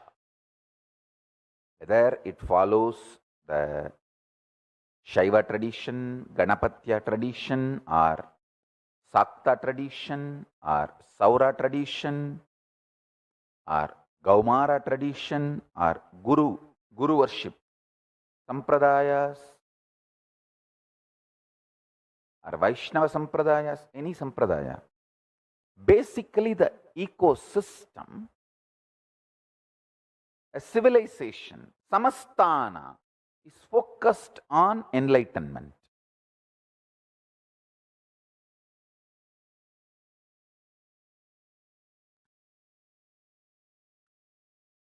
Let me continue with my understand. In Hindu tradition,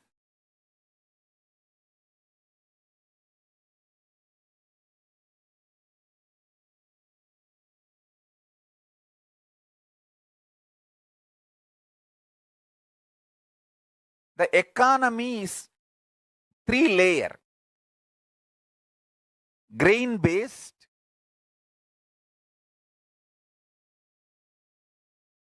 metal based,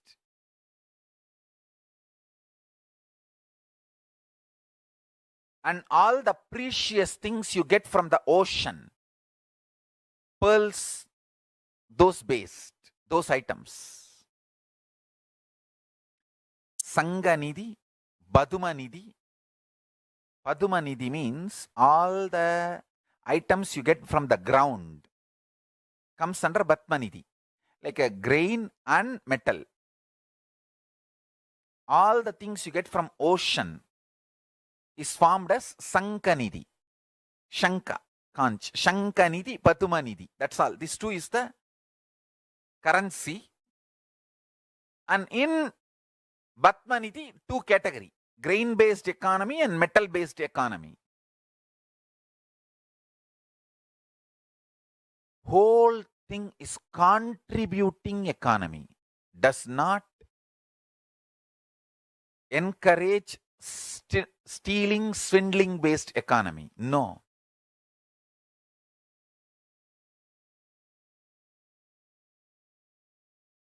The Hindu dharmic economy principles.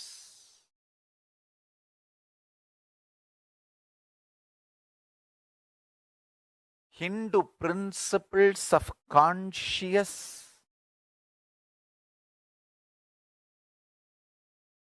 manifestation of reality.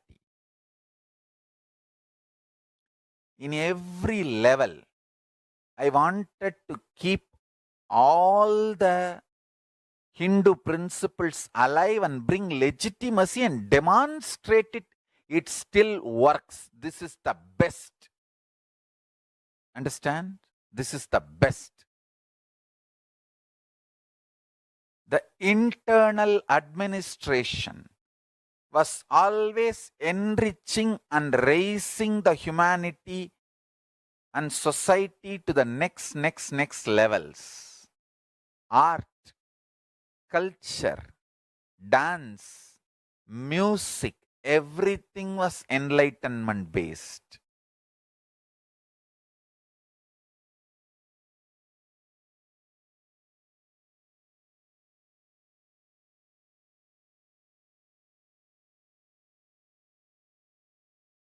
Everything was enlightenment based.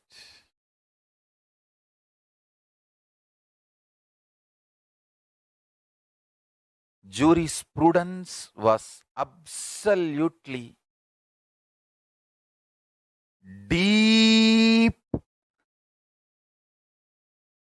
understanding about the human psyche.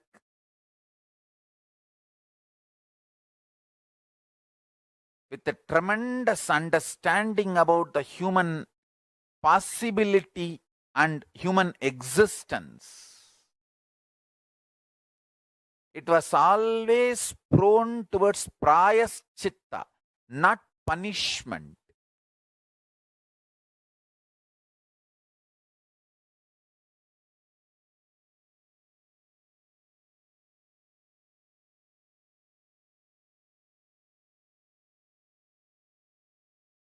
Expectation from the individuals and the way they are placed in society was well defined.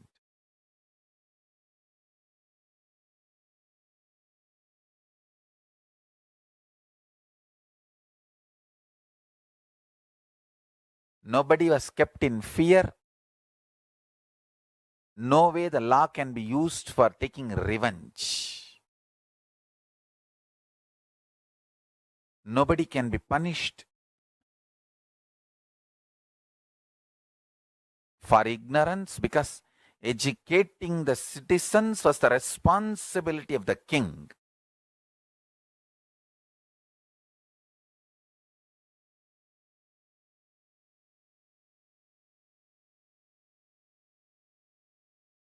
Principles were straightforward and simple. Administration was more contributing and life positive. Paramashiva declares, food has to be completely freely available for the whole nation. So we are going to follow the same procedure. Food, knowledge. See, not only the guru should not charge the student, if guru does not have money to feed the students, you see, in Hindu tradition, the student, not only you can't charge the student has to be given food, given all the things needed, and given education. Intention to study is worshipped in Hindu tradition. So if a child has an intention to study, he becomes a brahmachari. So from that moment, the Hindu society is responsible for giving food, shelter, education, everything needed for that brahmachari. The guru is responsible for providing everything to a brahmachari who want to study. If guru does not have, if guru is not wealthy enough, he has to go for bhiksha. He is allowed to beg. And brahmacharis are also allowed to beg. You can beg, but guru is bound to provide everything to the brahmacharis and give education. We are going to be following the same policy. Not only knowledge is free, all your survival needs during your study period also is free.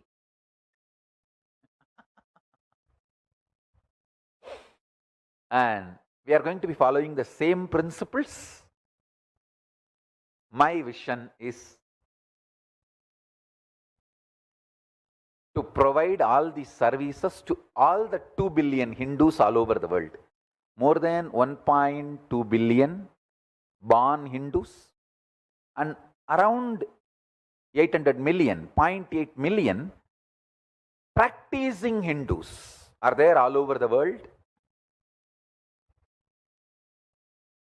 So I feel my personal vision is to provide these services to all the 2 billion people all over the world. Let's see, with the grace of Paramashiva, we will be able to do it. Same way, in Hindu tradition, doctors are paid not based on you falling sick, but based on your income. Whole village gives share from the harvest to the doctor. Doctor makes sure the whole village is healthy. This is called healthy medical industry. See, only by you falling sick, doctor is going to gain money.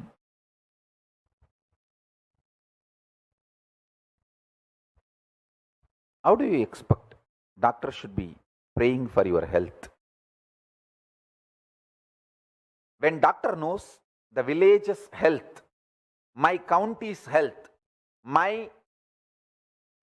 taluk's health, my area's health is going to make me more wealthy. He will do research on your diet. He will support you in every level to be healthy, because your health makes him wealthy. Not your sickness. Your body is not income source for him. Your active life is income source for him. Understand the shift. This is Hindu economic policies. So, the Kailasa will have the same policies. In Kailasa, we will be practicing these same policies.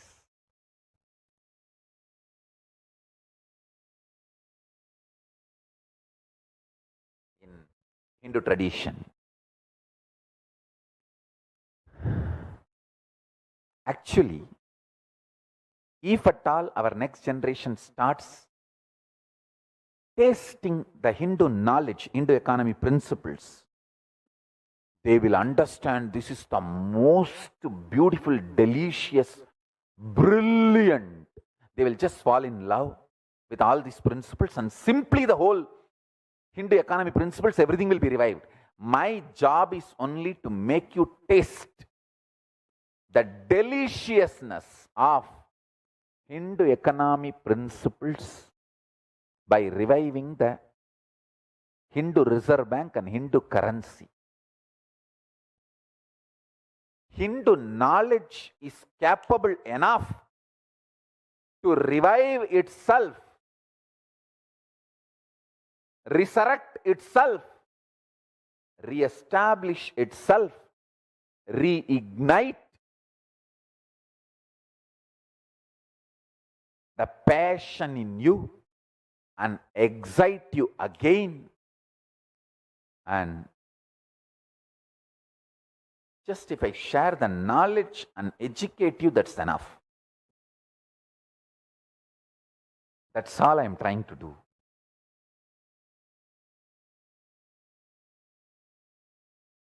I have so much more to share. Please understand this principle. This principle is going to be very important principle in Kailasa economy. I am going to revive this. If you serve any temple run as per Vedagamas, you get punya, which you can use not only in Kailasa after you leave the body, you can encash them, withdraw as currency even for your day-to-day use, which can be in the form of grains, precious gems, precious metals. I mean what I am saying. This is the fundamental policy with which the Kailasa economic strategy and economic policies are getting evolved. Listen.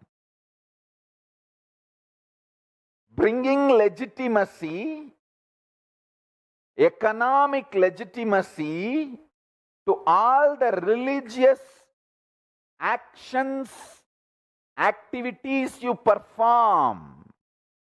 If you go around Arunachala, the Arunachala Purana describes you will get certain punya with which you can achieve and enjoy Kailasa. Not only you get that, you get even the country currency. You withdraw, you receive currency in the form of grains, clothes, other utilities, including precious metal, precious gems. The ritual happening where all this disbursement happens is yaga, yajnas conducted by the kings in those days. For example, when a Brahmin comes, the senior Vidvats, the senior Brahmins decide this person, this many years, is practicing all the Vedic rituals and teaching. So he gets this much of punya in Kailasa and this much of country currency. The Kailasa currency punya and country currency in the form of grains, precious metal, precious gems, clothes, whatever. This was a living economy of Hindu tradition and Hindu samsthanas, Hindu kingdoms. I am going to revive it. I will revive it with the grace of Ganapati, Paramashiva.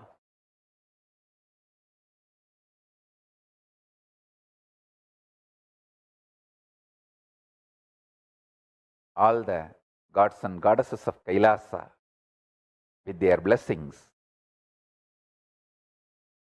I will revive it.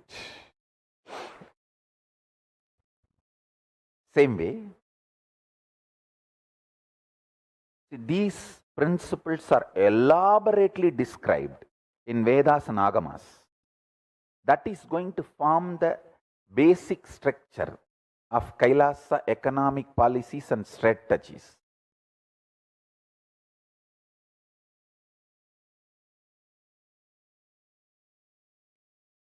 Everyone is supported so beautifully, nobody feels insecure to manipulate or exploit the economy. That is the most beautiful structure of Hindu economy. Understand, it is such tremendous, deep confidence building system, and so much of security was given. And in Hindu tradition, the two layer, the economic principle, one is the currency. Technically in Sanskrit, if I translate that concept, it's called grain-based currency, means just by possessing and owning, it has its own utility value, whether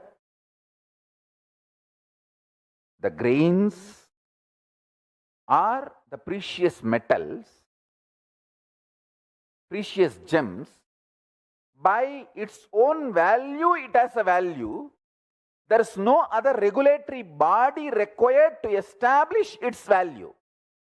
By you owning and the way it is used, demanded in the society, healthy society, by this simple existence, it has value. Second, the regulatory body always made sure the principle of enlightenment was kept alive in all their regulatory principles. How and why gold should be precious metal? How and why? What gems will be considered as precious? Everything. The whole regulating mechanism was enlightenment centric. Understand?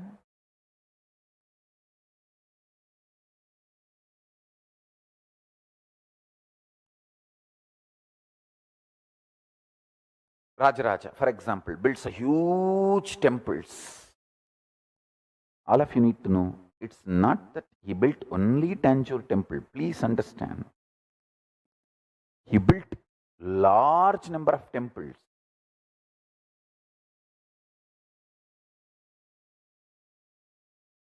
Krishna Devaraya built large number of temples. I should say that all great known kings of Hinduism, whether Cambodia or Somanath or Chidambaram or Tanjore or Jagannath or Nepal or Sri Lanka, anywhere the Hindu civilization was prevalent.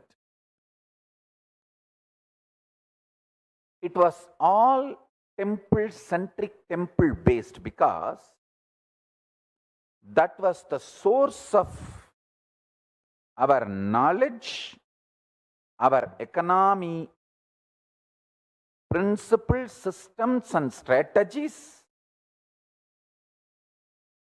Temple building and sustenance was one of the most beautiful method to keep the economy current.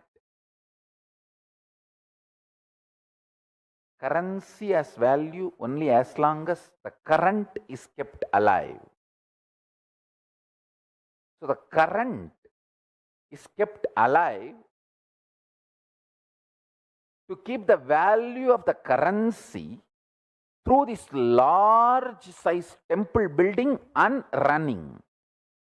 Listen, step by step I am explaining. The knowledge keepers who keep the integrity and efficacy of the knowledge, Brahmanas, who give protection from external invasions and internal revolts and keep the living enlightenment, Jivan Mukti lifestyle. Kshatriyas, those people are given, they are paid and given rewards and awards when they demonstrate the valor, protecting the dharma.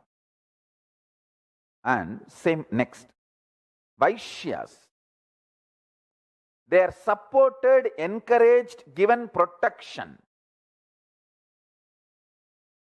supported with the knowledge, encouraged with the infrastructure and market.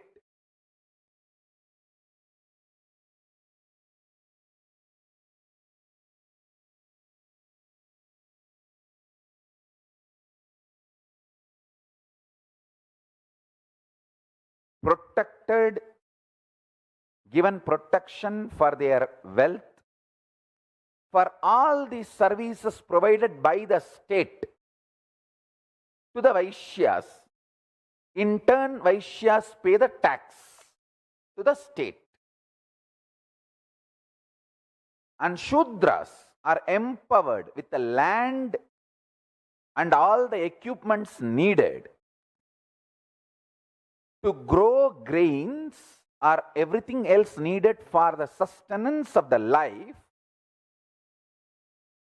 In turn, paid, supported with all their needs.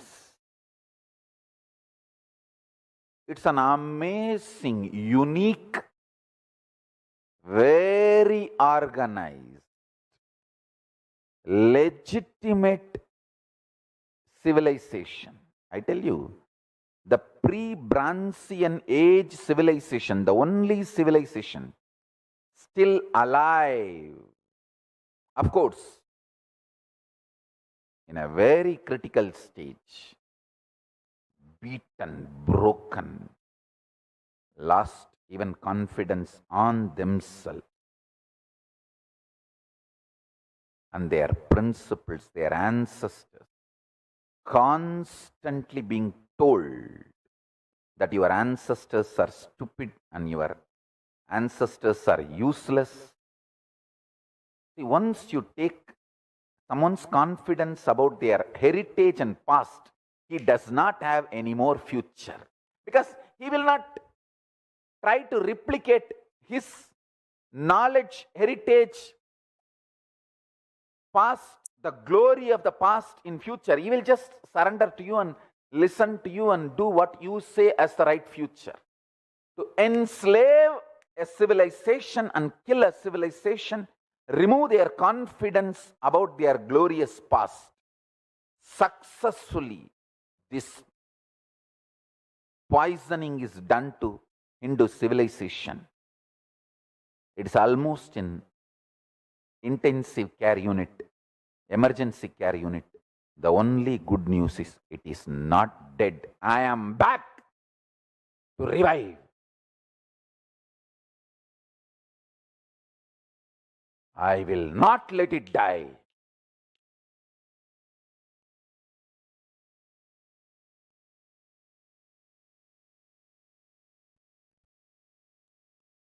Chaturvarnyam maya srishtam gunakarma vibasaha tasya kartaram abhimam vidyakartaram avyayam. The four categories of Varna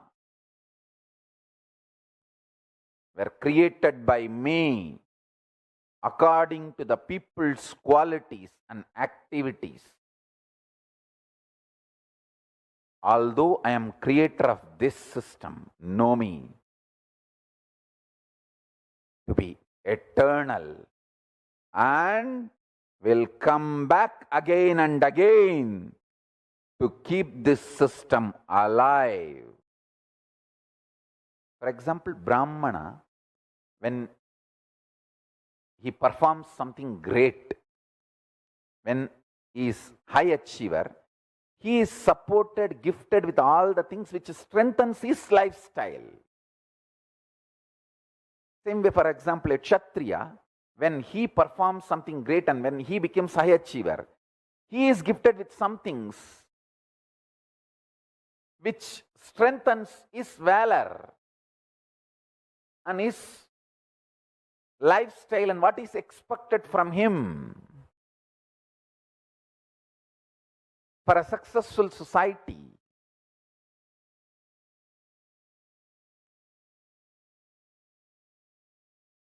he gets glory, name, fame, and many women decide to marry him. He is glorified in such a way, the society is enamored by his glory and valor. Same way, Vaishya, when he becomes a great, successful, high achiever, the kind of the glorification done to him is different. The glorification done to him supports him in his profession to achieve more success.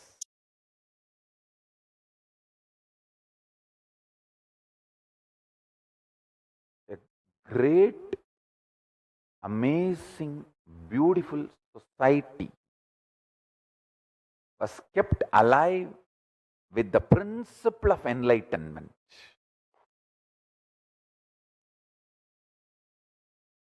The concept of dravya,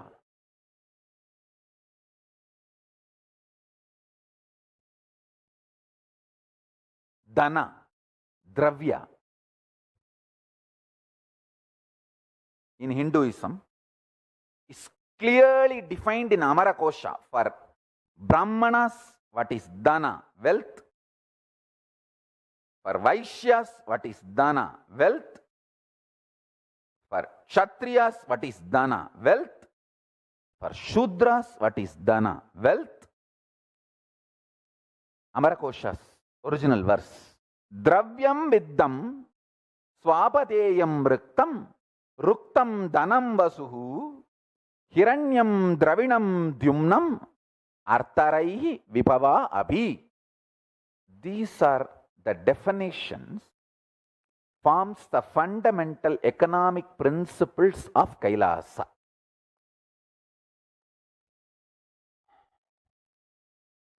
Synonyms of the word dana: dravyam, material; vittam, currency, goods, which is goods battered also is considered as currency.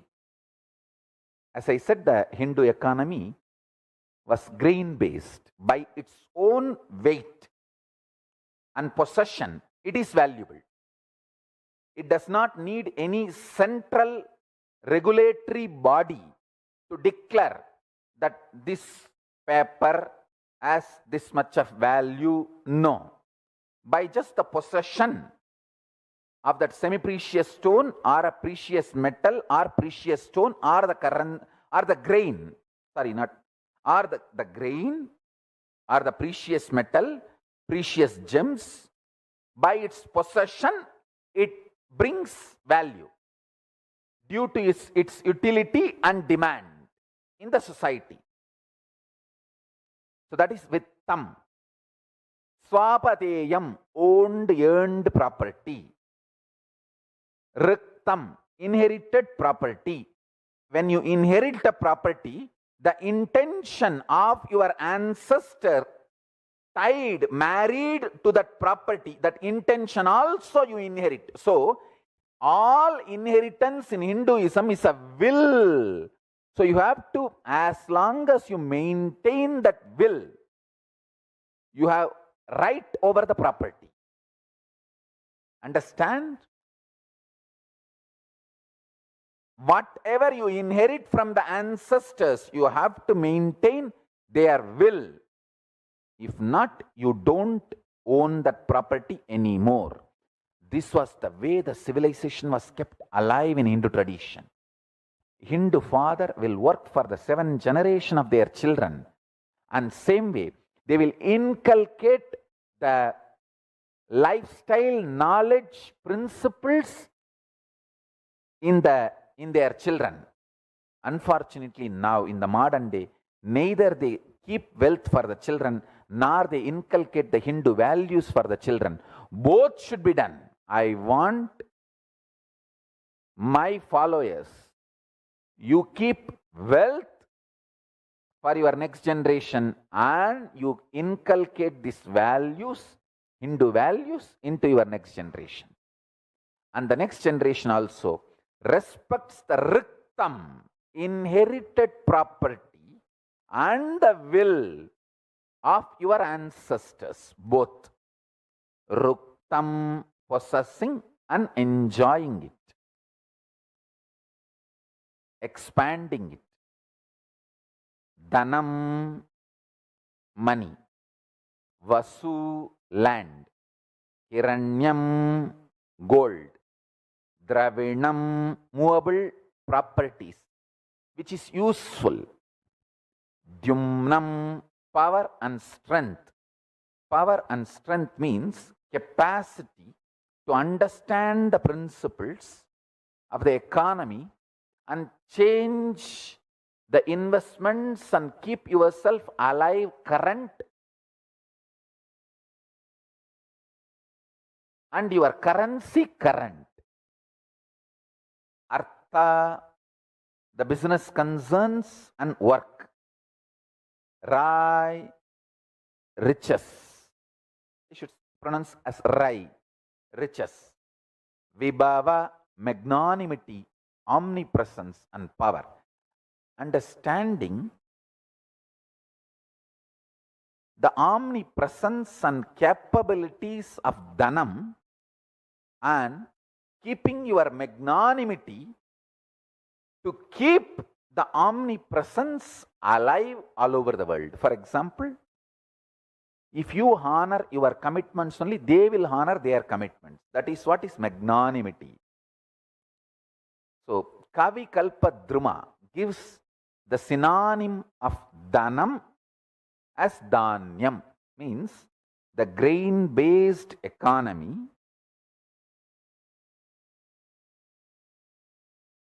and all other principles as I described from Amarakosha now. These are going to be forming the fundamental principles for Hindu economic policies and strategies. Hindu will is absolutely different from the will legal paper used today for establishing inheritance. Understand? Hindu will is lifestyle based. If you are from the Varna of a Brahmana and you inherit your ancestors who were Brahmana by Varna, only if you follow the principles of Brahmana Varna, you have the right over that property. Same way, Kshatriya, Shudra, and Vaishya. The Hindu inheritance principles. These conscious principles, if you build, that conscious currency will help you. I think that is the only thing which is going to help you post-corona world. That is only going to be your strength, your power. In post-corona world, I gave you one example of Tirupati, because that is known tourism center, spiritual tourism. Like that, I can give you thousands of examples. Ooty, Kodaikanal, seasonal tourism. All of it is melting down.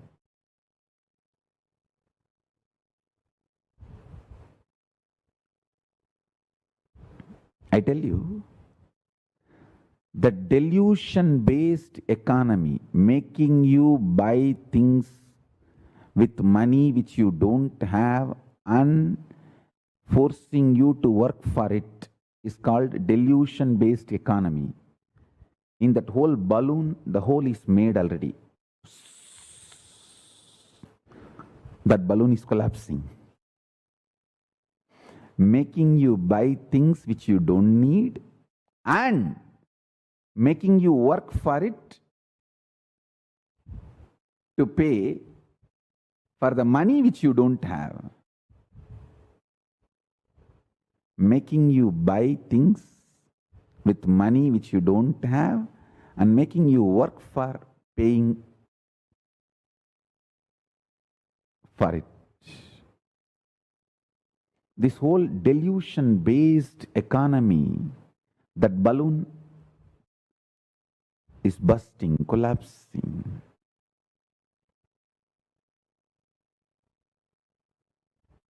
The inner conscious principle-based economy is only going to flourish. Conscious principles need to be applied in every level. Politics, economy, in every level, relationships, only those idea, those principle, consciousness principle based things are going to work out.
I tell you,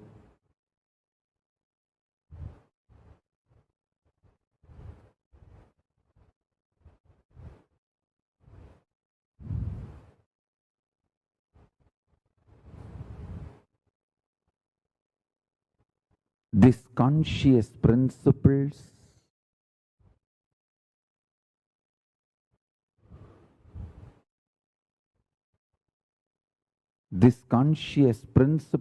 based,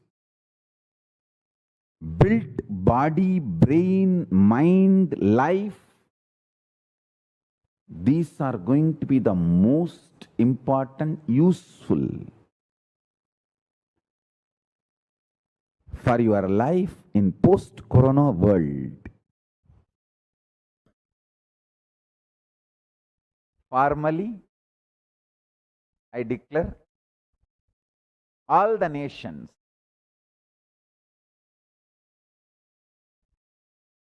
where Hinduism was state religion in those days, in some past. It may not be state religion now, but in those days, it was state religion. I'm trying to revive now that tradition in one remote corner of the world, not in those countries. In one remote corner of the world. So I'm making it very clear.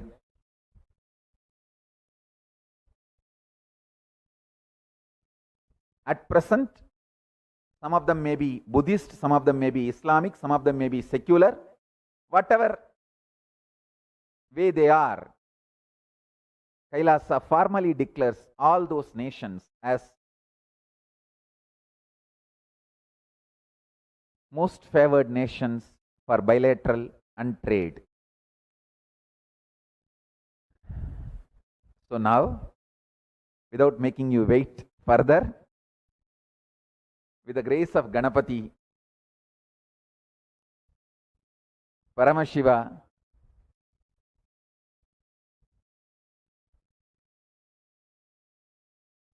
and all the gods and goddesses of Kailasa, I am introducing the Kailasian dollar to all of you.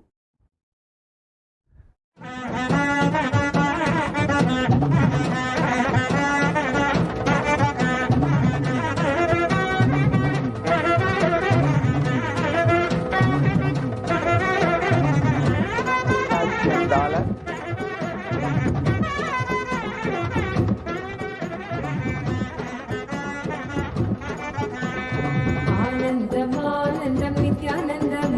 Each Kailasian dollar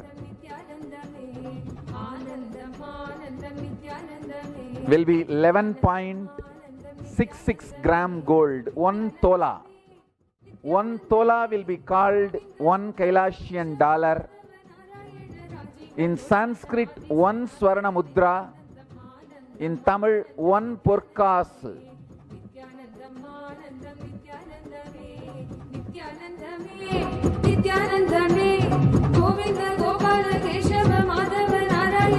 One tola gold. That's a Hindu way of measurement. 1 tola of gold. 11.663838 grams will be 1 Kailasian dollar. 1 Swarna Mudra. 1 Porkas.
Understand?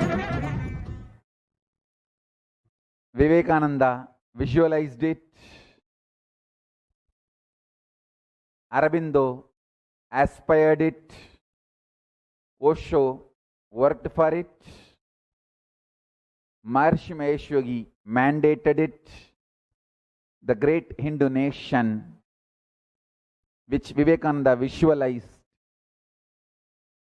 Aurobindo aspired, Osho worked, Maharishi Mahesh Yogi mandated, with all their grace and blessings. The grace of Ganapati, Paramashiva, and all the gods and goddesses of Kailasa, we made it. It's because of their grace we made it.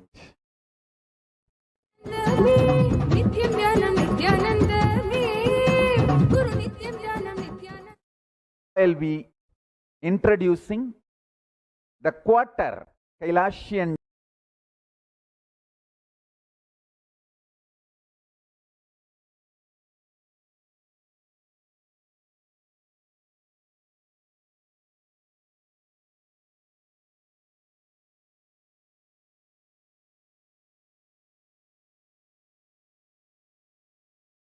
All listen to the economic principles that Swamiji has established in Kailasa.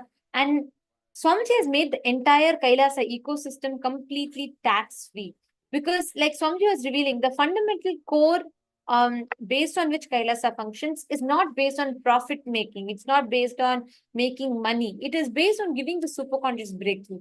So the vision with which Swamiji is reviving and re-establishing Kailasa is with this, to give this the way wealth is. We are not going to be centered on money, and we are going to be only centered on giving that super conscious breakthrough and experiences to people.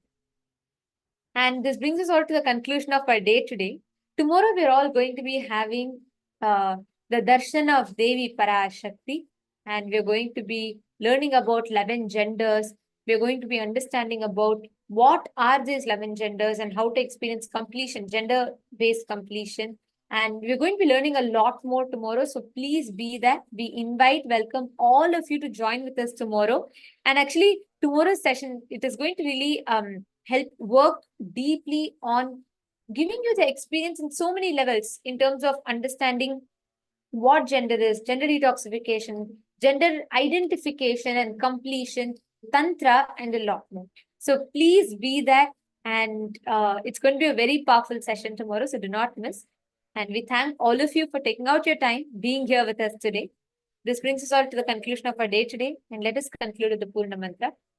Om Purnamadah Purnamidam Purnat Purnamudachyate Purnasya Purnamadaya Purnamevavasishyate Om Shanti Shanti Shanti Hari Om Tat Sat Sarvam Bhagavat Shri Nityananda Paramashiva Padukarpanamastu Om Nityanandam.